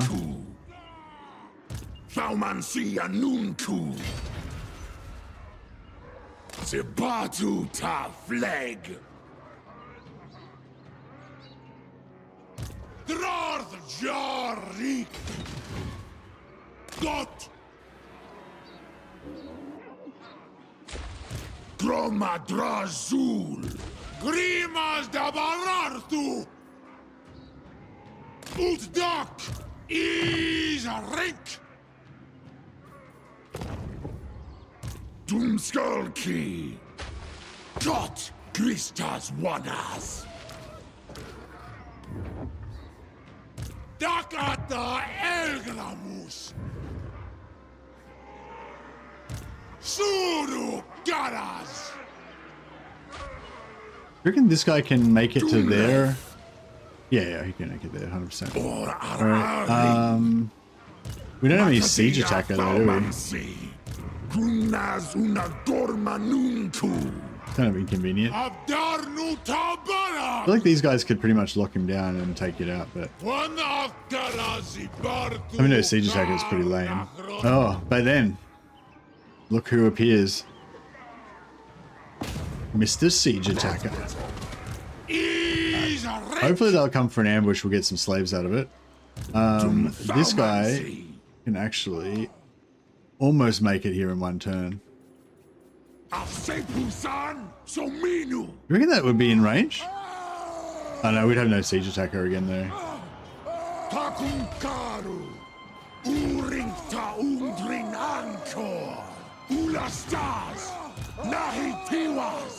Asumor Angas Lock. Afula Doctor Aftramas. All right, this is actually looking pretty good. We're pretty precarious with everything, but it's all coming together, I think.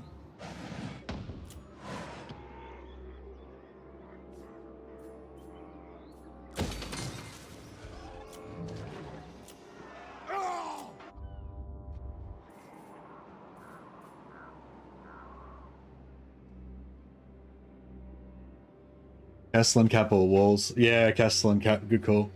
Actually, I wouldn't mind getting some more Castellans because we've got capacity now. We've got +2 capacity. So as soon as we build a thing, build a Castellan building, we can get 2 more straight away. Which would be really nice.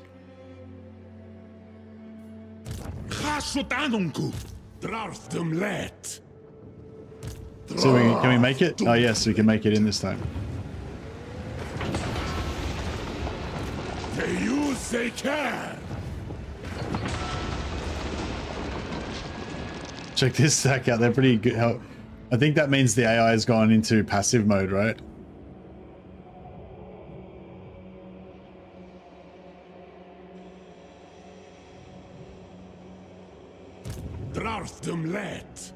Yeah, that means the AI is basically bugged out now and they're just not going to do anything for the rest of the campaign, right?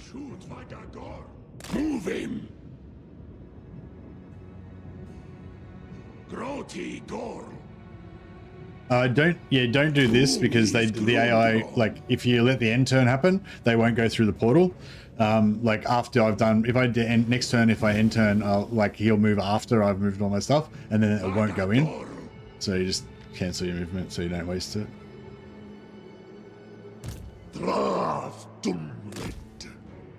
All right, we might need to try and peace out with these guys because it looks like our ally is not defending us against them. And it'd probably be good if we could peace out with the Skaven as well. This. What do you want? Treaty pact?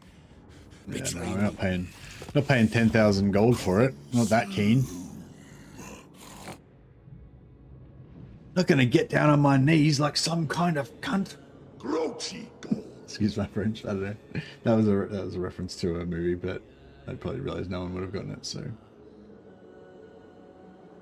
Mercy used the Chaos Dwarf Crisis teleport mechanic. Yeah, that's right. And we pieced out with them because we turned on diplomacy to make it even easier. All right, I think we've set a variety of traps now. I think it's all kind of coming together. These guys have probably got more magic items we can. Every now and then I kind of just collect all my farmed up magic items that these guys have been collecting for me.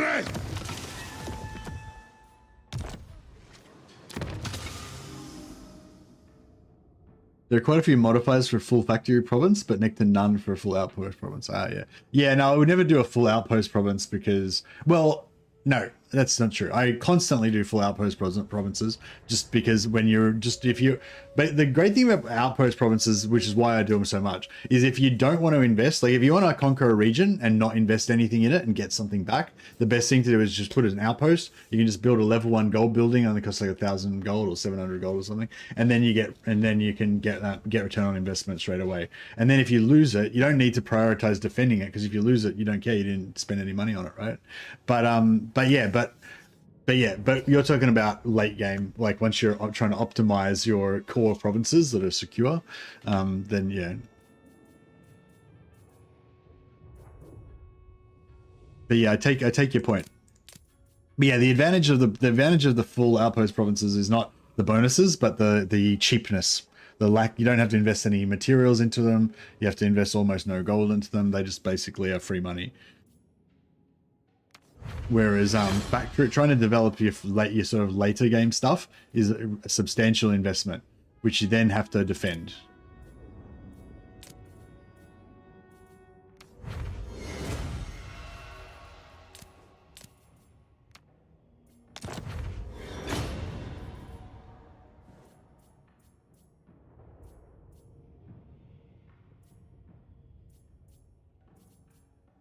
think some pretty cool items. Getting just a lot of items. Some of which are pretty decent. Projection, yeah, I might smelt that down. So with steel's pretty average.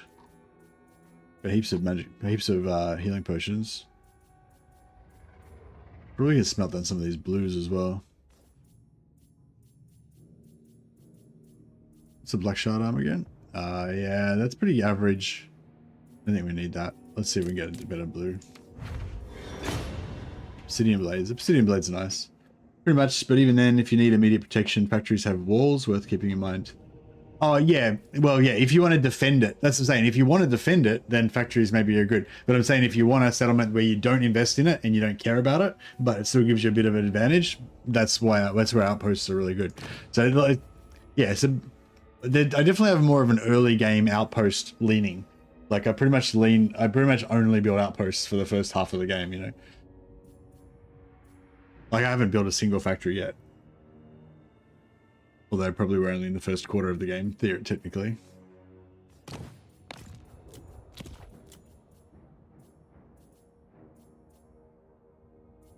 I feel like I feel like since we started talking about this, you've like fine-tuned your strategy a little bit, Vasily. Like, I feel like it's changed slightly since you're lazy and you can't be stuffed to rebuild things later. No, well, that's why I've changed as well, because now, before I used to just build outposts everywhere and just not worry about it. Whereas now I'm actually thinking about, like, okay, do I want to just make this a throwaway settlement that I don't care about, or do I want to invest in it? Maybe it's worth defending it. Maybe it's worth, you know, like if it's a tier 3 settlement and I'm going to be able to occupy it at tier 2.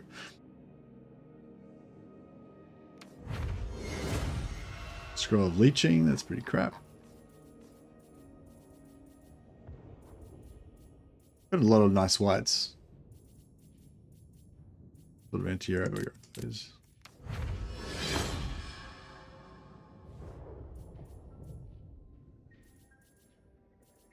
Demon Flask of Ashak.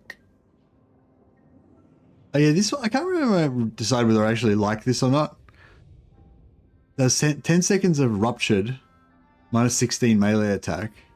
15 meter. It's only 15 meter radius though, so it's like, yeah. And does 4 damage per second for 5 seconds, so it's like 20 damage. It's actually a pretty good amount of damage, isn't it? Yeah, that's a pretty good item. That's a pretty good item. I want to keep this Forbidden Rod in case I need to use it sometime, but I keep having better items to take instead. Same with the Enchanted. I don't think I'm ever really going to use that.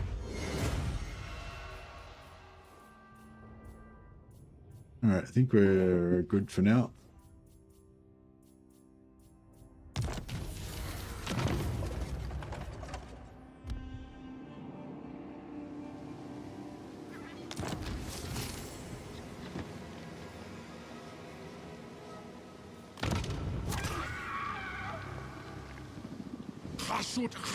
If you explain it for the third time, you understand it yourself. Yeah, I've definitely found that with a lot of things, like teaching. Like if you're trying to learn something, like the like second level of learning is teaching it to somebody else, and then you actually learn it better yourself when you teach it to somebody else.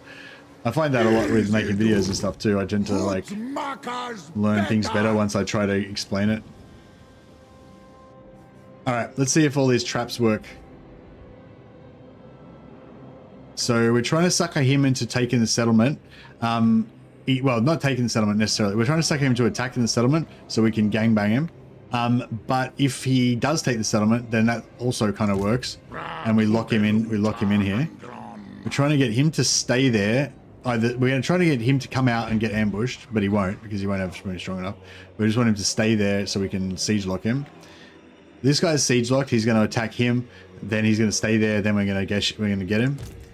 And over here, hopefully he's going to fall into this ambush and get wrecked. But if not, we'll pin him down and we'll eventually take that. But yeah, I think everything is perfectly... Everything's working perfectly.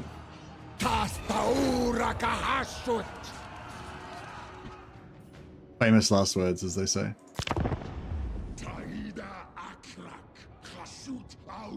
Teaching someone else helps you learn as well. Yeah, exactly. Yeah, for sure. It also makes you, I think teaching somebody else also makes you think critically about what you know or what you think you know. Nice, got the ambush. Are we in my territory or his?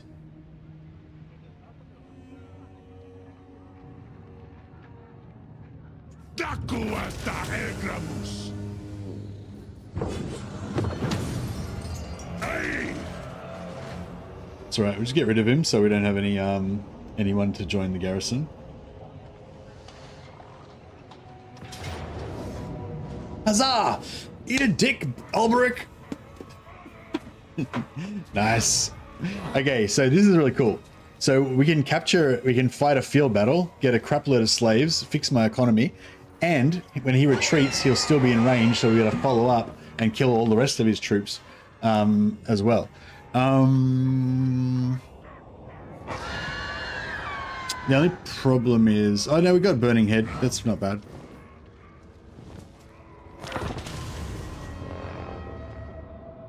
I don't have, unfortunately these guys aren't fully geared up, but yeah.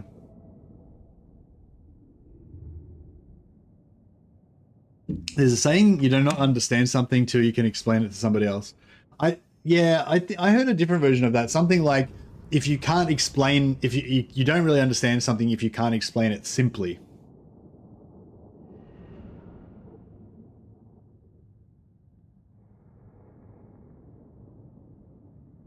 If you can't explain it in simple terms, then you don't really understand it. But I don't know, I feel like there's certain things that you just can't really explain in simple terms because they're just way too complex, but yeah. But I do get that a bit with this game as well. Like sometimes somebody will come to me with like an idea that they've got of something that they've figured out that's really technical, and it's sort of interesting from an academic point of view. Like it's like, oh yeah, that's interesting. That gives us an insight into how that works or whatever. But it doesn't have any like practical, like, what am I trying to say? Yeah, it's not like it's not really, not that it doesn't have any practical value, but it's not like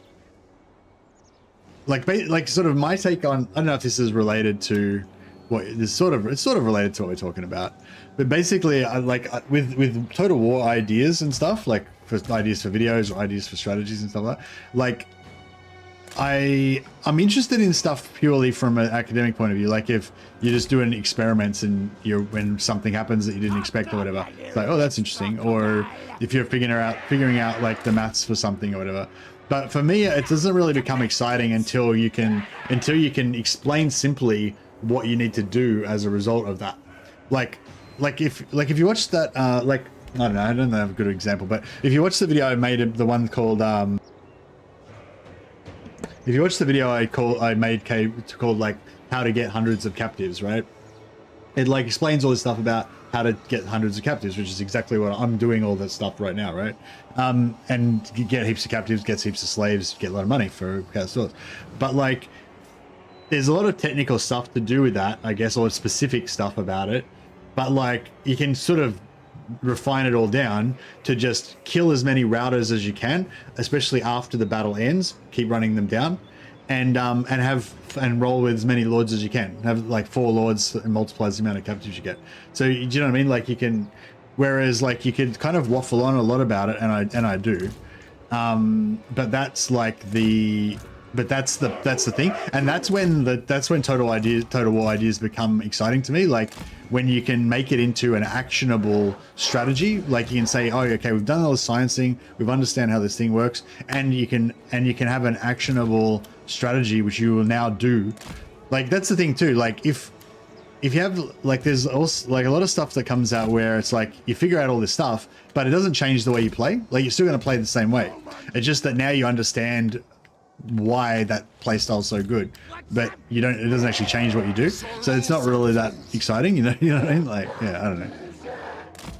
That's absolutely right. It's easy to regurgitate something, but if you can describe something simply in your own words, then you truly understand it. Yeah, for sure. How are we going to convert these guys into captives?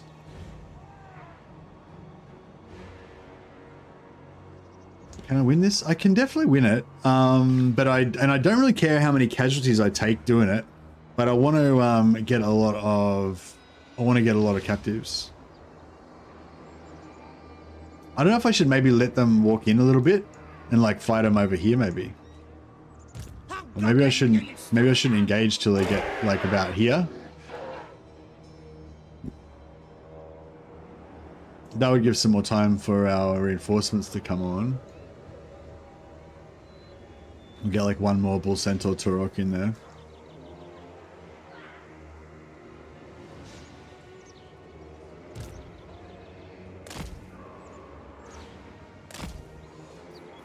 Hobgoblin Akazas!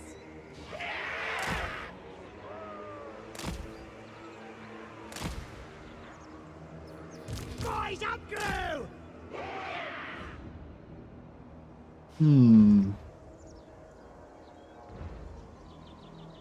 Rinas Bajarna crew! Paskaladunas! Jar Unazan! Aye!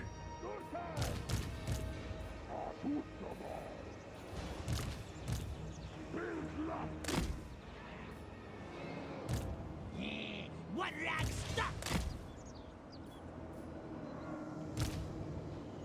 Alskant! Zanuna Erdu! Frieders Fakshanachlund! Ja! Maisartu! Mahitu Demak! Ab Eza Elgramos! What's the best spec with Castellan? Sniper or explosive rounds? Depends what you want to do with them.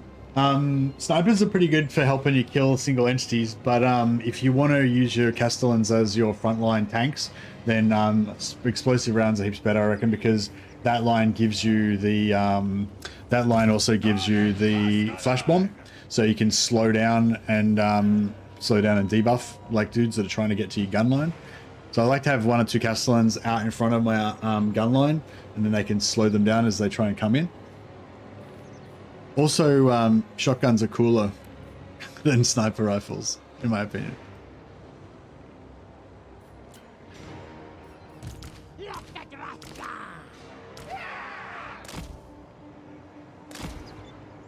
Alright, we'll just let them come in a little bit.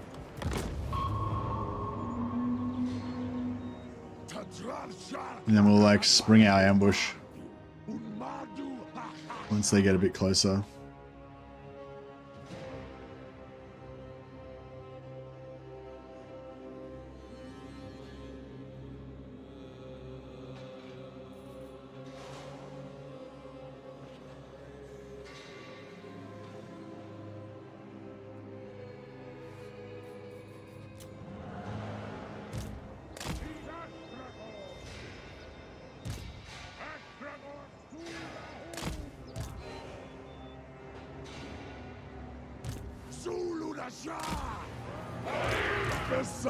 El Gramus!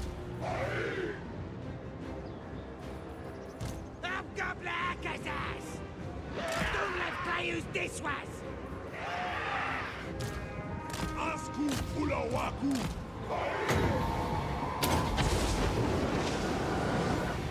Kauman Sianutu! This is already going bad.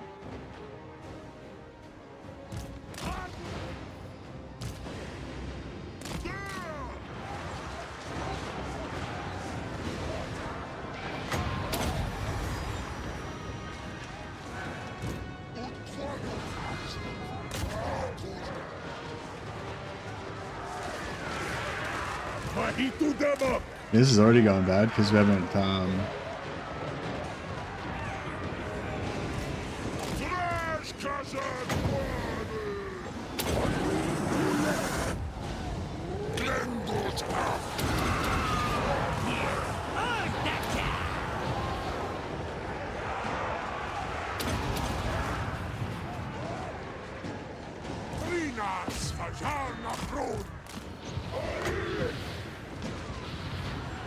Asum Achasut! Hobgoblin Akazas! Yeah, we're not going to get as many captives as we were hoping. Fortunately.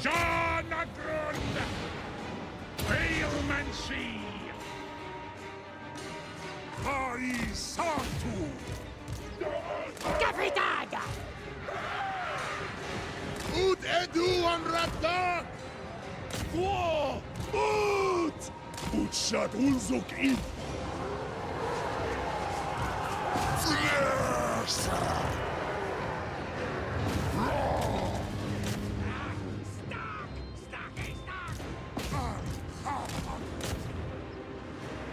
Hobgoblin Akasas! Ashut Mahitut! Taumansi Anutu! Dragomita! Dragon! Uts! I think these guys stop a little bit sometimes. Tawaddlebaras Rungi! Fuck off. Cast, you bitch. Auri Rock! Sorry. It's like, I've got to get the slaves before they escape. Too many slaves getting away. Daktalas! Keep moving! Abruazando! Gremaskor! Arata Hasut! Uzal Kentel Alskan! Alskan! Hobgoblin Oktamund!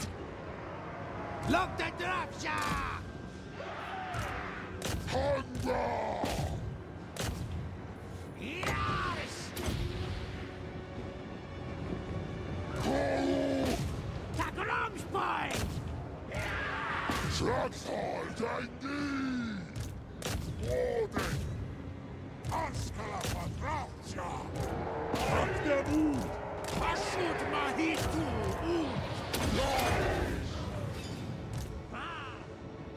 Slay them. Fuck! Impact them! How many left? 5? That's right. Get them. Get them. Magic! Kill them! Quick! Oh no, it's not gonna work. Oh. Oh, we might have killed 1 or 2. Buff them. More damage.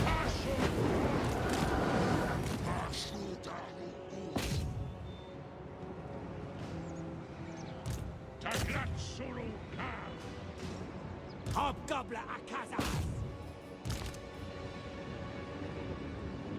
Hakyo! Aye!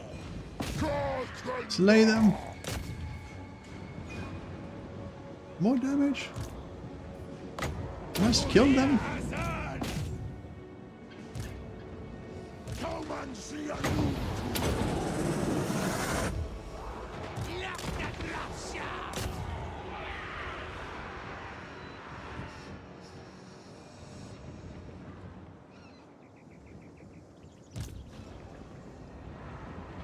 Ashkala Fadrastya!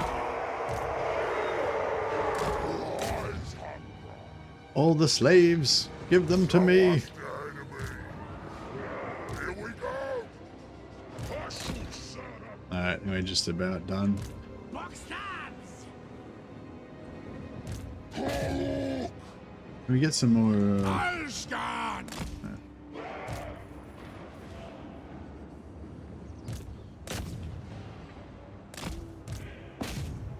Oh, we could just about summon these guys, but it's probably too late. Alright, never mind. Go for these guys.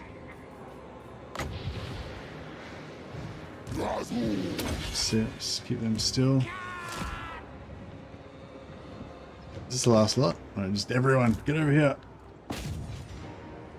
There's our flying bull. We need him as well.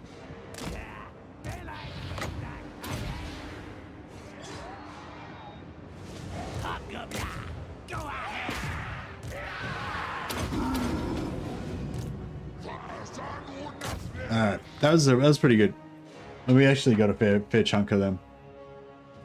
And I think we got 4. Yeah, we got 3 armies plus the garrison, so 4, basically 4 Lord multipliers. So yeah, we should get a crap ton out of that. I think our economy is saved.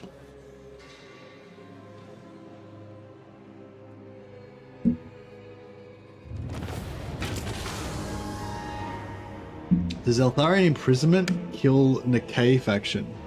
Hey, day one. What's Nikkei? Like what? Nikari? Do you mean? Cathay? Nikkei? What's the K? Alright, let's see how many thousands of slaves we got.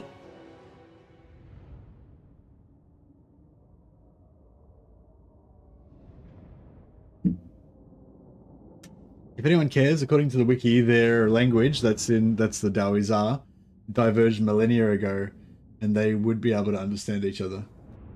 The dwarfs and the Chaos Dwarfs can understand each other? Oh, while their languages diverged, they would still be able to understand each other. Okay, so it'd be like a dialect. 3.6k captives, which is 1800 labor. Yeah, that's a fair chunk. Oh, we got a banner of swiftness as well. Very nice. Does the banner kill Nakari? I'm not sure what you mean. Like, why would the banner kill Nakari?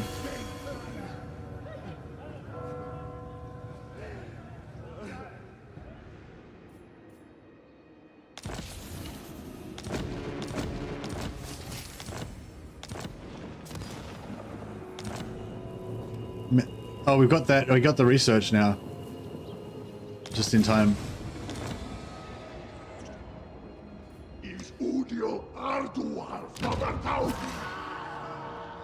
I really want to go for some influence. I might just do 50 influence just so that we can get an army ability, because there's some really sexy army abilities.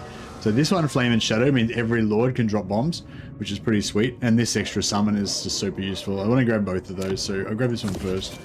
We'll get the other one as soon as we get a chance. How many infantry he's got? He's still got a bit of infantry left, so we could potentially get more slaves out of this still. I think we'll take the...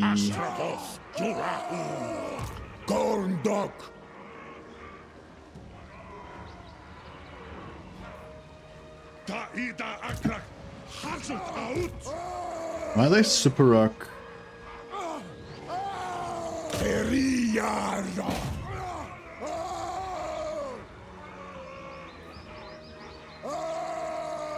Thaumancia Nunku Sterling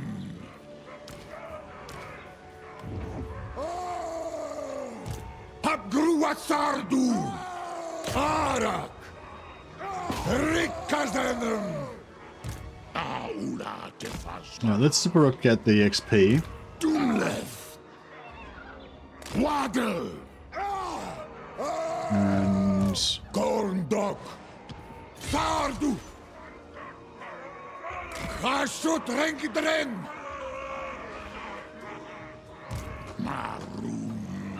so we'll get four Lord multiplier, so we'll get extra captives. It is forbidden. We don't have any followers. Yeah, we don't have any followers that would help. Subjugatas He's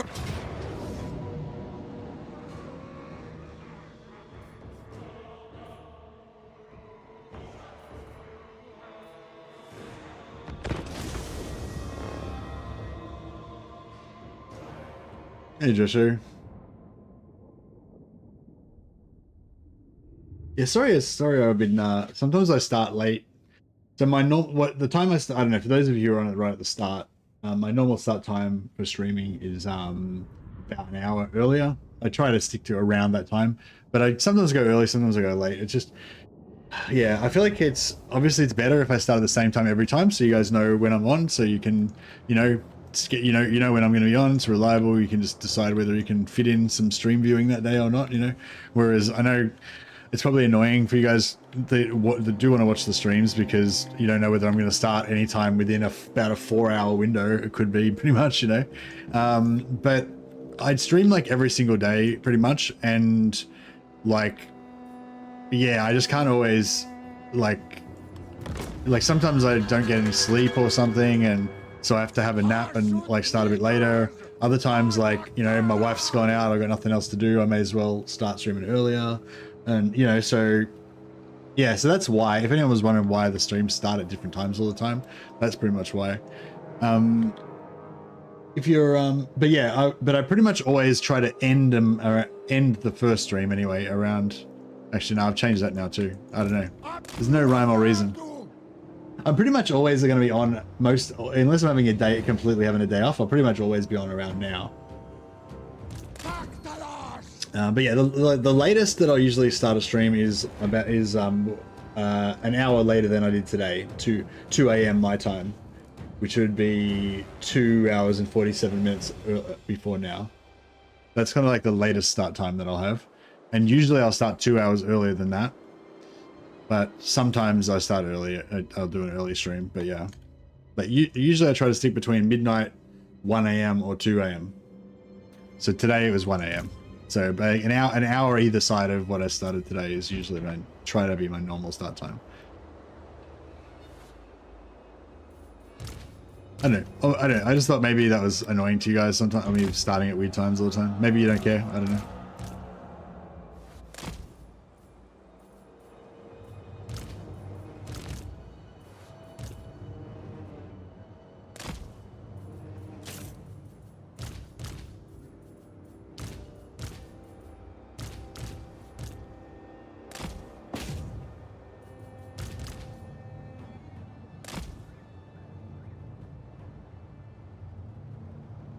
Alrighty. Yeah, so I'm thinking we'll try to kill their lords to break their morale first. And then we try and kill all the rest of their stuff. Yeah, try and kill their lords and their cavalry basically to break their morale, and then just kill everything else. That's pretty much the goal.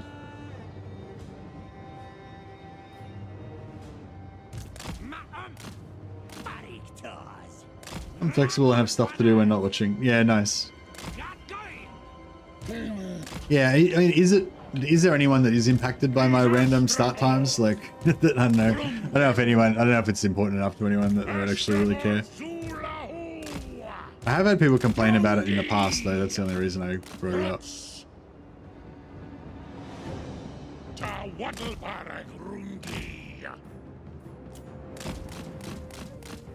Doesn't bother you? Maybe, yeah, I suppose maybe all the people who are impacted by it are not here right now because it was like inconvenient for them. Old fart's got into therapy over it. Nice.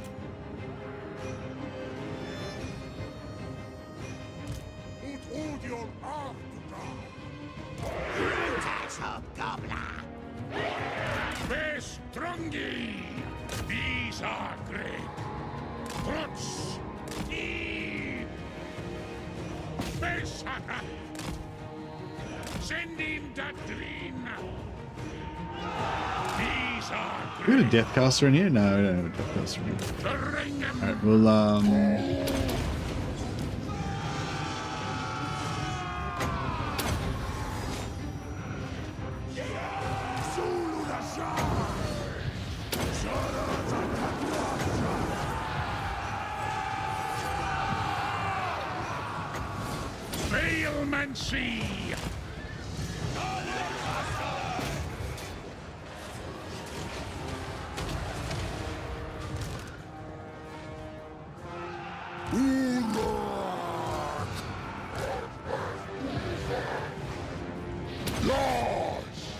drill this paladin.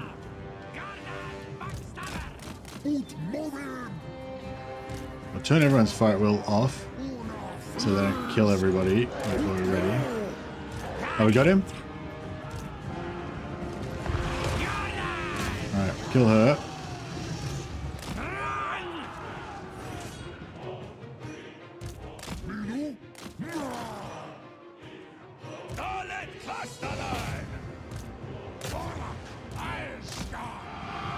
Alright, she's dead. Alright, now everyone should be ready to get murdered.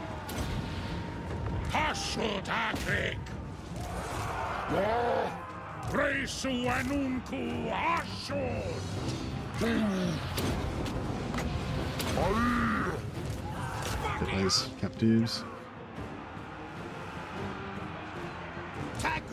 Boys! Killed her. Alright, beautiful. Alright. Fuck, get in there.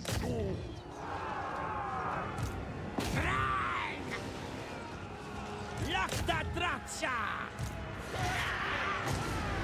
Aschutstau! Dalet Kastellan! Here! Gott! Oi! Box stats! Vice Acru!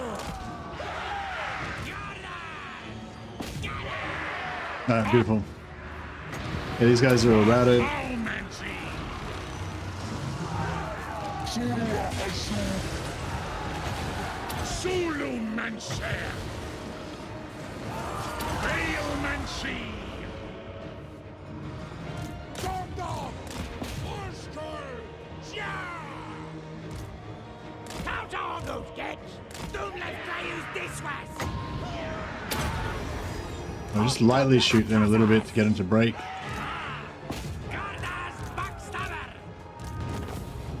Alright, they're not going to catch them. Get after this. Right, everyone shoot.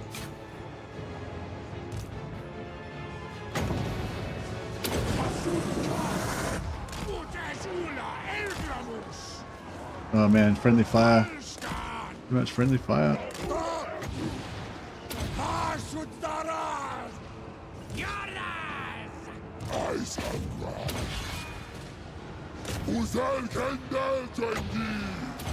Estragor Sulahu! Aschutstau! Stock! Stock! What want back?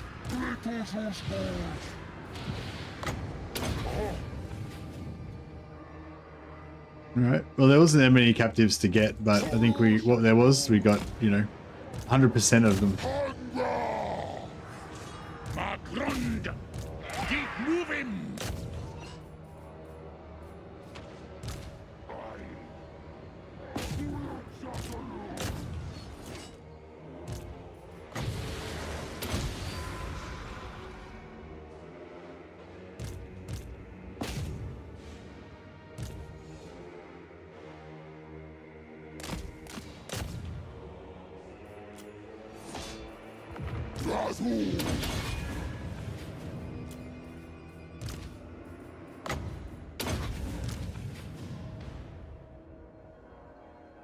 All right.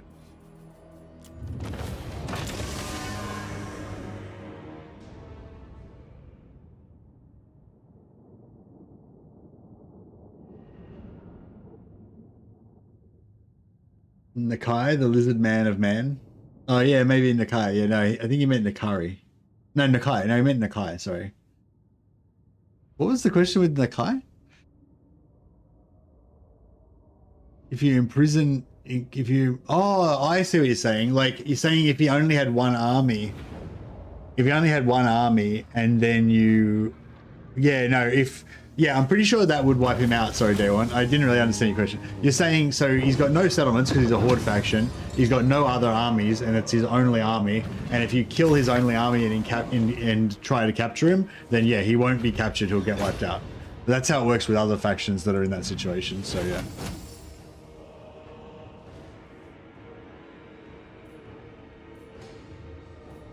Oh, we still got 1,000 captives out of that. That's pretty good. Especially since they only had 600 guys. That's cool. That's another 7,500 gold worth of slaves to sacrifice. So good times.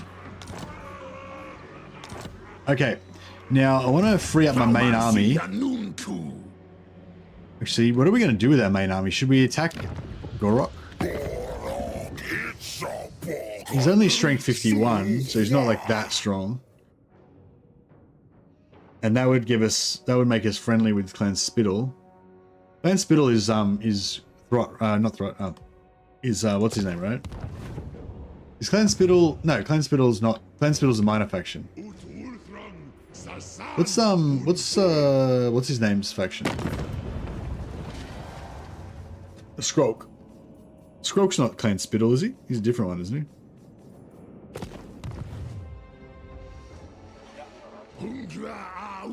I think Spittle's just a minor faction. Clan Pestilence, that's right. Rikazen umundrings.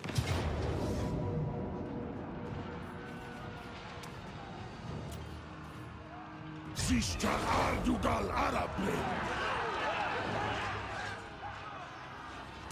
Gorndok. Afan Ardugal. Garbin.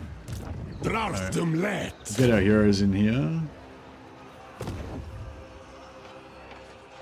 Dirdumskar Ukas. Kuraki. Zishorum. Draftum Kuraki. Hasutanunku. Hasutanunku. Abdanuan. Ubret. Domitashu.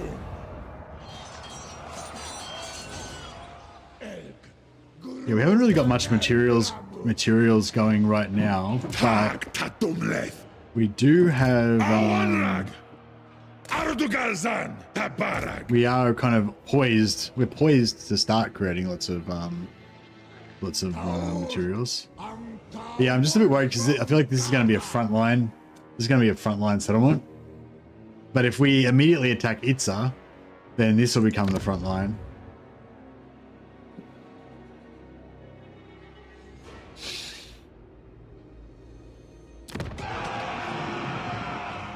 Oh, Chakra's only tier 2 anyway, so it doesn't even matter.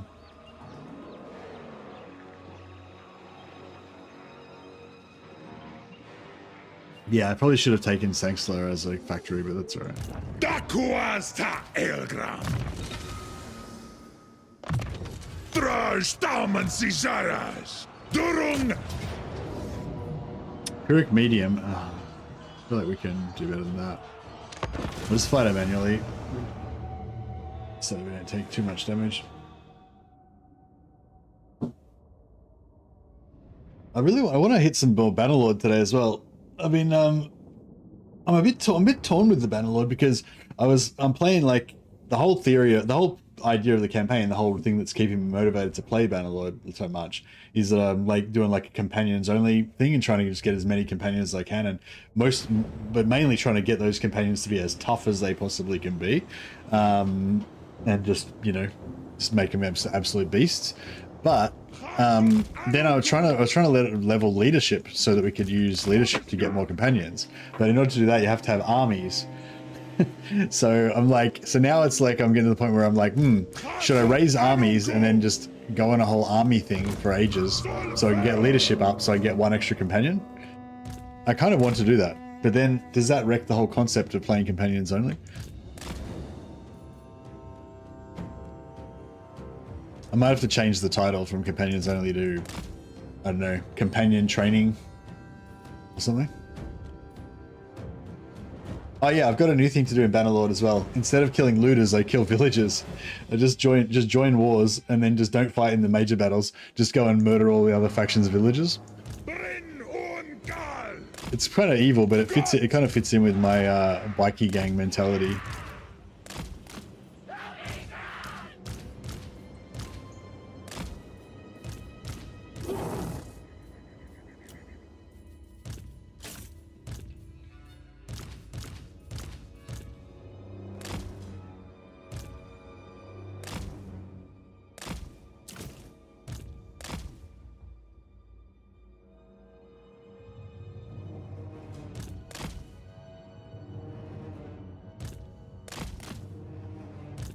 Yeah, and if you kill lots of villagers, apparently you get the trait the Cruel, which is apparently bad later on, but I feel like it fits in with our role-playing stuff.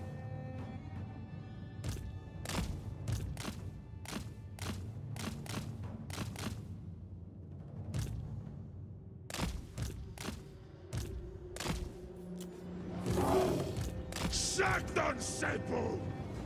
Curse! Gota Sepu! Waddle! Axork! Dangum! Hobgobra Ori! Devdok! One lag! Asukara!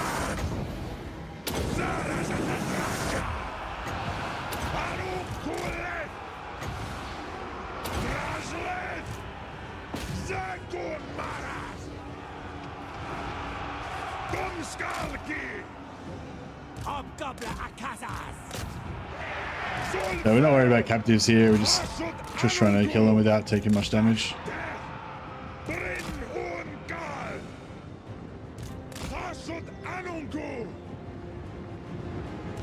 Oh no! Well, it doesn't work. You can't raise armies when you're a mercenary. So I had to actually join the faction. But yeah, my plan is that I'm going to join the faction temporarily and then just abandon them again, like betray them, and it'll turn out that I was actually like a faithless mercenary all along. My pledge meant nothing to me. That kind of vibe.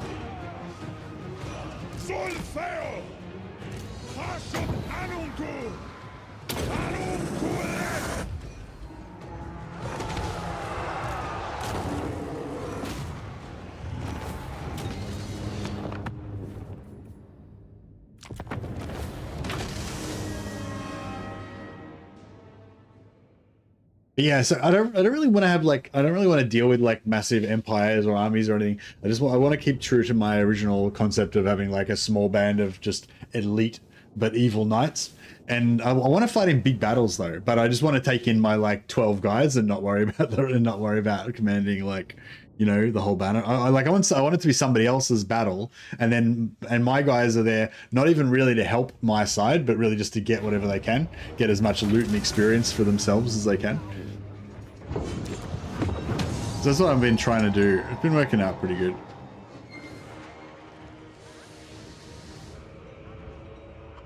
I think we'll start off as an outpost for this one,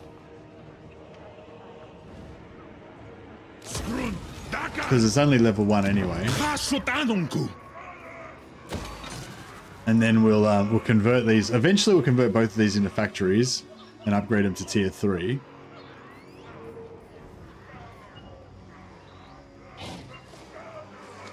Hey, Evolcus. I haven't lost the campaign today yet, have I? But definitely do. I mean, I haven't lost a battle today, but I definitely do lose them sometimes. So I have been known to lose the odd battle. Shadowforge Iron Spell can possibly go with these guys for a bit.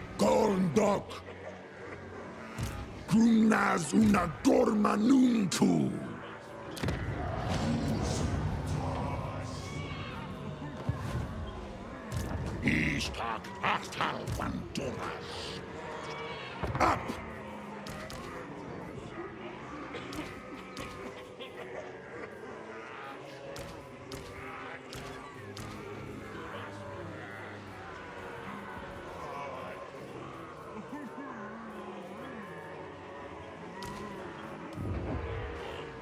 All right. Well, hopefully... Oh shit, they've still got another army over there.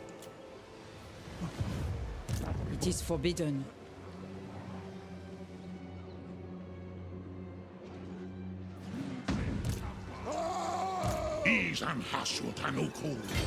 All right, let's try.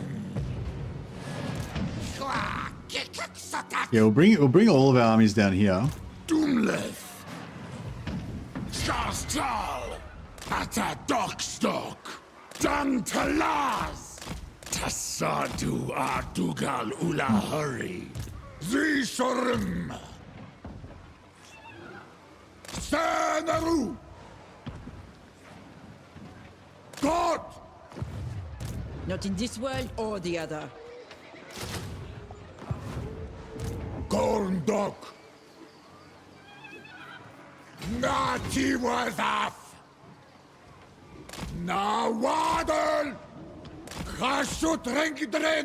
Alright. Hopefully we can sucker them into coming into taking another hit here.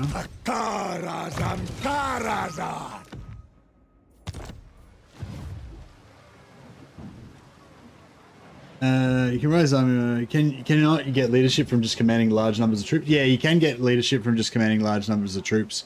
But you can also corn dog. Yeah, indeed. Hey, Simon. But you apparently get more leadership if you command an actual army, so like multiple parties join together in a big army. And when you're in a faction, you can just make one of your companions lead another group, so that you can have like multiple groups. And then if we wanted to take a settlement, we could also use that to do that, to take a settlement as well, which would be pretty cool. I was thinking what we should do is wait, if just say I conquer a settlement in the name of my king, he gives the settlement to me, then I take all the garrison out of the settlement, and then I leave the faction, which gives the settlement back to him. Does it automatically get another garrison? This is Bannerlord I'm talking about, by the way.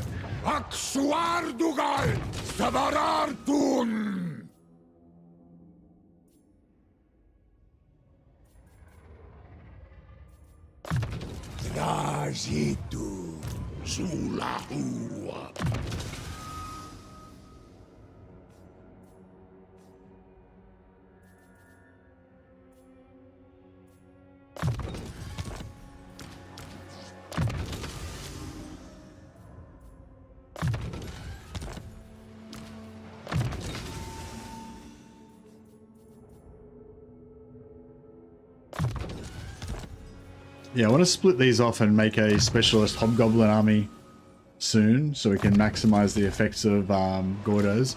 Because Gordo's doesn't give you, yeah, he gives you replenish, but he doesn't give any like extra movement range for the camp, for the army or anything like that. So we could, if we want to stay, like, we'll probably change Astragoth's army into like a full bull render doom stack at some point. We'll slowly kind of put more and more bull renders in there as we go along.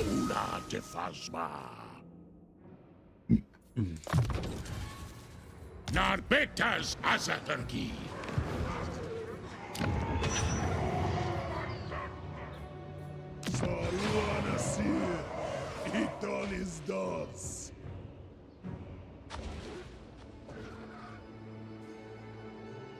Take a settlement and you leave, he'll take it back very soon.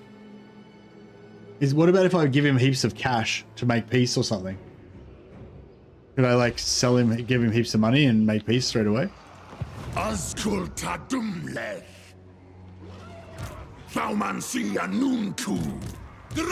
kind of want to start my own kingdom, but still somehow not like, you know, but still somehow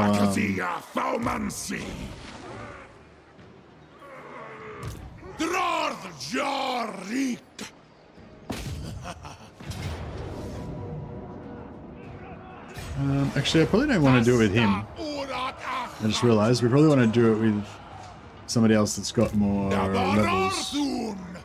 This guy doesn't have a name yet, but do we like him? Bellicose. Yeah, we kind of like him.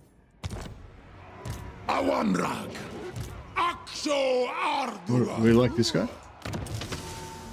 No, yeah, he's got the same. Fuck it, that's fine. It was... no, actually, I will. He's a great Akuru Dromadrazul.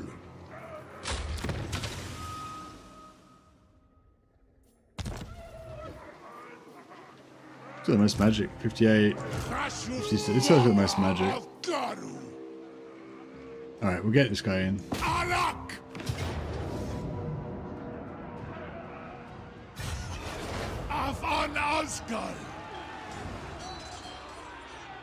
Normal dwarfs are still better than chaos dwarfs in most aspects, right?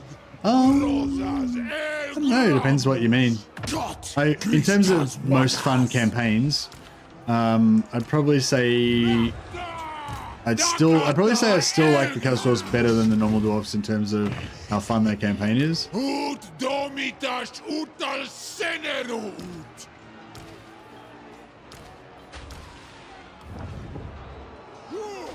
Thrinas. Duntagrom.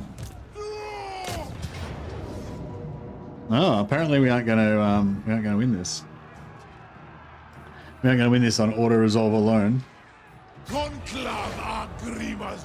Hard to say after the update. Yeah, I'd say in terms of strength, like the dwarfs are very easy and very strong. But I mean, Chaos Dwarfs are pretty strong and pretty easy as well. I mean, I don't know. Like once they are just super easy and strong, like how much more super easy and strong do they need to be after that? You know what I mean? Like I don't know. They're both very strong and pretty easy, I would say. But in terms of fun, I don't know. I feel like the Chaos Dwarfs are probably more fun. But I like that way. I like in terms of roleplay, I think that the normal dwarfs are cooler. Like I get into normal dwarfs more than I get into Chaos Dwarfs, but I get into Chaos Dwarfs as well. I don't know. There's a lot of different angles, a lot of different ways to look at it, I guess.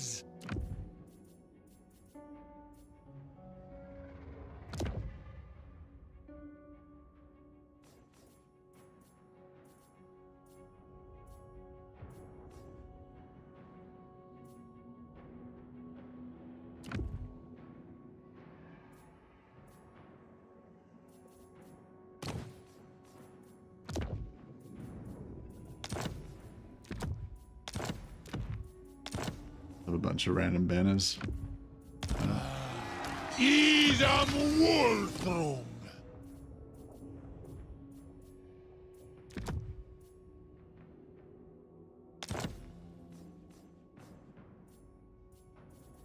Why give this guy a mirror shield? Fuck it, give it a try. Give it a day in court.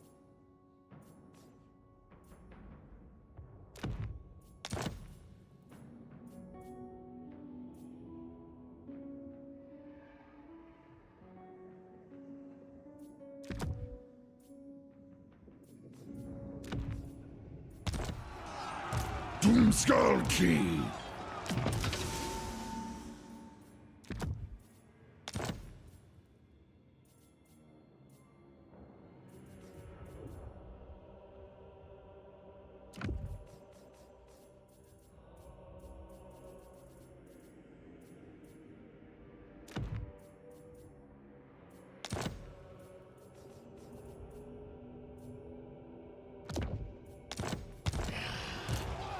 Gorm Bezeki.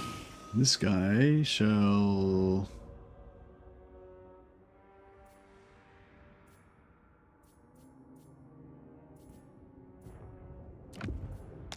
get a helmet escort as well.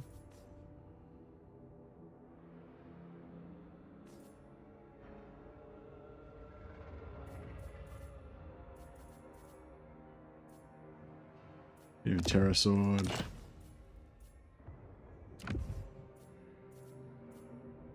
Furnace file, short, pressure healing, and give him Crown of Skulls,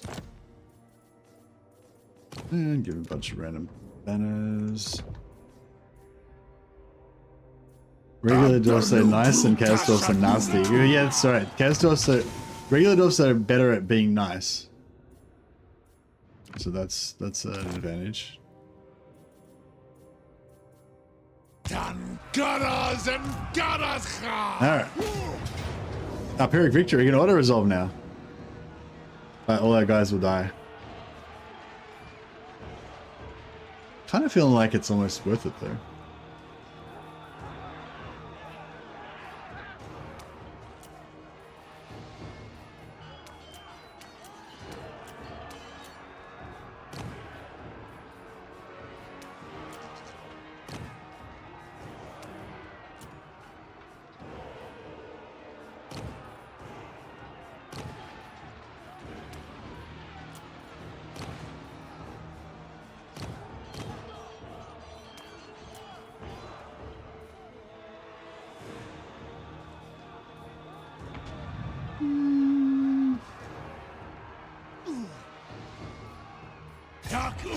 Garu. I suppose I if we don't serve you. if we fight this battle manually, then I guess we'll be more set up to invade. We'll be more set up to invade, so that'll really be better.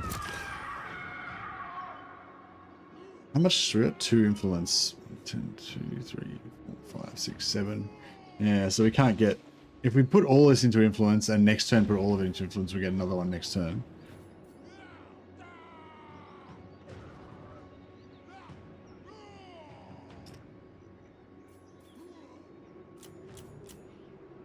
But we don't have don't have that option anyway. Such ignorance pains me. Gems I don't think I like. Income from 750 gold for 225 real gems. I mean later on it's probably good.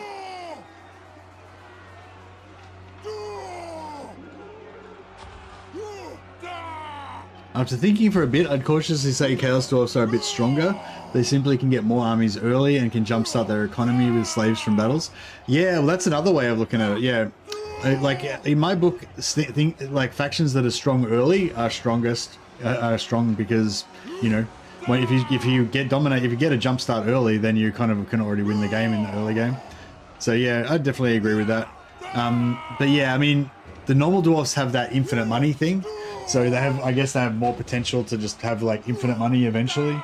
But I mean, if you've got like more money than you can ever spend, or you've got infinite money, there's not really much difference, I guess. So I don't know if that's really an advantage. And it takes a long time to get that rolling. Yeah, that's probably a good way to look at it, Vasily. Yeah, Chaos Dwarfs come out fast out of the gate.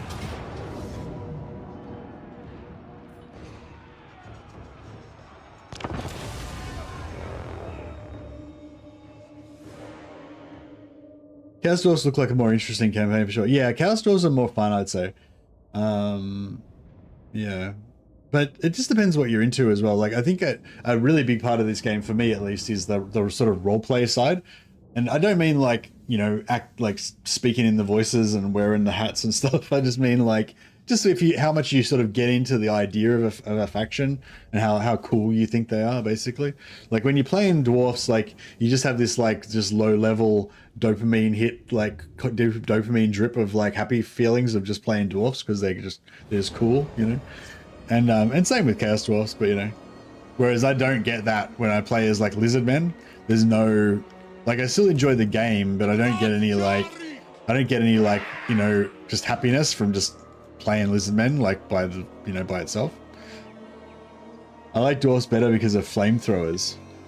Flamethrowers are pretty satisfying, but what about blunderbusses? I feel like I like blunderbusses even more than flamethrowers. Like when those blunderbusses unload and it's like, I can't make the noise, but you know, you see all the guns firing kind of out of sync with each other slightly. Like, that's something to me. But yeah, the flamethrowers are pretty cool as well.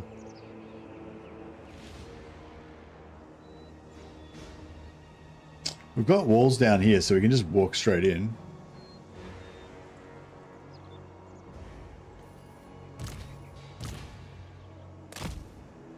What's that? Hobgoblin Artisans! Brutus Hobgoblin!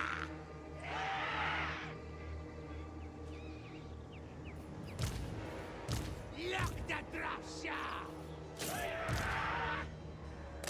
Conclave been gathered.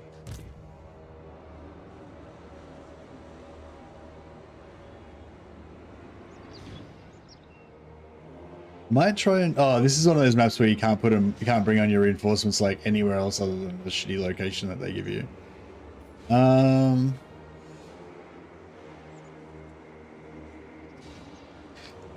right, whatever.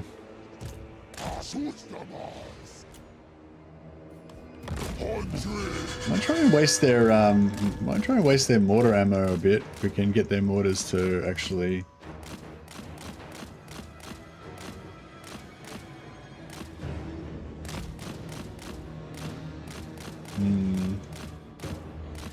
Yeah, I don't know. Yeah, this is pretty boring. Fuck this. Alright, maybe we... Yeah, fuck it. We'll just do that.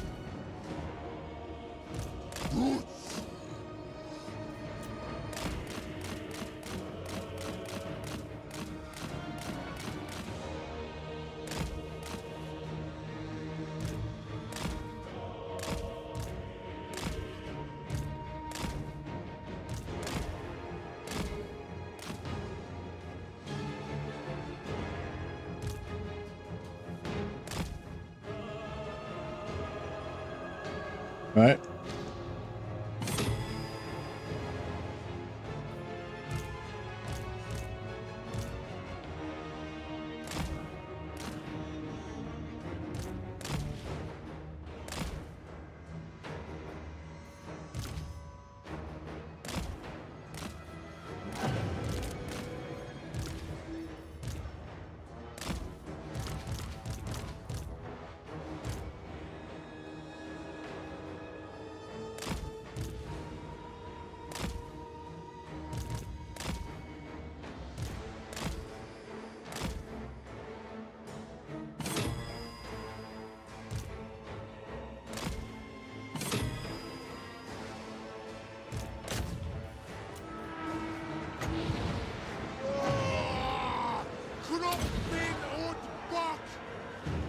Oh shit, good.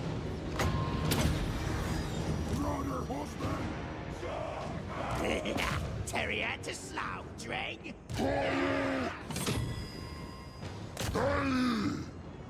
Takrams, boys. Cows or goose gates.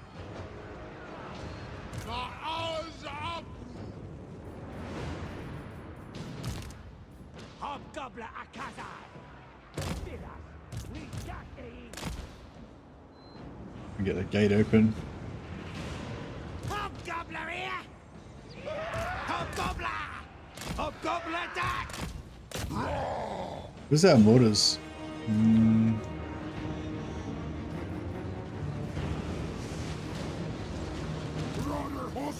Alright, we set the mortar horseman. Oh, the mortars are in range. That's not that awesome. Yeah.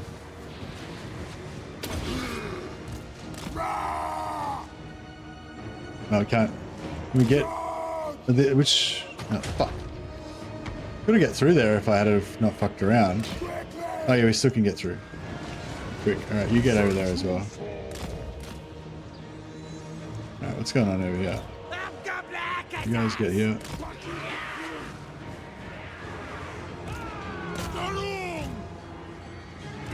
What? Put one guy up here. Put that guy like that. Hobgobbler attack! Saddle kits! Mustang!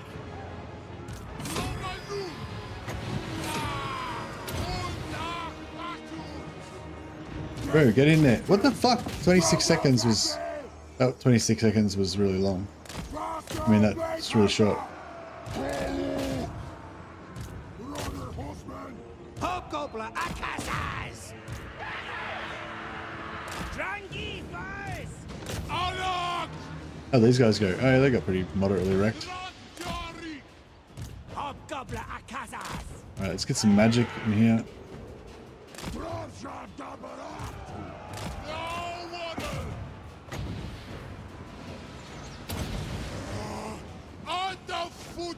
Bring it!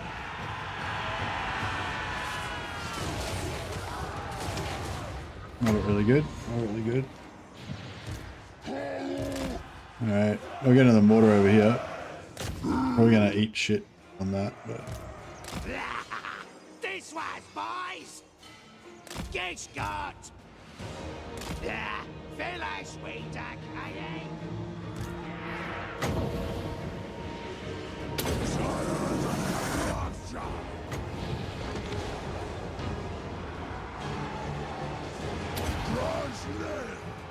Hobgobbler Akazaz!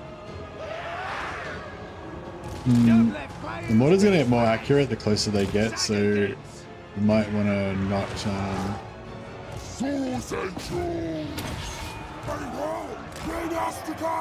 we got those. Do we get the mortars off their Yeah, we got the mortars off their thing. Our work here is done.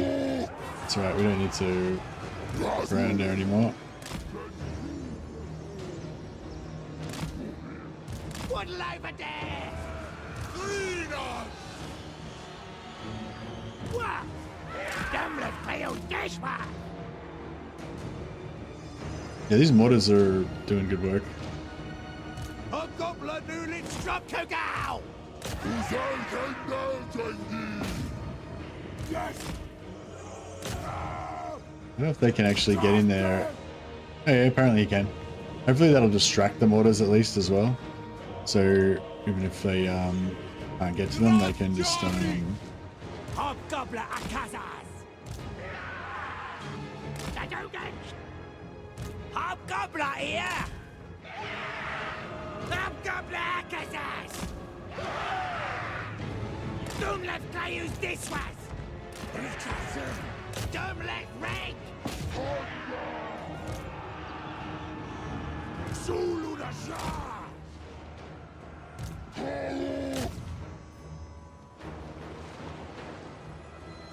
yeah, I think they'll make it. Hopefully.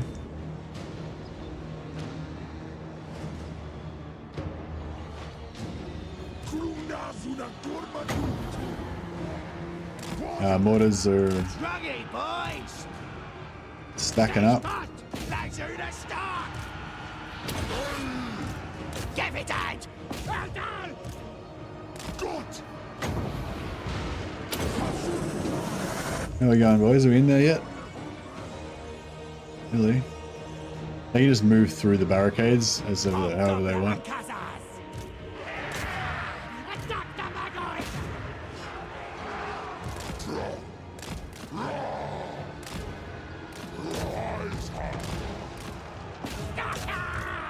Druggy boys! Stand! Stitch rock out!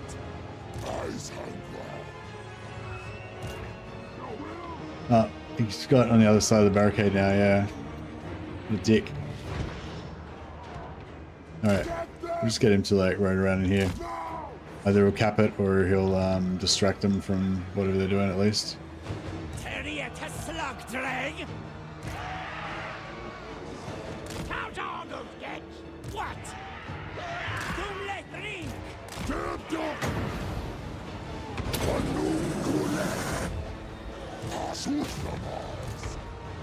Mustang! Yeah, we're not going to cap that in time. Before they get routed.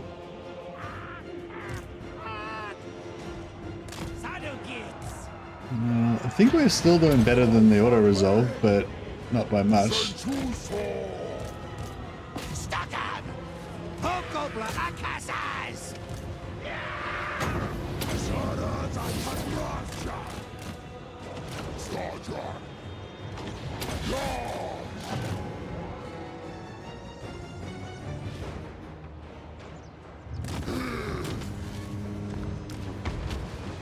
Alright, well that was better than losing half our units, I guess. Didn't lose anything.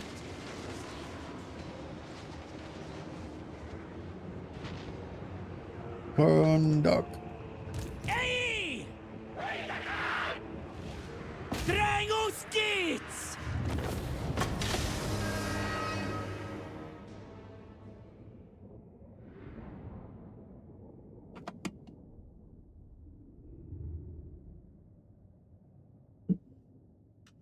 I'm really looking forward to one thing I like about Lustria. Like, Lustria sucks because it's got forest everywhere, and we don't like shooting through forests.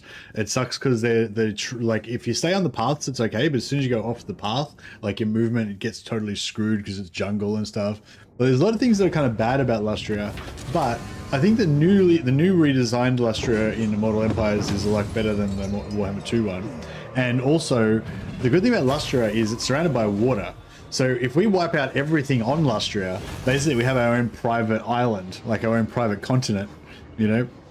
Whereas if you start off in the Darklands normally, you know, even if you control all of it, you're surrounded, right? Yeah, normally I'd sack it first, but I don't think we've got enough movement. Although I could sack it and then movement cheese occupy it.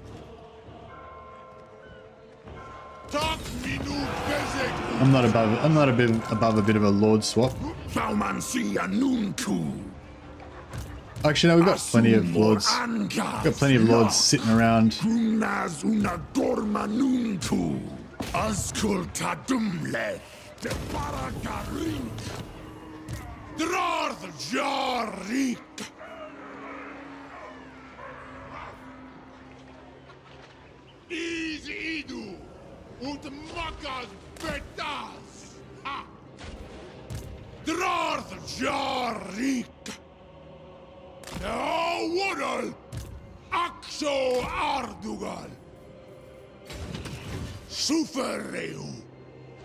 I don't think they've got any armies here.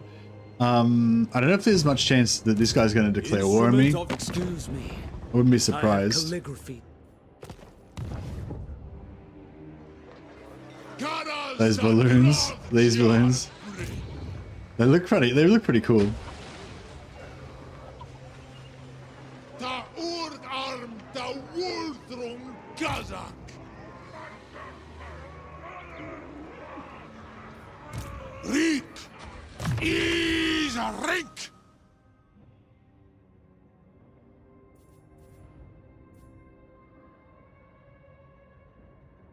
Magistrate lords never cease to be ridiculous. Yeah, somebody was saying he was playing a Cathay campaign with magistrate lords, only or something, or with a magistrate lord as your main lord. Yeah, no legendary lord, just using a magistrate lord.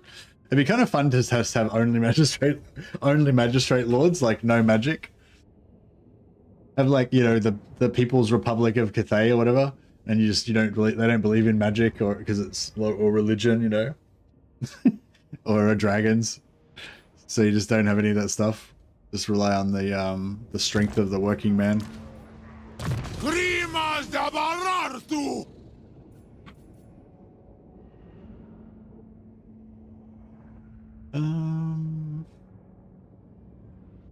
What's this guy? He's just a bit of extra muscle. He's nothing. Yeah, he's just a melee. He's just a melee lord. It sounds, yeah, it's kind of, that's why a lot of, whenever somebody suggests something like that, I'm like, yeah, that just sounds like a less fun version of the faction, you know.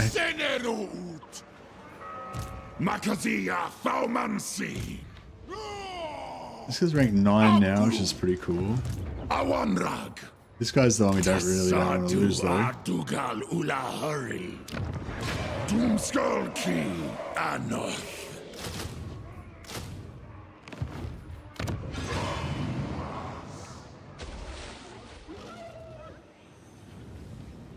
Cathay doesn't have much variety in terms of army composition as it is.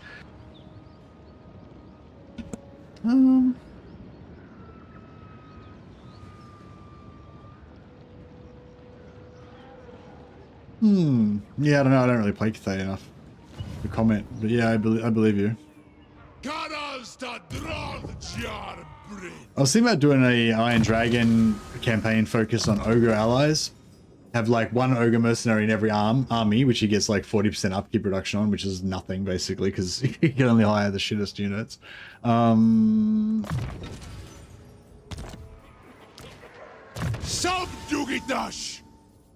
But yeah, it'd be kind of cool to have like an ogre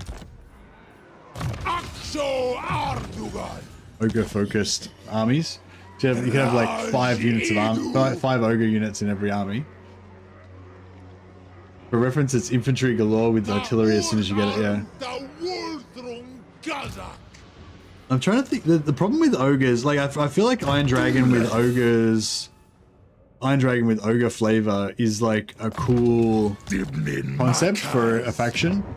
But like, yeah, Iron Dragon being like Cathay with ogre flavor is a cool faction concept, but like the ogres don't really do anything, like they don't really help you with Cathay.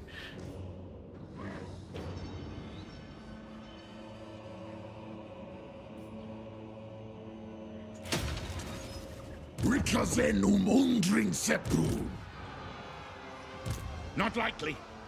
Got a lot of fucking mortars, this guy. He loves his mortars.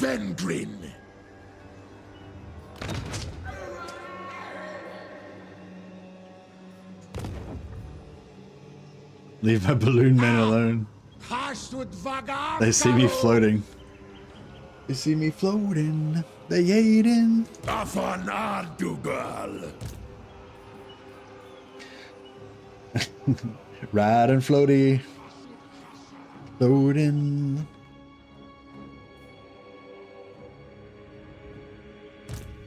Astragos Nulahu.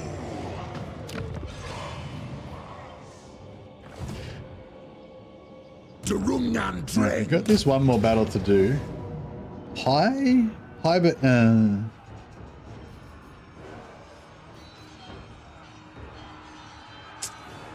really just want to auto resolve this. Fuck. Frina's Kazak. Magistrate's quite fun. I enjoy them. I wear they're the worst of the three, but the game's so easy to stay. I simply don't care for the meta anymore. Yeah, that's a good call, Spanner.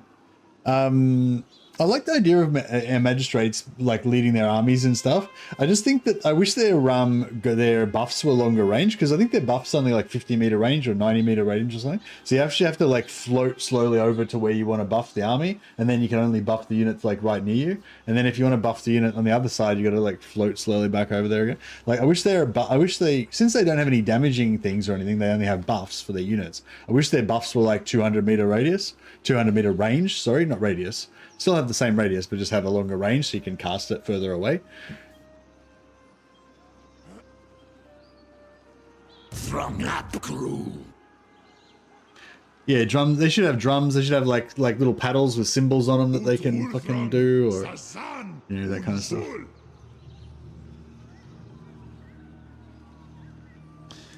I refuse. I don't know if I can be fucked fighting this siege. Azkul Tadumleth. Can I auto-resolve this? If I don't auto-resolve it... I guess I could invade these guys. How weak are they? I don't know, I sort of feel like maybe I should hold off now, because I feel like we're still kind of going... actually, I guess we got pretty low views today, didn't we? See, yeah, it's sort of really frustrating, because it's like we still got a good number of viewers, but I know that if I just started a new campaign, we'd get like double the number of viewers, you know? So from a like business point of view, it's like I really need to start a new campaign. But yeah, I don't know. I might just do one more episode of this one anyway, because it's a fun campaign. Maybe I'll try and get on early tomorrow and do like a big long stream. But yeah, it is getting late, so I might just switch over to Bannerlord for a little bit before bedtime, as we like to do. Might have to change the name of the stream this time to, you know, not companion only, something.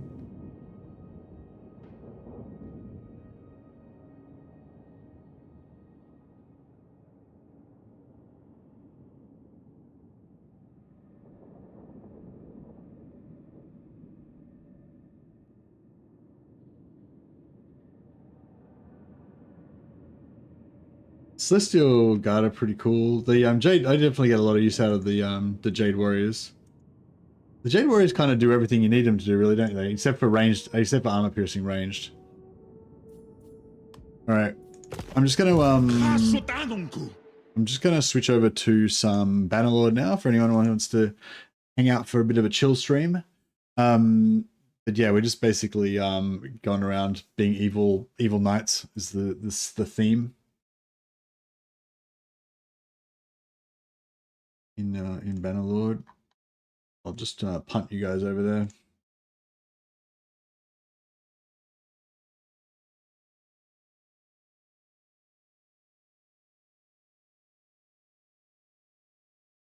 All right, back in a moment.